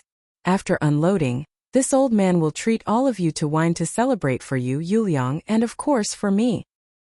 How can this be? How can I let Boss Feng spend money? Feng Zhihua pretended to be angry and said, "Hey, why can't this be? Yuliang, now that you have an official position, you don't want to have any dealings with this old man?" Meng Yuliang hurriedly shook his head and said, No, Boss Feng, what are you talking about? How can I, Meng Yuliang, be a villain who only cares about profits and forgets righteousness? I definitely don't mean that. You misunderstood. Feng Zhihua laughed and said, "Since you don't mean that, then you sister-in-law, your son, and your daughter can go together later. You are not allowed to refuse." "Butler Zhao, how have you been recently? The previous incident was my fault. Otherwise, you wouldn't have gone berserk during cultivation and caused your realm to drop." At the Yunshan residence, Li Zishuan had already received the imperial edict and was chatting with Zhao Song, whom he hadn't seen for a few months. "Sai Marquillon, please don't say that. The matter of compressing my qi for cultivation was purely voluntary. You have already explained the risks involved. If something happened in the end, it can't be blamed on you. A while ago, I heard that His Majesty blamed you because of this. I felt very apologetic in my heart, and have been wanting to visit you to apologize. As for the drop in realm, so be it. We can just cultivate again." Zhao Song was drinking tea. When he heard Li Zishuan say this, he hurriedly put down his teacup and said. Li Zishuan smiled knowingly. He thought to himself that Zhao Song was an open-minded and straightforward person. One had to know that the realm of martial arts was the lifeblood of many martial artists. A drop in realm was equivalent to taking away one's life. If this happened to others, it was hard to guarantee that they wouldn't resent it. With Butler Zhao's state of mind, it's only a matter of time before you break through to the great Grandmaster realm. Let's not blame this and that. If Butler Zhao is free in the future, I will treat you to wine. More haste, less speed. In order to break through to the great Grandmaster realm, not only did one need to make a breakthrough in strength, one also needed to make a breakthrough in one's state of mind. Li Zixuan felt that the current Zhao Song looked more mature and reserved than before. In such a state, the chances of him breaking through to the great Grandmaster realm were undoubtedly higher. Thank you for your auspicious words. Zhao Song pursed his lips and smiled faintly. Oh. Chapter 799. We haven't seen each other for a few months, but I feel that Duke Yong'an's martial arts have improved again. In the Yunshan residence, Zhao Song could not help but squint his eyes at the mention of the realm of martial arts. He took a good look at Li Zixuan and was immediately surprised. He could vaguely feel that the sword will on Li Zixuan's body was sharper than before. This was hard for him to accept. The young man in front of him had just broken through to the guru realm. Oh, really? I've been thinking about a new sword technique recently, and I haven't been practicing it deliberately. Li Zixuan hadn't paid much attention to his own realm. He just combined it with the Dugu family's solitary wind swordsmanship to improve the 9 strategies beyond the swords in his free time. To him, improving his martial arts realm wasn't the most important thing. He didn't want to improve his realm too quickly and cause his foundation to be unstable. Zhao Song was speechless. He hadn't practiced much, but his martial arts had improved so quickly. How could he, who had been practicing hard every day, endure this? He wanted to ask what kind of sword technique it was that it had such magical power, but he thought that it was taboo to inquire about other people's martial arts, so he didn't say anything. Duke Yong'an is really talented. No wonder he was valued by spiritual master Lingxiu and accepted into the sect. Zhao Song sighed and then got up to leave. It's getting late. We have to go back to the palace. If we have time in the future, we'll talk about old times with Duke Yong'an. Li Zixuan got up and said, Take care, Butler Zhao. Hey Wenhao, I heard that your father was promoted to an official. Congratulations. With the help of Class 1 of Yanhuang College's students, the ships at the dock were finally unloaded before dark. Meng Wenhao didn't go to the banquet with his family because he had to rush back to the academy before dark. In the Yanhuang College's cafeteria, Li Tai, Sun Zifan, Cheng Chumo, and the others all congratulated Meng Wenhao.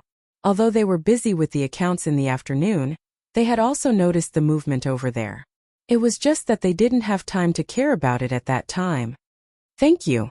In the face of these congratulatory words from his classmates, Meng Wenhao politely responded with a forced smile. However, in his heart he was bitterly laughing. Was this really worth congratulating? Meng Wenhao felt that this was not worth congratulating. He even felt that if he could, he would rather not have this Xianjia chaplain as long as his father was safe and sound.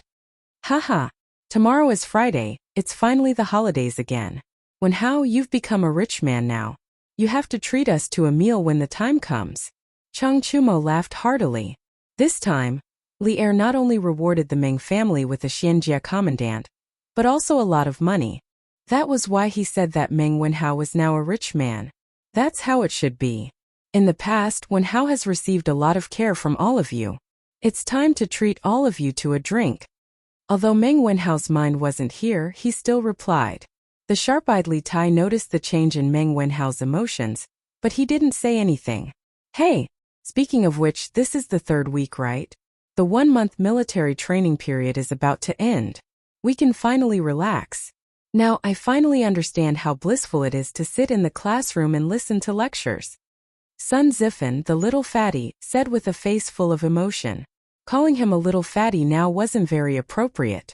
After such a long period of military training, his physique was now at an average level. He couldn't be considered fat at all. At most he was a little sturdy. As for Li Tai, he had also lost a lot of fat. However, Li Tai was much fatter than Sun Zifan before, so he still looked a little fat now. However, it was much better than his previous round appearance. Sigh, Sun Zifan, I say, let's think about how we're going to spend tomorrow. This afternoon, because we helped the Ministry of Civil Affairs settle the score, we escaped a calamity. However, we can't escape the calamity forever. I heard that this afternoon, the people of Class 2 were badly scolded by Lu Guogong. Now they're all lying on the sports field. Wang Meng, who was sitting at the next table, glanced at Sun Zifen, who was in a happy mood, and said mercilessly, That's true. When Sun Zifen heard this, he immediately lost his spirit like a frosted eggplant. He muttered in a melancholy mood. When we left in the afternoon, I felt that Lu Guogong was not in a good mood. We are bound to be unlucky tomorrow. I say, Chonyo, can you ask your father not to come tomorrow? It's not so bad for the academy. We can have a break every 5 days, but the ministers only have one break every 10 days. It's not easy. Your father should be resting at home while the imperial court is on holiday. Yes, Zifen is right. Chonyo, you have to persuade Lu Guogong. Li Tai also voiced his agreement. Chung Chumo said with a bitter face, Do you think I don't want to persuade him? But my father is so stubborn. How can I persuade him? In fact, Chung Chumo knew that the reason why his father came to the academy as a military training instructor, other than helping Li Zishuan train the students, was to help him improve his state through military training. But now that more than half of the military training was over, his martial arts state was like Mount Tai, not moving at all. So compared to Li Tai and the rest, he was the one who was under a lot of pressure. That's right. This prince can still take leave. Today, Lu Guogong wanted to scold us, but because of the fleet from the imperial court, it was all for naught. Tomorrow he will definitely reprimand us even harder, so tomorrow won't be easy. This prince must take leave tomorrow. Li Tai's mind suddenly flashed. He remembered that before school started, Li Zishuan had asked him for help twice.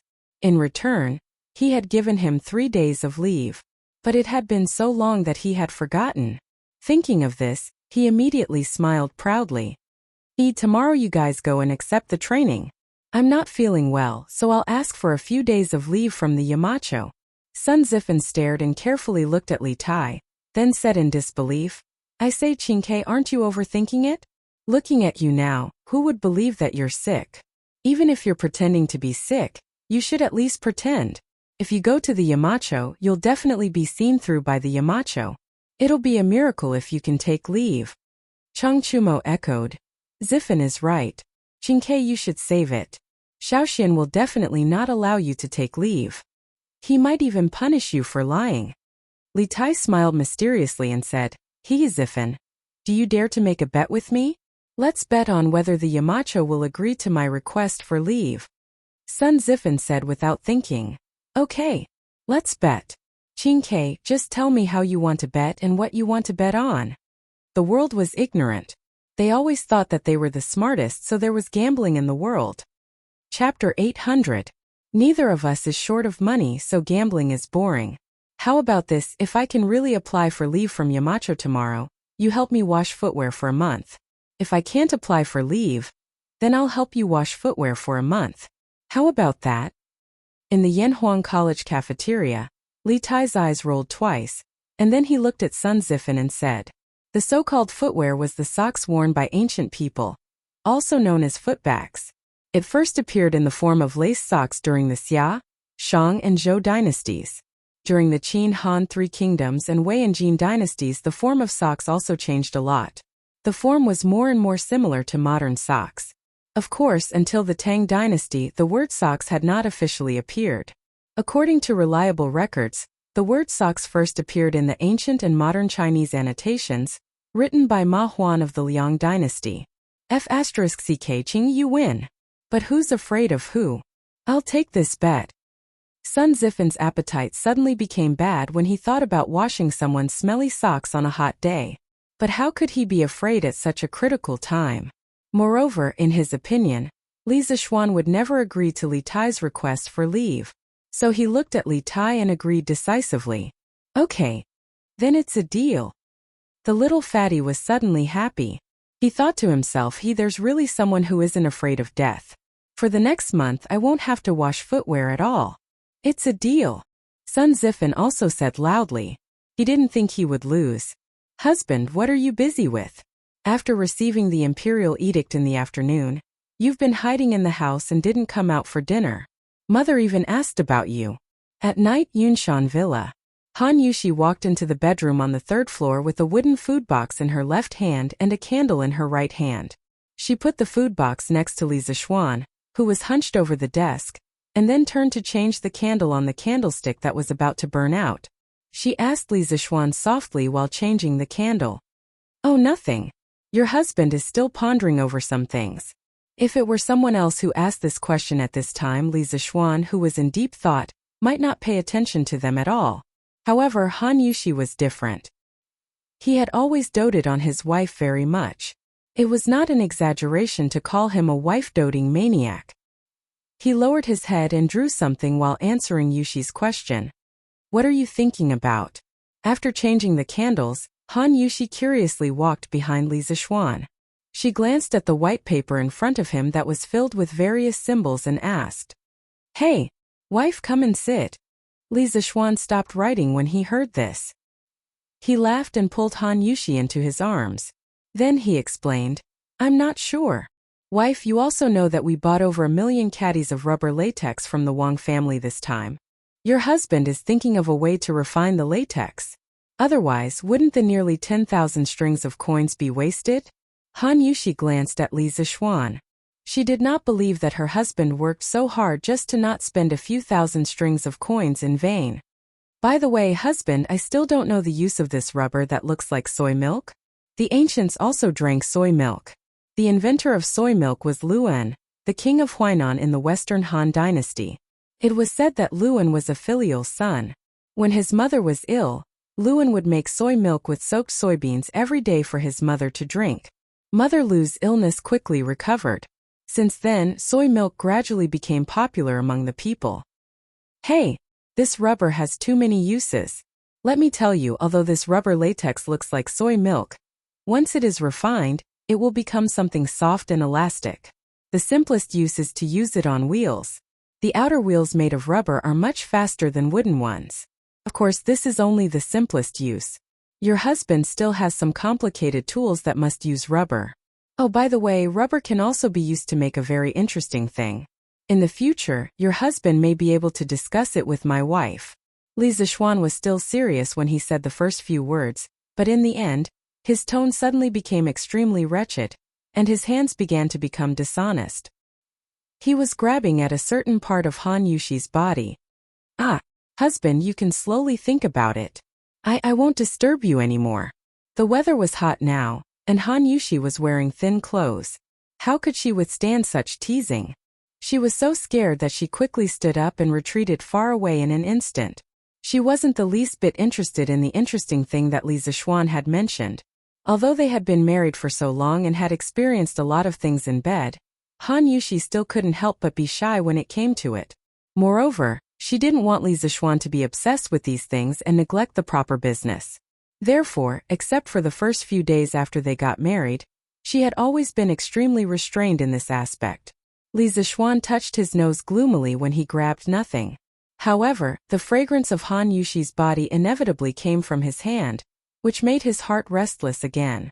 But when he saw his wife retreating far away as if she was guarding against a pervert, walking to the bedside and beginning to embroider, he knew that now was not the time to do that kind of thing.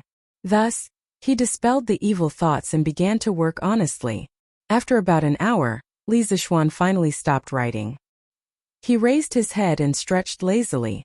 He looked at the food box that Han Yushi had just brought over. He shook his head and did not touch the food. In front of a beautiful woman, who was a feast for the eyes, why would he need any food? This guy chuckled, then rubbed his hands and walked toward Han Yushi, who was sitting by the bed and doing needlework. "Ah, husband, don't. Let me finish the rest of the embroidery first." Someone's bear hug completely disrupted the rhythm of the needlework in Han Yushi's hands. Han Yushi exclaimed and quickly said, "This was not an excuse on purpose, but this embroidery really only had a little work left." "Oh, okay. Wife, you do it. I'll hug you and not move. It won't affect you." Li Zixuan responded in a muffled voice. Then he wrapped his arms around Han Yushi's waist from behind and buried his head in her neck. Feeling the hot breath on her neck, Han Yushi suddenly blushed. She thought to herself, how can I do it with peace of mind when you are like this? After sighing helplessly, Han Yushi forced herself to calm down and began to do the unfinished work. Ah, wife, this won't do. The light at night is too dim. Needlework hurts the eyes. Let's not do it. Let's sleep. After a while, Li Zixuan felt that it was still difficult to do embroidery with the weak candlelight in the room, so he spoke up. At the same time, he wondered if he should find a way to install electric lights in the courtyard. Otherwise, it would be inconvenient. Oh. Chapter 801. Once a person's dream was achieved, it was easy to become lazy, and this laziness would continue until a new goal appeared. Li Zixuan was like this. When he first came to this dynasty, he dreamed of becoming a marquis and then waiting for death to come. Life was short, and he still had a wealthy family and a beautiful wife. He had to enjoy it as soon as possible. So the next day, Li Zixuan slept very late and didn't wake up. Of course, part of the reason was because he had slept rather late last night. In any case, his habit of getting up early for the past half a month was suddenly interrupted. However, this made someone suffer. Bang bang bang. Bang bang bang. Yanhuang College, Guanghua Building. 10th floor of the Central Twin Towers. Li Tai did not go to the cafeteria after finishing his morning run as usual. Instead, he went straight to Li Zixuan's office and banged on the door with all his might. However, there was still no movement after banging on it for more than 10 times. Li Tai's heart skipped a beat, and he had a bad feeling. Qing Ke, are you looking for Xiaoxian? At this moment, someone suddenly walked out from the staircase. It was Yan Xiaoning, who had just come to work and heard the commotion. Li Tai was quite familiar with Yan Xiaoning in the past. He quickly said, "That's right, Brother Xiaoning. Do you know where Xiaoxian Yamacho is?" In the past, Xiaoxian would have already arrived at this time. However, you still haven't opened the door after banging on it for so long. This means that he didn't come today. Yan Xiaoning thought for a moment and replied. Li Tai panicked when he heard this. Then, Brother Xiaoning, do you know where Yamacho is now? Yan Xiaoning said helplessly. How would I know? Qing Ke, if you have something urgent to look for him, you can ask Mo Zhong. He should know. As soon as Yan Xiaoning finished speaking, Li Tai disappeared in an instant. He was so fast that even Yan Xiaoning was a little surprised. Seems like this military training is still useful. Yan Xiaoning muttered softly as he looked at Li Tai's back, which was obviously much thinner than before, and his vigorous steps. Mo Zhong, where's Yamacho? Li Tai ran to the gate of the academy, found Mo Zhong, and asked.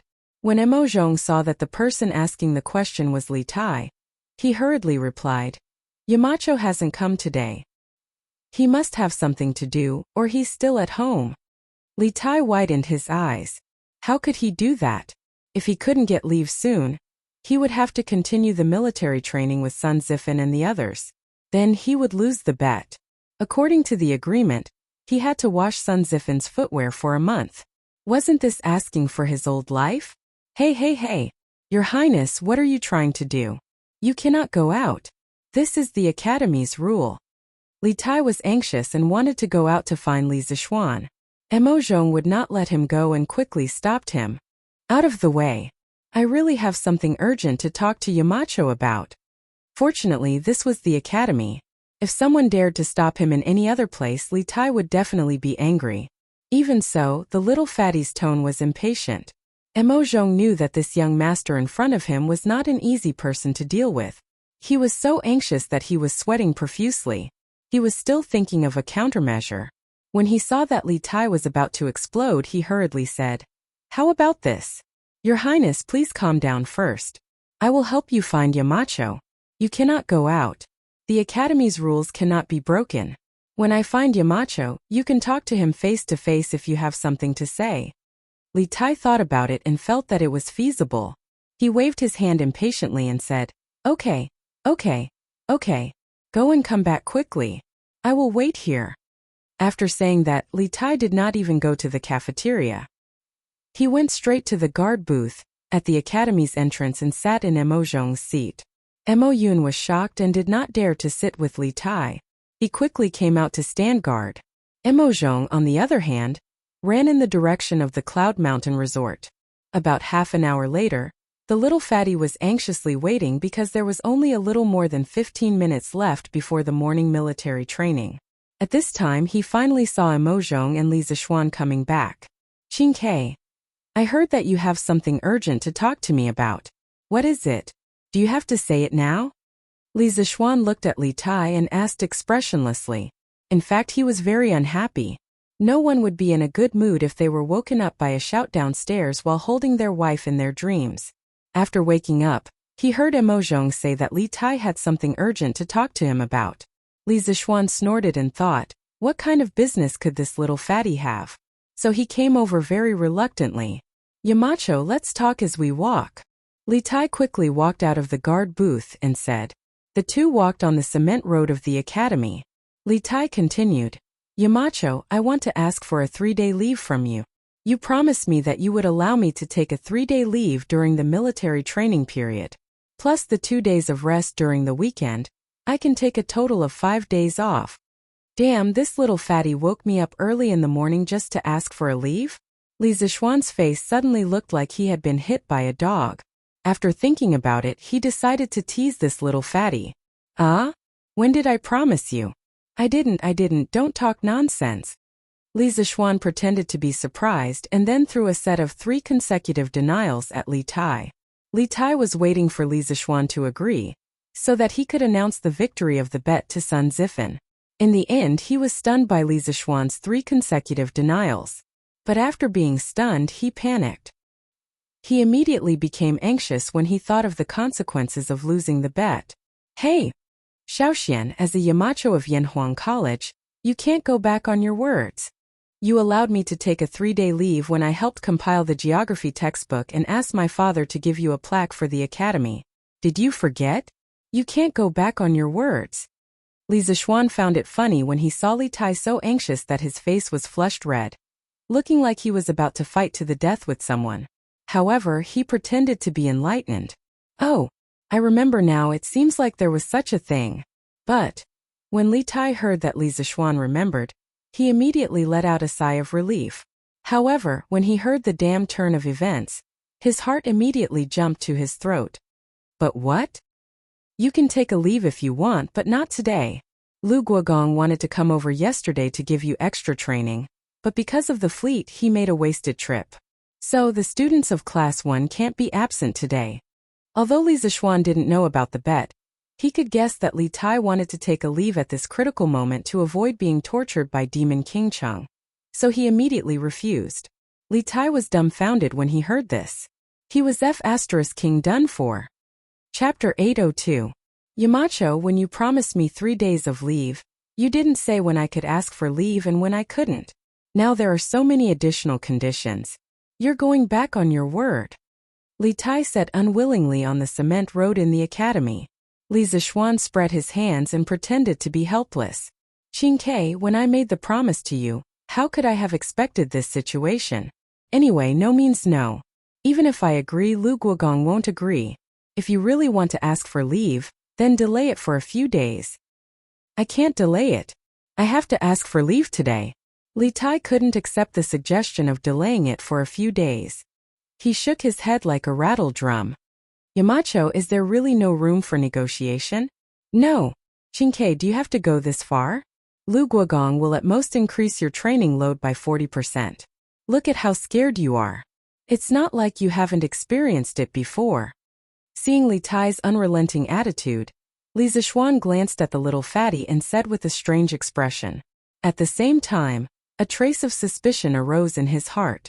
Logically speaking, Li Tai wouldn't force himself to do it even though he knew it was impossible. Li Tai wanted to say that if he didn't ask for leave today, he would have to wash Sun Zifan's feet for a month. However, he swallowed the words back down because he felt that if Li Zixuan knew the truth, then it would be even more impossible for him to ask for leave. After interacting with Li Zixuan for so long, he knew that Li Zixuan liked to trick him the most. "I'm not feeling well today. I have to ask for leave." After hemming and hawing for a long time, Li Tai finally made up an excuse. However, he forgot that this excuse was the worst excuse for Li Zixuan. Li Zixuan narrowed his eyes and looked Li Tai up and down. Li Tai suddenly felt uncomfortable being looked at. Li Zixuan saw this and knew that things weren't as simple as he thought. Qingke, you're not feeling well? Where are you? It just so happens that I know a little about medicine. Come, let me take your pulse. To be honest, how could this guy know how to take a pulse? He was just bluffing. However, Li Tai was really bluffed. After all, Li Zixuan's medical skills were well known. No, Qingke, are you hiding something from me? Li Zixuan's eyes were fixed on Li Tai as he indifferently said, I'm not, Yamacho, don't talk nonsense. Li Tai felt guilty under Li Zixuan's penetrating gaze. In a moment of desperation, the little fatty actually used Li Zixuan's 3 consecutive denials and threw them back at Li Zixuan.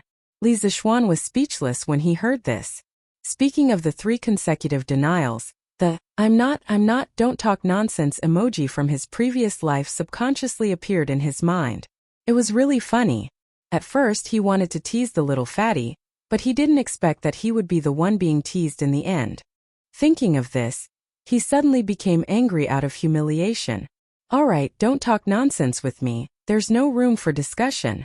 It's almost time, why aren't you going to military training? If you're late, you'll be punished again. Li Tai looked at Li Zixuan with a tragic expression. Suddenly, he had an idea and said, Can't you make an exception? I can use those 3 days of leave in exchange for today's day, is that okay? Li Zixuan hesitated when the little fatty said this. But why was this kid willing to put in so much effort? Was there something fishy about this? Then tell me first, are you hiding something from me? Otherwise, there's no need to talk about any conditions.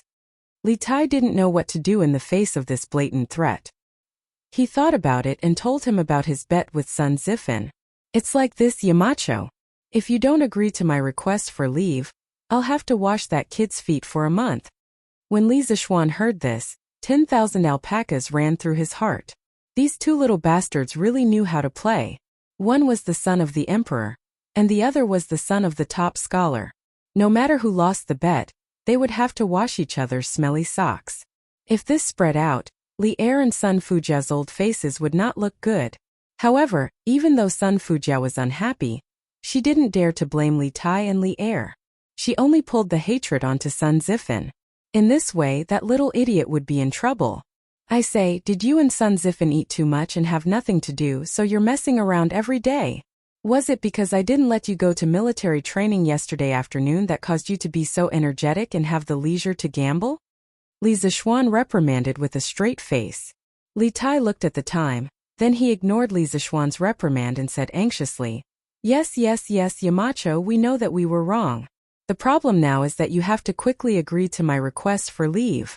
Didn't you just say that as long as I tell you the truth, you'll allow me to take leave? Li Zixuan rolled his eyes and said unhappily, When did I say that?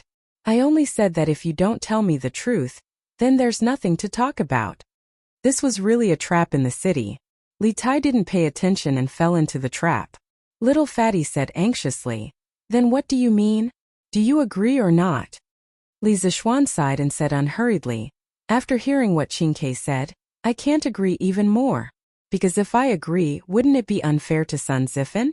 If this was in a gambling house, your actions would be considered cheating. You were the one who wanted me to tell you the truth, but after I told you, you said this. I think you did it on purpose. Li Tai breathed heavily, obviously flustered and exasperated. At this time he didn't care about his tone of voice. Li Zixuan didn't get angry because of this. He thought for a while and said, Qingke, I'm not targeting you on purpose. What I said is the truth. Now there are only 2 paths in front of you. 1, lose the bet and obediently go to military training. You'll also obediently wash Sun Zifan's socks. Oh no, wash his feet. 2, I can agree to your request for leave today. In addition to exchanging 3 days of leave for 1 day today, you have to carry 20 buckets of water on Saturday. You're not allowed to spend money to hire people or ask your subordinates to help. You have to carry these 20 buckets of water to the student dormitory's water tower. If you don't do this, Sun Zifan will definitely feel bad. Time is of the essence. Which path do you prefer? F*CK. I like your grandpa. I don't like any of the paths. You're F*King cheating me. Li Tai's face was full of grief and indignation. If he won, he really wanted to fight Li Zixuan to the death. How could he bully people like this? I choose the second path. Seeing that the students who had finished breakfast were walking to the field, Li Tai gritted his teeth and said. Chapter 803. Qingke, how was it? Did Yamacho allow you to take a leave of absence? On the sports field of Yanhuang College in Class 1's camp, Sun Zifan was a little guilty at first, but after waiting for Li Tai for a long time and not seeing him, he suddenly felt that this bet was as stable as a dog. At this moment, seeing Li Tai's drooping face, this guy secretly thought that he had a chance. He immediately went forward and pretended to be concerned, but anyone could see the smugness in his eyes. In fact, this amusing idiot's thinking was wrong. The reason why Li Tai's drooping face and looking unhappy was entirely because he had paid an extremely painful price to win this bet. Not only did he sacrifice 2 days of vacation that originally belonged to him, but he also had to carry 20 buckets of water. This really cost the little fatty his life. 20 buckets. Li Tai felt that he would have to carry them for a day. At this moment, when he heard Sun Zifan ask him, Li Tai raised his head and quickly restrained the dejected look on his face, revealing a victorious smile. Hee, of course. You brat, just wait to wash my feet for a month. At the end of his words, Li Tai's tone became a little vicious. In his opinion, the whole thing was caused by Sun Zifan. Li Zixuan deliberately asked for a sky-high price and deliberately cheated people. Although it was infuriating, Sun Zifan, the initiator, still had a reason to be very angry. Ah? How is that possible? Sun Zifan, who was originally winning, heard such an unexpected answer and suddenly felt a little incredulous.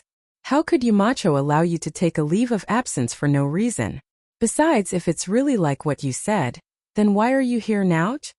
Li Tai smiled and said condescendingly with the attitude of a victor.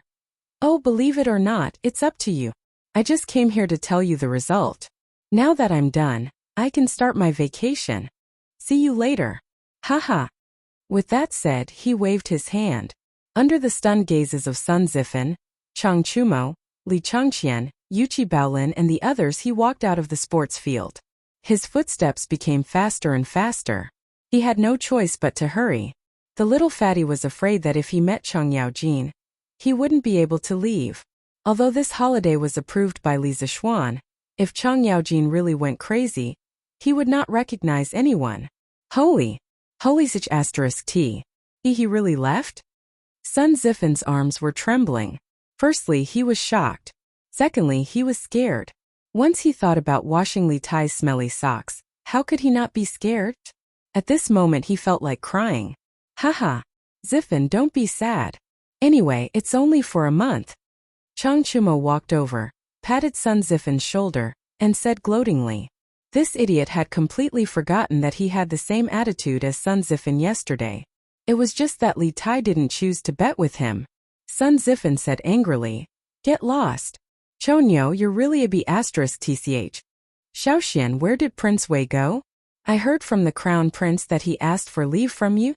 During the morning break, Chang Yaojin found Li Zixuan, who was wandering around the sports field with his head lowered and thinking about something, and asked. Li Zixuan raised his head. He was already prepared for old Cheng's question. Yes, Qingke asked for leave from me. I heard that Her Majesty had something to do with him, so I asked him to go back first. This guy was now used to scamming people.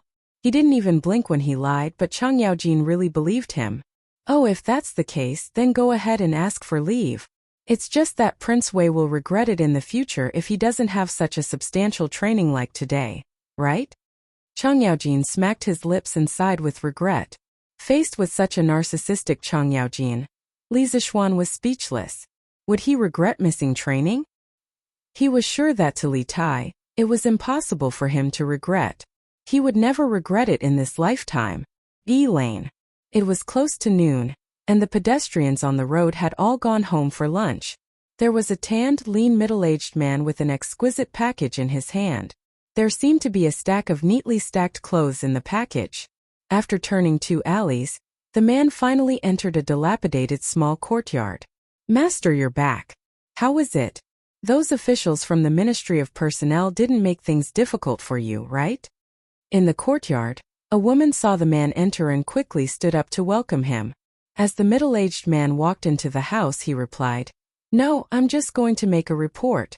I'm not here to ask for help. Why would they make things difficult for me?" These two people were Meng Wenhao's parents. That's good, that's good. Meng Wenhao's mother sighed with relief. Then she saw the bright yellow package placed on the table by Meng Wenhao's father. She was curious and asked, "Master, is this the official uniform given to you by the imperial court?" Meng Youyang's mind didn't seem to be here. He faintly said, "I just got it from the Ministry of Personnel. If you want to take a look, open it and take a look." Meng Youyang's mother was a little excited. After all, she had lived for more than half of her life and had never seen or touched an official's uniform at close range. Therefore, she carefully opened the package and saw a dark cyan round collar official's uniform lying inside. She was about to pick it up and carefully examine it when Meng Youyang suddenly stood up and only heard him say, "Mother of my child, take a look first. I'm going to Changgui's house." Meng Wenhao's mother was stunned and said, "Master, it's already noon. Why are you going to Changgui's house?" Meng Youyang stopped and let out a long sigh. "Alas! Changgui went to sea with me, but now he didn't even bring back his body. I'm his brother. No matter what, I have to send him on his way. Mother of my child, go and get me 3 strings of money. Changgui's orphan and widow are quite pitiful. We have to show our sincerity." Meng Youyang's mother immediately fell silent. Last night, under her persistent questioning, Meng Youyang had told her the details of that terrifying night at sea. Until now, she still had a lingering fear in her heart. Moreover, she was also deeply rejoicing because many of the crew members who sacrificed themselves that night were from Gui Lane. Many of them were acquainted with her family. For her husband to be able to come back alive, it really was a miracle. "Okay, master, wait a moment. I'll go and get you the money now." If it were in the past, Meng Wenhao's mother would never be willing to give away 3 strings of money. However, after experiencing this disaster, she understood that her family's safety was the greatest wealth. Moreover, to some extent, the sacrifice of those crew members also bought time for Meng Youyang. She felt guilty and grateful in her heart. Chapter 804. Young Master, you're finally here. The Odd Interest Pavilion's new workshop in Plum Village finally welcomed its new owner today. Speaking of which, Li Zixuan really wasn't qualified to be the boss at all. From the beginning to the end, he hadn't asked about the expansion of the workshop at all. He had given full authority to Uncle Fu. Moreover, after the new factory was built, he hadn't come to visit at all. Therefore, when Uncle Fu saw Li Zixuan suddenly show up in the afternoon, he was both resentful and surprised. Li Zixuan looked slightly embarrassed. Obviously, he understood the meaning behind Faubert's words. "Ahem, Faubert, long time no see. How have you been lately?" Faubert looked at Li Zixuan and sighed helplessly. He knew that Li Zixuan had been busy recently, so he did not blame him too much. Moreover, Li Zixuan had always been very respectful to the elders in the workshop. Therefore, Faubert had always treated Li Zixuan as his junior. "Young master, thank you for your concern. I'm still in good health and can help you manage the workshop for another 2 years." Faubert led Li Zixuan into the workshop and answered Li Zixuan's question at the same time. After hearing this, Li Zixuan frowned. He suddenly remembered that Faubert was getting on in years. Even if he was healthy, he could only work in the workshop for another 2 or 3 years. Who would take over at that time? Who would be the one to carry this burden? Successor, I have to look out for a successor for Faubert from now on. Li Zixuan sighed in his heart. Curious Pavilion's new workshop occupied a large area of about 100 mu, which was dozens of times larger than the workshop in Chang. According to the different functions and types of products produced, the workshop was divided into 10 areas. The production area had a large factory building similar to the ones in modern times, the office area had an office building, and the living area had a dormitory. It could be said that this new workshop covered all the elements and could be considered the most comprehensive workshop in the entire Tang dynasty. "Oh, by the way, young master, why did you ask people to bring in so many barrels of white pulp yesterday? Our warehouse is about to be filled with those things." Faubert had planned to take Li Zixuan to the office area to rest for a while. Halfway there, He suddenly remembered the thousands of barrels of white pulp that the Wang family's fleet had delivered yesterday, so he turned his head and asked. Li Zishuan smiled and said, "That stuff is called rubber, and it's very precious. So much rubber it should be worth more than our workshop. Don't worry, didn't I come here today to teach you how to use it?" Faubert heard this and felt a little incredulous. He had heard from other sources that Li Zishuan had bought the rubber for a total of 8,000 strings of coins. Even if the rubber could bring 10 times the profit to the workshop, it was only 80,000 strings of coins. How could it be more valuable than the entire workshop? That's great. This old man wants to see what this stuff that looks like soy milk can be used for. Seeing how confident Li Zishuan was, Faubert still wanted to take a look even though he didn't believe it from the bottom of his heart. Hee. Then let's go to the workshop next door. Faubert, get someone to bring a barrel of rubber over. Oh, and bring a big pot of white vinegar as well. Li Zishuan pointed to the large factory building next to them and said to Faubert. Okay. Although Faubert was puzzled as to why Li Zishuan wanted vinegar, it wasn't convenient for him to ask. Thus, he ordered his subordinates to do as they were told. After a while all the items were ready. Faubert even brought a few old craftsmen from the workshop to observe from the side. Song Xiaoxi Pang Feiji, pour this barrel of rubber into the stone trough. Li Zishuan pointed to the rectangular stone trough in front of him and ordered Song Xiaoxi and Pang Feiji behind him. This stone trough was originally used for annealing when the blacksmith was forging. However, due to the urgency of the situation, Li Zishuan couldn't find a more suitable container. Yes, young master. Song Xiaoxi responded and quickly lifted the barrel full of rubber with Pang Feiji. The white rubber latex immediately poured into the trough. This stuff looked as thin as soy milk. It was no wonder that Faubert couldn't think of a use for it. Pour the whole pot of vinegar in. Li Zishuan weighed the pot of white vinegar in his hand and ordered.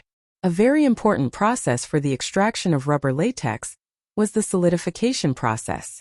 In the modern rubber latex solidification process, the most commonly used solidifying agents were formic acid and acetic acid. Formic acid and acetic acid could increase the hydrogen ion content in the latex, thus lowering the pH value of the latex, compressing the electric double layer, and thinning the hydration film. When it reached the isoelectric point of the protein, the electromotive potential would be zero, and there would be no repulsion between the rubber particles. They would gather together and solidify into a block. In the 21st century, most foreign countries use formic acid as the solidifying agent, while domestic companies mainly used acetic acid as the solidifying agent. Depending on the specific acid used, the properties of the rubber would be different. Li Zishuan had learned all of this from his rich classmate's family's factory in his previous life. Otherwise, how could he have known all of this? In the Tang dynasty, formic acid definitely didn't exist, but acetic acid did.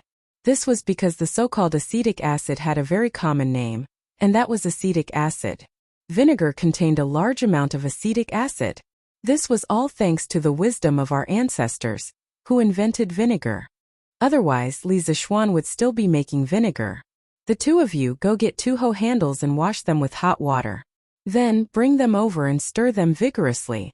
Li Zishuan quickly ordered. Song Xiaoxi and Pang Feiji obeyed and left. After a while, the two of them each carried a smooth hoe handle and walked in. Under Li Zishuan's demonstration, they began to use the sticks to stir in the stone trough. Hey, master. It's solidified. It was like soy milk just now, but now it's turned into tofu. After stirring for about half an hour, Pang Feiji suddenly shouted in surprise. It's really turned into tofu. Come and see. Song Xiaoxi was also very excited. Without needing him to say anything, Faubert and the rest of the craftsmen had already rushed over. Seeing that the rubberized latex had turned into tofu, Faubert could not help but click his tongue in wonder. Hey, this is really strange. Isn't it just pouring a pot of vinegar into it? How did all the rubber solidify? Yeah, this is too strange. It's like a magic trick. If I didn't see it with my own eyes, it would be really hard to believe. The rest of the craftsmen were also very shocked.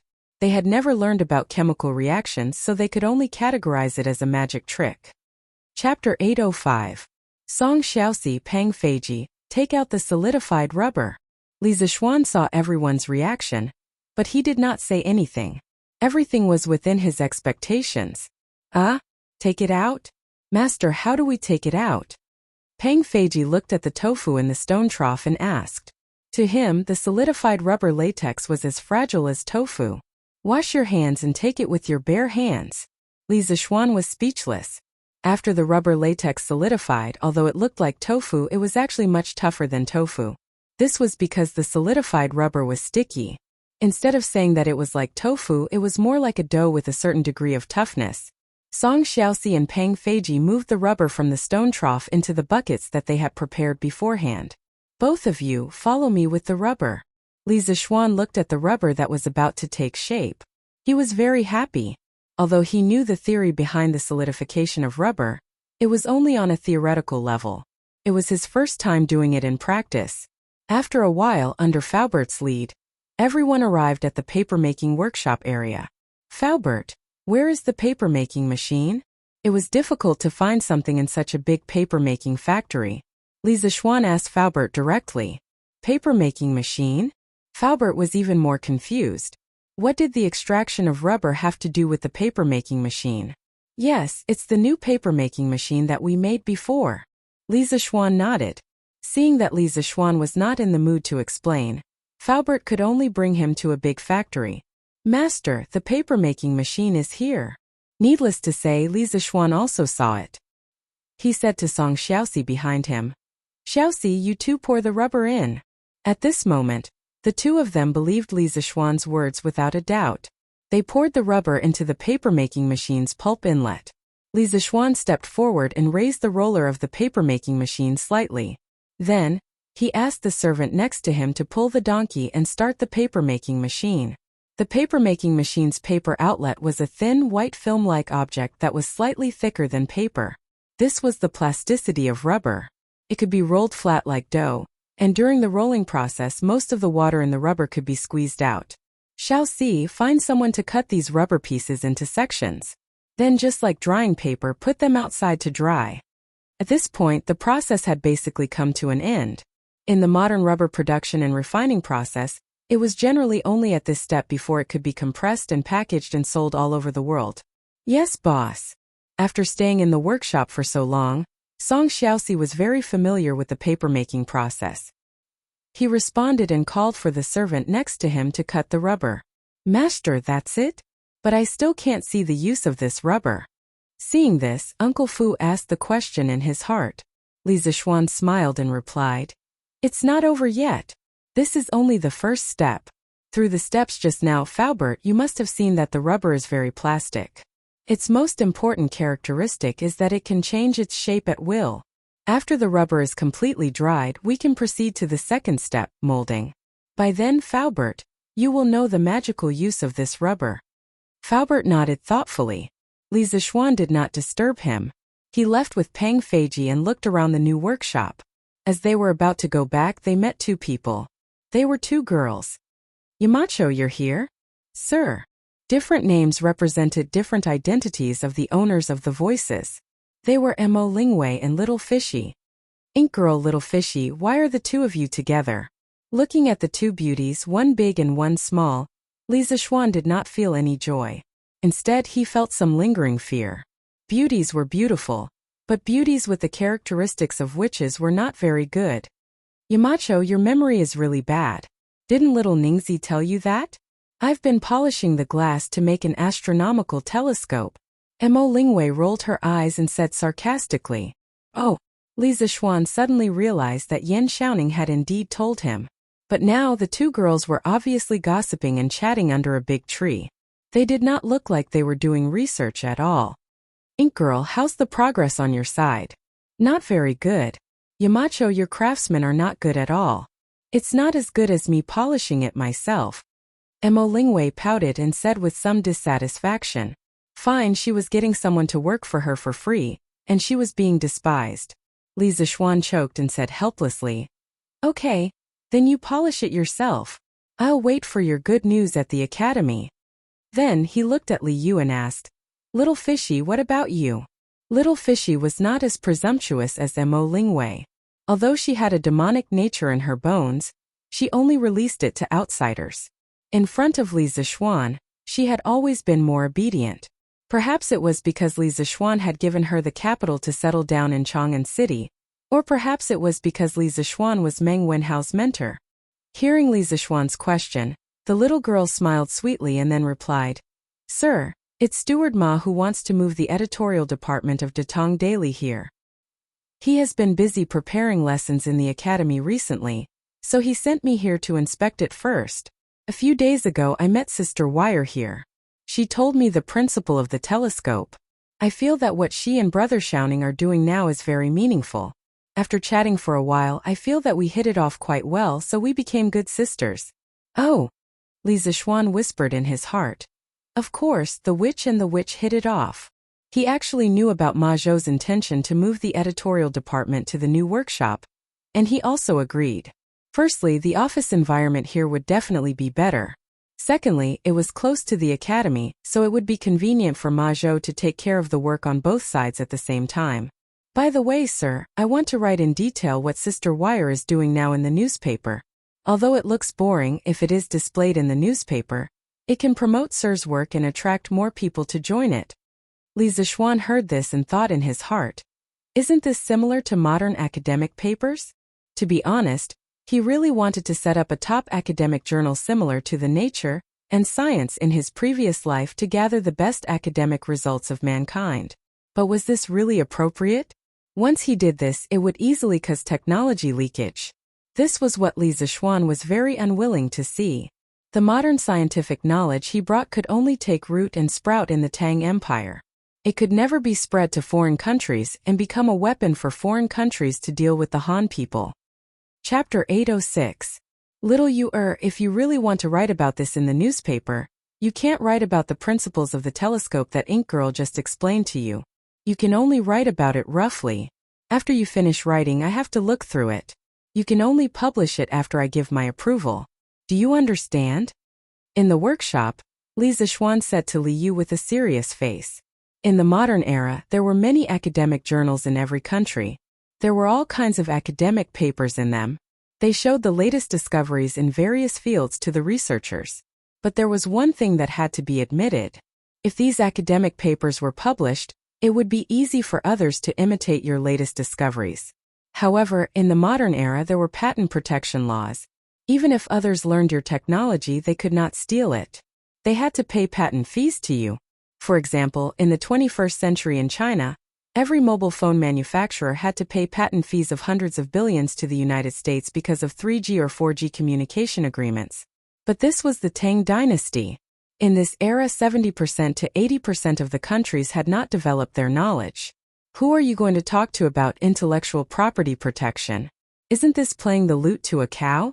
Even if Tang dynasty passed the patent law, the rest of the world would not recognize it. If he published academic journals now, the ambassadors of the other countries might bring the advanced scientific knowledge back to their countries. This was something that Li Zixuan could not tolerate. If patent laws were to be passed around the world, it would have to be in an era of peace. Right now, the only thing Li Zixuan could do was to monopolize the academic field. When the Great Tang became extremely powerful, only then would he consider the issue of academic journals and intellectual property rights. Yamacho, why is that? Although Li Yu was smart, she did not think of all these. So she raised her head and asked. Li Zixuan looked at the little girl and did not explain further. He only said calmly, "I just want Tang dynasty to have fewer strong enemies. In this world, other than stealing money, books and tombs, there is another type of thief that specializes in stealing knowledge. Little Yu, just do as I say." After saying that, he flicked his sleeves and left the workshop, leaving the two little girls in deep thought. Chinke, why are you still here? You haven't returned to the residence? Or did he come here again after returning to the residence? In the evening, with the sound of gongs and drums, the students of Yanhuang College were finally dismissed from school. At the same time, they also ushered in the long-awaited weekend holiday. Sun Zifen, who had been drilled by Chang Yaojin for an entire day, returned to the dormitory exhausted. He wanted to change his clothes before going home, but he didn't expect to see Li Tai in the dormitory. He immediately exclaimed.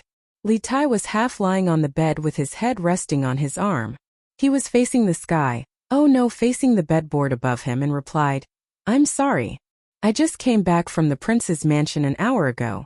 I brought back the clothes that I wanted to change into, but as for the underwear, I left them here.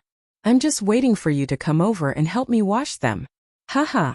As soon as he finished speaking, there was a burst of laughter in the dorm. Haha. Ziffin, you can be considered to have a good time now. Chingchua's underwear tsk, no, I have to go quickly. Wait for me to leave before you wash them. Chang Chumo had a gloating expression on his face. He quickly took off his camouflage uniform and changed his clothes, wanting to escape as soon as possible. Although Li Changqian and the others weren't as cheap as Chang Chumo, they also sped up their movements. Sun Ziffin's face suddenly turned green and white. Qingke, can we change the conditions? After hesitating for a long time, Sun Ziffin looked at Li Tai and said with a sad face, No, don't you know that if you agree to a bet, you have to accept defeat? Ziffin, don't tell me you want to go back on your word? Li Tai replied without thinking. In order to win this bet, he had paid a painful price. At the end of the day, how could he let Sun Ziffin go? Damn, Qingke, we don't have to be so ruthless, right? During the military training I helped you many times, didn't I? You should at least consider our old friendship. Sun Ziffin said unwillingly. You can consider our old friendship, but you can't consider it on this matter. Ziffin, just give up and help me wash my underwear. Li Tai said resolutely. Is there really no room for compromise? There really isn't. Ziffin, quickly help me wash today's underwear. Li Tai said with a satisfied face as he lay on the bed with his legs crossed. This situation was exactly the same as when he pleaded with Li Zishuan in the morning. However, the person pleading was Sun Ziffin, and the person being begged was himself. Li Tai felt an inexplicable sense of pleasure in his heart. However, when he thought of carrying 20 buckets of water tomorrow, a thick haze appeared in his heart. Damn! You win. So be it. I'm a man of my word. Once I've said it, I'll keep my word. Sun Ziffin roared in grief and indignation. Then he bent down to pick up Li Tai's underwear from under the bed. Suddenly, a stinky smell hit him in the face. Oh my God, Chingke, with your underwear in our dormitory, the 5 poisons will be avoided, demons and devils will bow their heads, and we will still be alive, unparalleled in the world. Fortunately, I brought back soap operas from home last time. Sun Ziffin quickly covered his nose, took 3 steps back, and said in a muffled voice, This guy was really funny. He actually said the stinky socks in such a literary way. The rest of the people in the dormitory who were originally disgusted by Li Tai's expired socks burst into laughter when they heard Sun Ziffin's words. Haha, then Ziffin, you don't have to wash them. In the future, hang Qingchua's underwear at the dormitory door.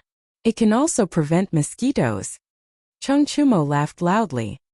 If that's really the case, won't we be unable to enter the dormitory in the future? Yuchi Baolin took Chang Chumo's words seriously and said with a face full of horror. Li Tai immediately blushed and said, Why are you talking so much nonsense? Ziffin, go wash them quickly. Big brother, Chonyo Baolin, why aren't you guys going home? Haha, I'm going back now. I hope you two have fun, Chang Chumo waved his hand and laughed vulgarly. Then, he dragged Qin Huayu and Yuchi Baolin out. Qingke, aren't you going back to Chang'an today? Li Changqian, who was left behind, stood by Li Tai's bed and asked, I'm not going back. Big brother, you go first. Li Tai stood up and answered. He still had to fetch water tomorrow. Wouldn't it be a waste of energy to run back and forth? All right then, you rest well. I'll go first. Li Changqian didn't think too much. He nodded and left. Chapter 807. Here, Chingke, your footwear is done. After they left, Li Tai lay on the bed alone, humming an unknown tune and shaking his legs, as happy as a lord. After a quarter of an hour, Sun Ziffin came out of the bathroom with a pair of white footwear in his hands. He handed the footwear to Li Tai and said in a muffled voice, Oh, it's done so quickly. Li Tai rolled like a carp and sat up. If it was in the past, with the little fatty's super fat body, he definitely wouldn't be able to do this. And not bad, not bad. It's quite clean. Ziffin, help me dry the footwear again. Li Tai went forward and carefully looked at the footwear in Sun Ziffin's hands, then shamelessly asked for a yard after getting an inch. Get lost. Chinke, don't go too far. We didn't agree to dry the clothes in the beginning. If you want to dry them yourself. I'm going out to eat. Sun Zifen wasn't a punching bag that was easy to bully, so he immediately said angrily. Li Tai sighed helplessly. He could only get up and dry the footwear on the clothes rack in the bathroom. Cough cough. This clothes rack wasn't the modern clothes rack invented by Li Zishuan. When he was designing Yanhuang College, how could he have so much free time to think about everything? This clothes rack was a local product of the Tang dynasty. In fact, clothes racks were a type of furniture that existed even earlier than tables, chairs, and beds. There were already clothes racks as early as the Zhou dynasty. During the Zhou dynasty, etiquette was implemented. The aristocrats attached great importance to clothes. In order to meet this need, racks specially used to hang clothes appeared early on. Each dynasty had different forms of clothes racks, and their names were also different. During the spring and autumn period, a horizontal wooden pole used to hang clothes was called chong, also known as mu shi. Hey, Zifen, you still have the appetite to eat? Hee. Li Tai was drying the footwear in the bathroom while turning his head to look at Sun Zifen with a smirk. This sentence was quite self-deprecating, but there were only the two of them in the dorm. Anyway, Li Tai didn't care at all. Damn, Chinke, your skin is getting thicker and thicker. You have the nerve to say this kind of thing? Sun Zifen scolded with a look of disdain, then replied, I was lectured by Lu Guogong today. If I don't eat, I'll starve to death. I'd rather die of disgust than starve. Li Tai walked out from inside and said with a smile, Heh. If that's the case, I'll take you to eat. Let me tell you, the food at the small restaurant of the Hu family at the foot of the mountain is delicious. Let's go there and try it. My treat. Sun Zifen looked at Li Tai suspiciously and curled his lips. Han family manner? What kind of delicious restaurant could there be? Chinke, don't tell me you're trying to save money and trick me into going there? Li Tai sneered. Nonsense. Save money. Do you think I, Li Tai, am such a stingy person? It's up to you. Go or not. Fatty wasn't lying this time. Ever since Yanhuang College started, more and more people came here. Some came to visit their children, some came to inspect the environment of the college, and some came purely because of its reputation. Many small restaurants appeared in Plum Village and Han Village, and some even started to sell accommodation. Compared to the restaurants and inns in Chang'an, the small restaurants and inns here could only be described as cheap. Hey Chinke, I'll go. Wait, I'll go wash my hands first. Sun Zifen finally realized that Li Tai wasn't lying. He quickly followed behind and shouted, He Xiao Xian.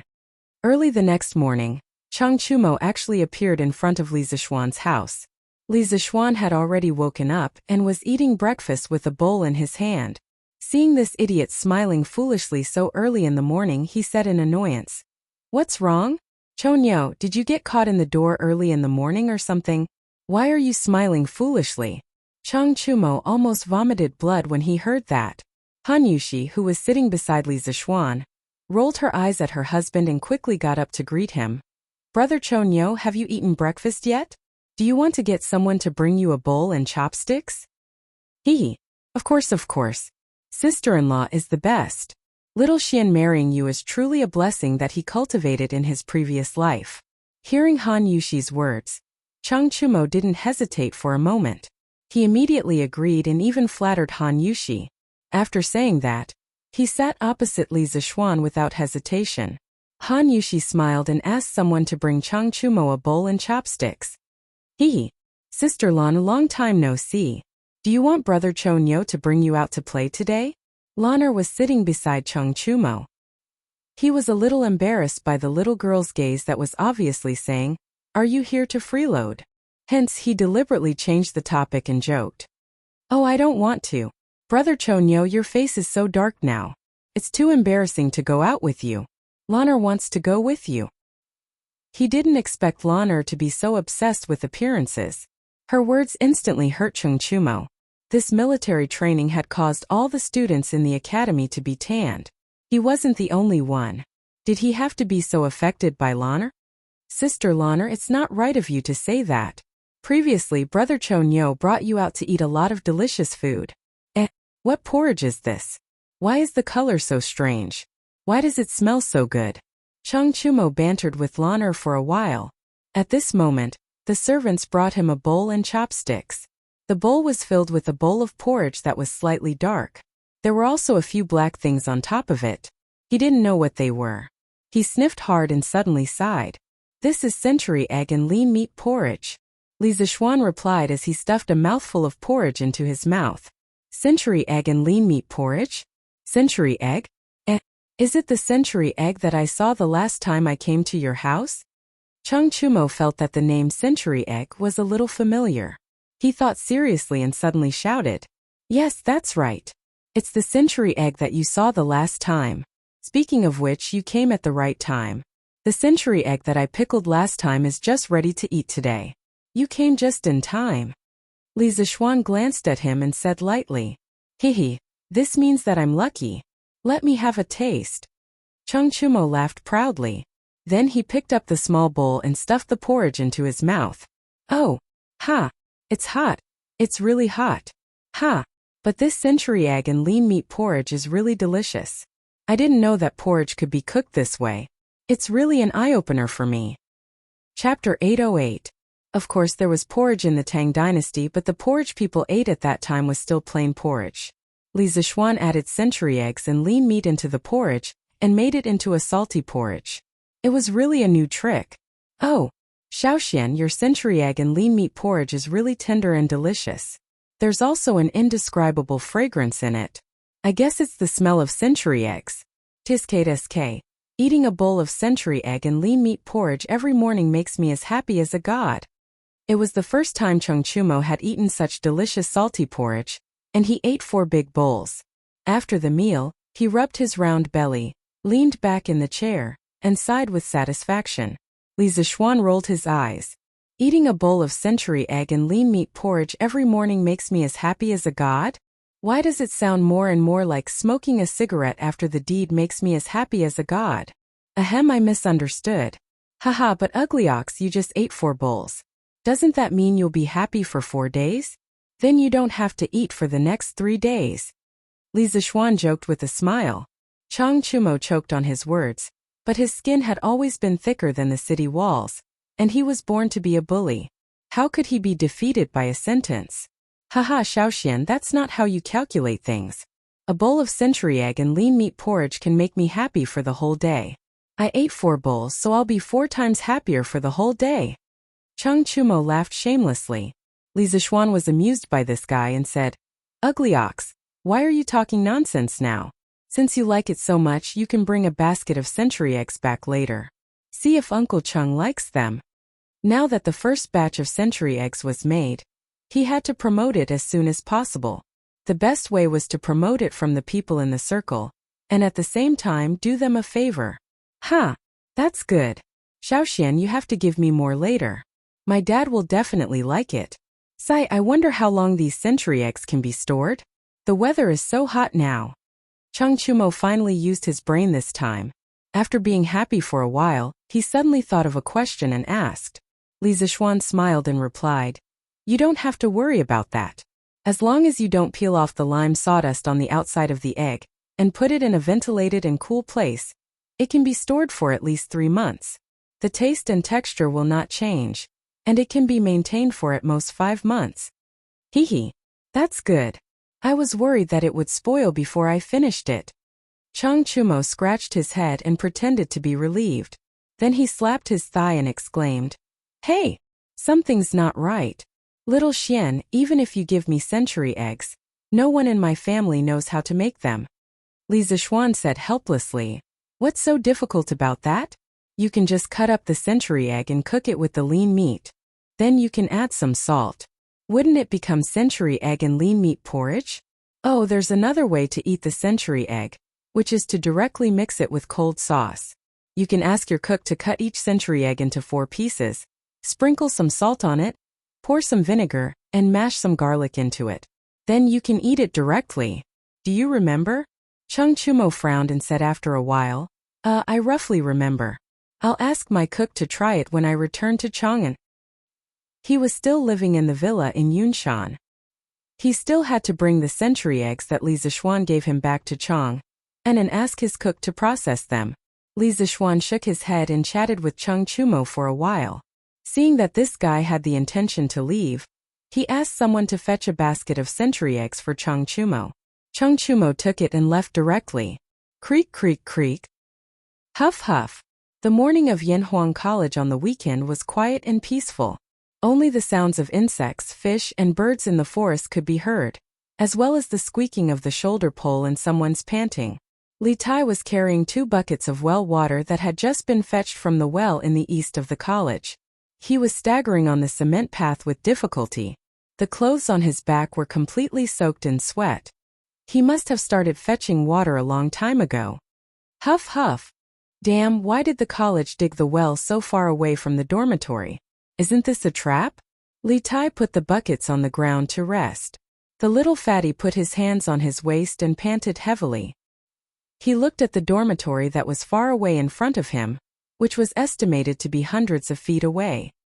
He sighed and complained in a low voice. After more than half a month of military training, his body was stronger than before, but when had he ever done such physical work? His shoulders couldn't withstand such grinding. Not to mention 20 buckets of water. Even 6 buckets of water would cause the skin on his shoulders to break. Sigh. This can't go on. After a while, there will be more and more people in the college. If they see me fetching water, won't it be embarrassing? Li Tai wiped his sweat and muttered to himself. He had specially woken up early today to start fetching water while there were still fewer people in the college. He wanted to finish his work early, but he didn't expect that he would have to waste so much energy every time he fetched 2 buckets of water. He felt that his body was about to be hollowed out. Sigh. Isn't this Qing Ke? I was wondering why you weren't in the dormitory so early in the morning. So you came here to fetch water. Did the sun rise from the west today? Our Prince Wei is actually fetching water for the college? Most of the time what you didn't want would come to you. Just as Li Tai was sighing to himself, Sun Zifen suddenly walked over from the side. After seeing Li Tai and the 2 buckets of water at his feet, Sun Zifen was shocked at first. Then, he laughed evilly and walked up to them. Zifen, don't go overboard. It's so early in the morning. Why aren't you sleeping in? What are you doing here? Li Tai's heart thumped wildly when he heard someone speak. However, when he saw that the person who spoke was Sun Zifen, he was slightly relieved, but his expression was still unnatural. Haha. Qing Ke, why aren't you sleeping in the morning? Why are you fetching water here? Sun Zifen crossed his arms in front of his chest and stood to the side with an inexplicable smile. Li Tai didn't know how to explain. If he told the truth, he would definitely be laughed at by Sun Zifen. If that was the case, wouldn't he be happy for nothing yesterday? Haha. I got it. Sun Zifen glanced at Li Tai's expression and suddenly shouted, scaring Li Tai. Sun Zifen continued. It must be Yamacho. Yamacho must have asked you to fetch water. Otherwise, who in Yanhuang College would dare to ask you to fetch water? What do you think? Am I right, Qing Ke? This little joker's analysis at the critical moment was very reasonable. He had actually guessed it right. Li Tai's heart skipped a beat. His expression changed for a while, and finally he could only admit, so what? It's none of your business. Sun Zifen wasn't angry at all. Instead he laughed gloatingly. Haha. Qing Ke, you also have a day like this? What do you think? How many buckets of water did Yamacho ask you to fetch? Do you want me to help you? Chapter 809. I don't need it. Li Tai roared angrily as he looked at Sun Zifen, who was laughing maniacally in front of him.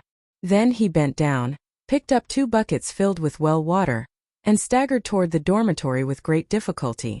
Sun Zifen was not annoyed. He looked at Li Tai's back with a grin and then walked toward the canteen. Considering that many students were from other places, the academy's canteen still provided food on weekends. However, there was a time limit. If one was late, there might not be any food left. This was also the reason why Sun Zifen woke up so early today. Give me a bowl of porridge, 2 steamed buns, and a serving of meteoric success. Sun Zifen said to the waiter at the window when he arrived at the canteen. Hey young man, other than the plain porridge, there is also the century egg and lean meat porridge. Which one do you want? The waiter did not immediately go to get the food for Sun Zifen. Instead, he asked with a smile, "Century egg and lean meat porridge? What kind of egg is century egg? Why haven't I heard of it before?" Sun Zifen asked curiously after he heard the waiter's words clearly. Century egg, it's. The waiter could not answer the question of what kind of egg century egg was. He stuttered for a long time, which made Sun Zifen a little impatient. Okay, give me a bowl of century egg and lean meat porridge. I want to try what it is today." Sun Zifen waved his hand and said loudly, "Oh, okay." The waiter laughed and went to prepare the food for Sun Zifen. After a while, Sun Zifen took the food and found a seat to sit down. Looking at the dark porridge in front of him, he frowned slightly. This was because the porridge did not look as good as the plain porridge. It smells pretty good." Sun Zifen lowered his head and sniffed. He was a little surprised. Then he picked up a small spoon and began to eat the porridge. As soon as the fresh, tender, and thick porridge entered his mouth, the unique fragrance of century egg spread in Sun Zifen's mouth and filled every taste bud on the tip of his tongue. Wonderful. Wonderful. Wonderful. Porridge can be so delicious. This century egg and lean meat porridge is amazing. Sun Zifan stuffed 3 or 4 mouthfuls of congee with pork and century egg into his mouth, and then kept shouting that it was delicious. At this time, many students had also entered the cafeteria. Under the promotion of the waiter, they tasted the first bowl of congee with pork and century egg in their lives. Wow, this porridge tastes so special. It's completely different from what I've eaten before. Oh, fragrant. It's really fragrant. Is this the fragrance of the century egg? That should be the case. But what exactly is this century egg? Why haven't I heard of it before? In this way, after Chongchumo, the students who stayed in the academy for the weekend were the first to taste the century egg. Most of the students were full of praise, but there were a few who were not used to the taste of the century egg. Ugh, why is there a fishy smell in this century egg and lean meat porridge? The smell is too strong. I can't stand it. No, I'd better eat plain porridge. It was normal for some people to not be used to the century egg for the first time. Fortunately, the chef of the academy was more skillful. The fishy smell in the century egg and lean meat porridge had been suppressed by a lot. Therefore, more than 90% of the students had a very good impression of this new porridge. In a few hours, the century egg would be officially unveiled in the Drunken Immortal restaurant. By then, more and more people in Chang and City would be able to enjoy the century egg. Huff, huff, huff, the 8th bucket. On the other side, Li Tai's progress in carrying water had finally reached the 8th bucket. However, at this time, after he poured the well water in the bucket into the water tower, he suddenly collapsed on the ground and was too lazy to even move a finger. He had exhausted all his strength. It was all thanks to so many days of military training. Otherwise, he would definitely not be able to persevere until now. Thinking of his previous round appearance, it would probably be difficult for him to carry 1 bucket of water. I can't carry anymore.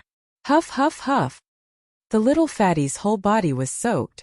Some of it was splashed on him by the well water in the bucket, but most of it was from his sweat. What did it mean to be drenched in sweat? Li Tai's current situation was the best explanation for this idiom, and it was even worse. Qingke, how many buckets is this? Tiske, the breakfast in the canteen today is really delicious.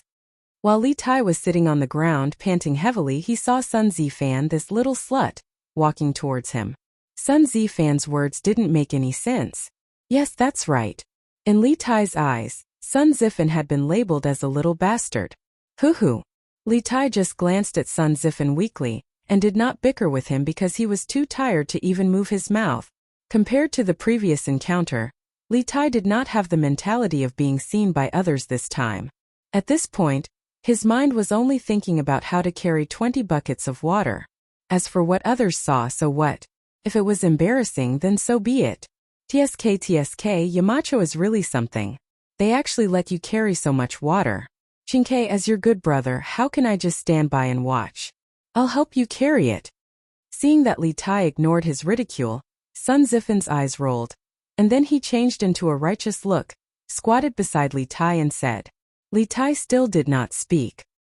He glanced at Sun Zifan with doubt and confusion in his eyes, but more than that, there was disbelief. It was as if he was saying, How can you be so kind? I don't believe you. Sun Zifan instantly understood the meaning in Li Tai's eyes. He smiled, licked his face and said, He Qing Ke, you see, as a friend I'm already so kind. Then shouldn't you also express something? When Li Tai heard this, his face showed a look of understanding. His eyes suddenly became clear, and he probably already knew what Sun Zifan was going to say next. Yes, that's right. You see, I help you carry water. How about you? How about you exempt me from the punishment of washing your feet for this month?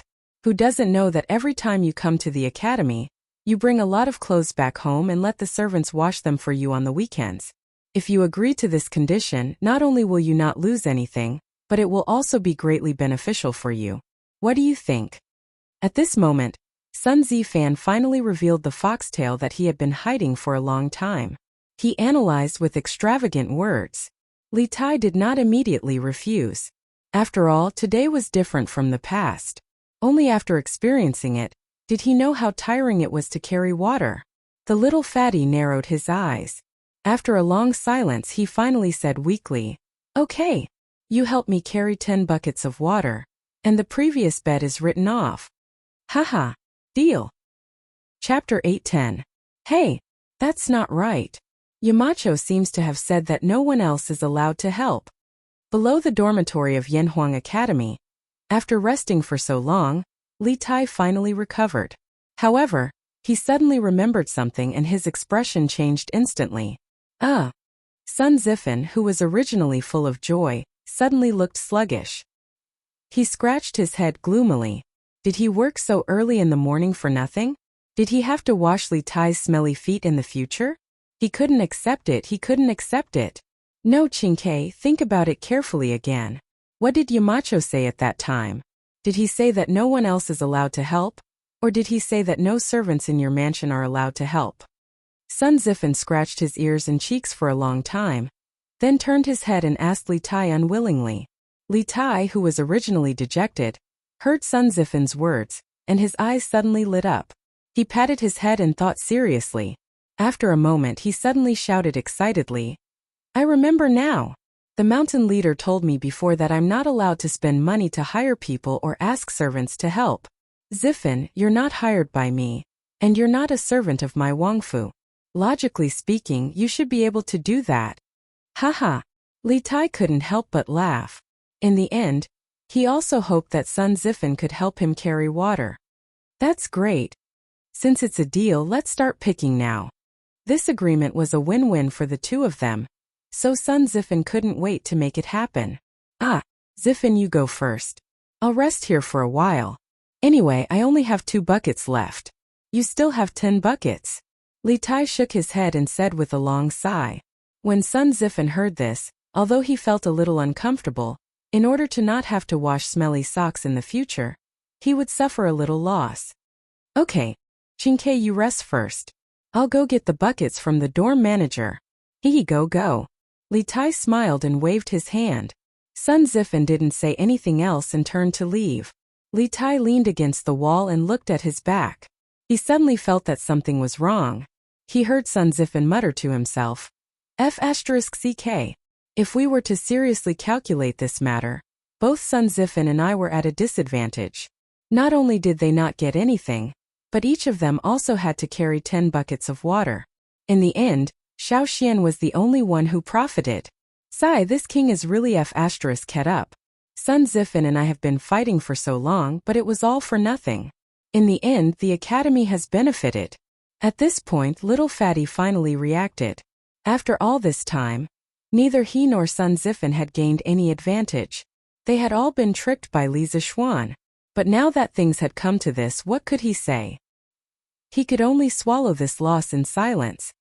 Sigh, the facts have proven that little Xian is a fraud. I can't trust him so easily in the future. Li Tai silently labeled Li Zishuan as a fraud in his heart. When it was almost noon, the eastern and western districts of Chang and City officially opened for business. All the shops, restaurants and tea houses opened their doors to welcome customers. Even Drunken Immortal Restaurant opened its doors. Yo! Boss Feng, long time no see. I heard that you have been conferred the title of Righteous Merchant by His Majesty. Congratulations! Shopkeeper Lu smiled like a Maitreya Buddha as he spoke to Feng Jihua, who had just entered. After nearly 5 months, Feng Jihua once again came to the Drunken Immortal restaurant.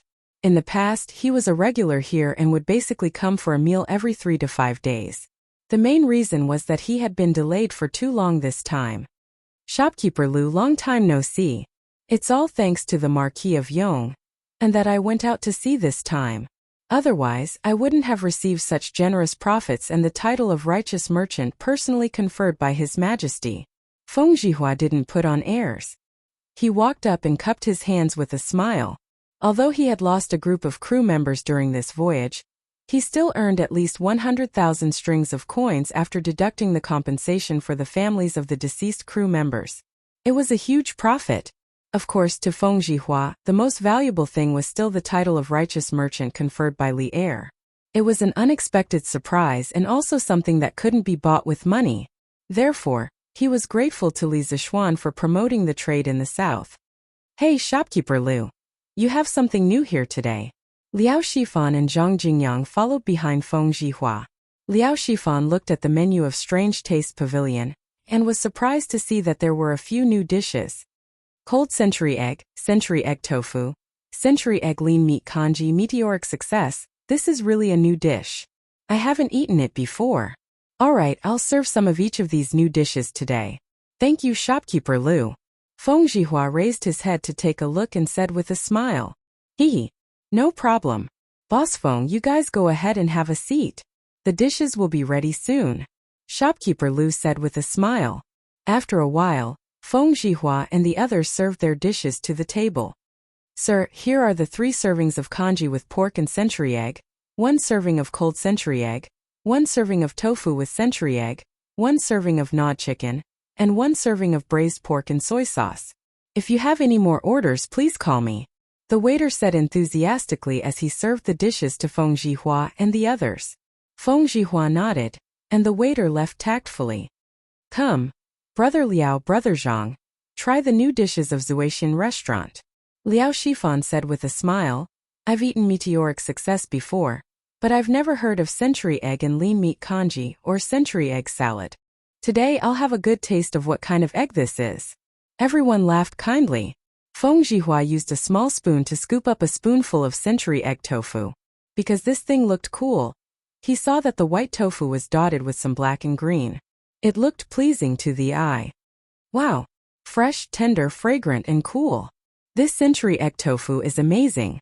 It's a must-have dish for summer. A small spoonful of century egg tofu entered Feng Jihua's mouth.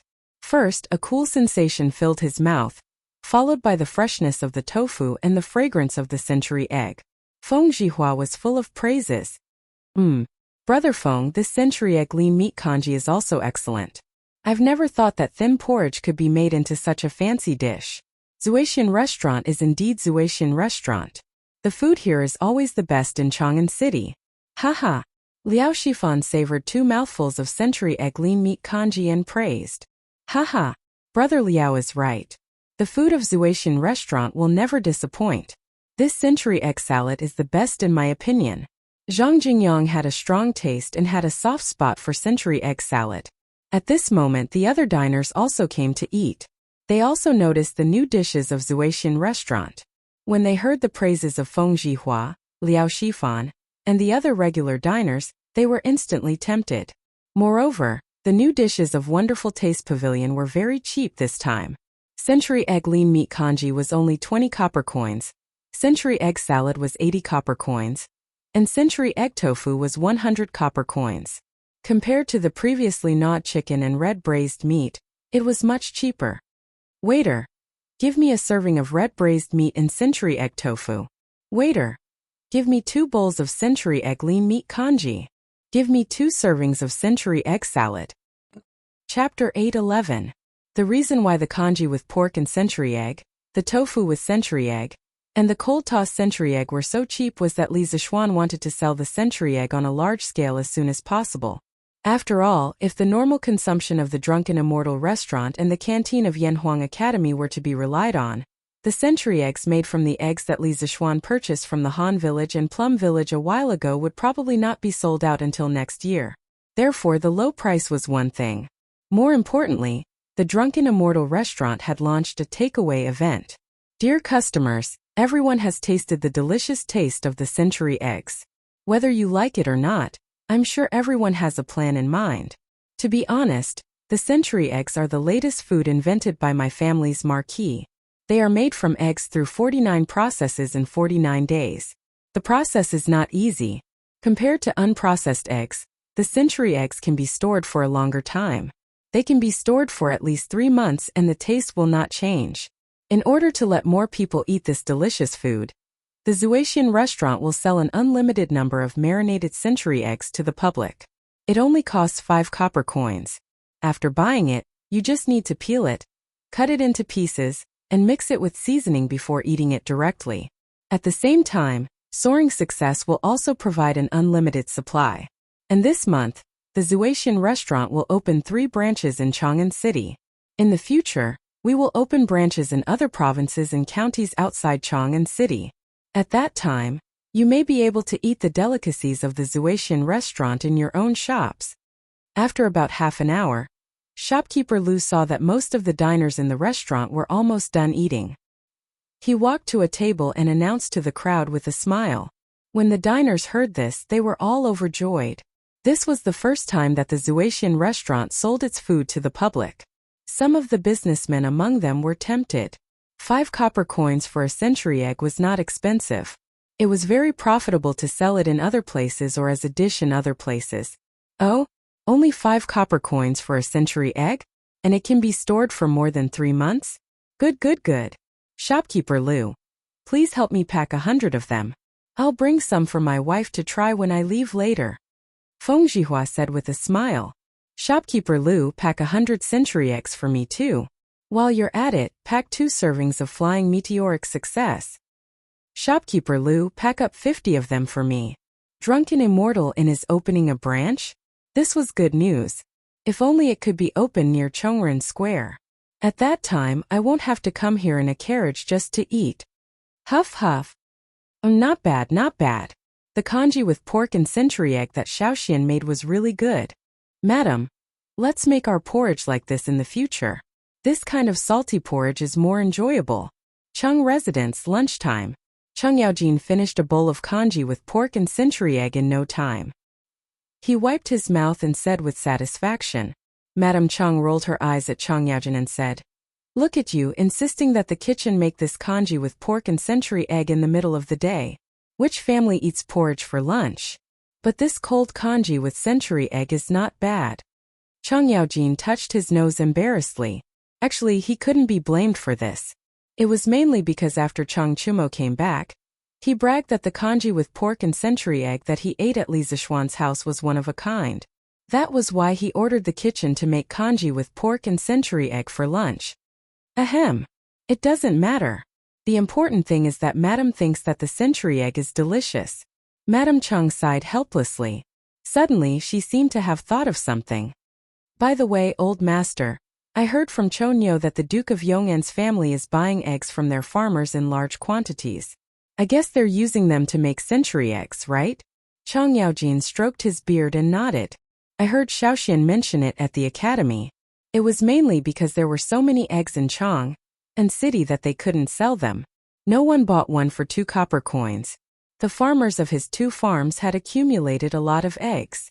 Seeing that they were going to spoil soon, Xiaoxian thought of a way to find a way out for the farmers. I have to say that this child is really resourceful. He actually came up with such an idea. Besides, this century egg is to my liking. Chonyo, after we finish eating, pick a few dozen century eggs and send them to the Qin family. Cheng Chumo's mouth was still stuffed with century egg and tofu. When he heard this, he directly spoke with a lisp. Father, there's no need. Xiaoxian has already sent them door to door. I reckon that even His Majesty is eating his century eggs now. Cheng Yaojin was stunned. Then, he came back to his senses and couldn't help but laugh. Heh, this kid is really good at doing business. He's even got ideas on His Majesty? In this entire imperial court, only that old man Wei Zheng can compare with him in terms of guts. Madame Cheng smiled and didn't reply. She hesitated for a while and said, I just don't know how this child made the century eggs with eggs. They can actually be preserved for such a long time? Old master, the farmers of our farms also have a lot of eggs that they can't sell. Why don't we ask the Duke of Yong and how to make century eggs? When Chang Yaojin heard this, his expression suddenly changed. He sternly scolded. Nonsense! Foolish! This method of making century eggs is Xiaoshuan's secret recipe. As elders, how can we snatch something from the younger generation? If this gets out, where will I, Changjija, put my old face? You're scheming for a source of wealth. Seeing Chang Yaojin throw a rare tantrum, Chang Chumo and Chang Chuliang at the dining table quickly put down their chopsticks and quietly sat on the stools without saying a word. Madame Chang, who was used to being domineering, didn't dare to talk back at this moment. In the end, Chang Yaojin was the backbone of this family. Usually, Chang Yaojin wouldn't haggle with her over small matters and would go along with her wishes. However, when it came to major issues, no one in this family dared to refute Chang Yaojin's opinions. Old master, I didn't say that I want to snatch the Duke of Yong'an's secret recipe. I'm just asking you if we can cooperate with the Duke of Yong'an. After all, our farm is rearing a lot of chickens this year. Madame Chang paused for a moment before opening her mouth to explain. Chang Yaojin's expression softened slightly. He thought for a moment and said, "Don't think about snatching Xiaoshuan's money. Xiaoshuan's winery has already brought us a lot of income. One must be content with what one has. Our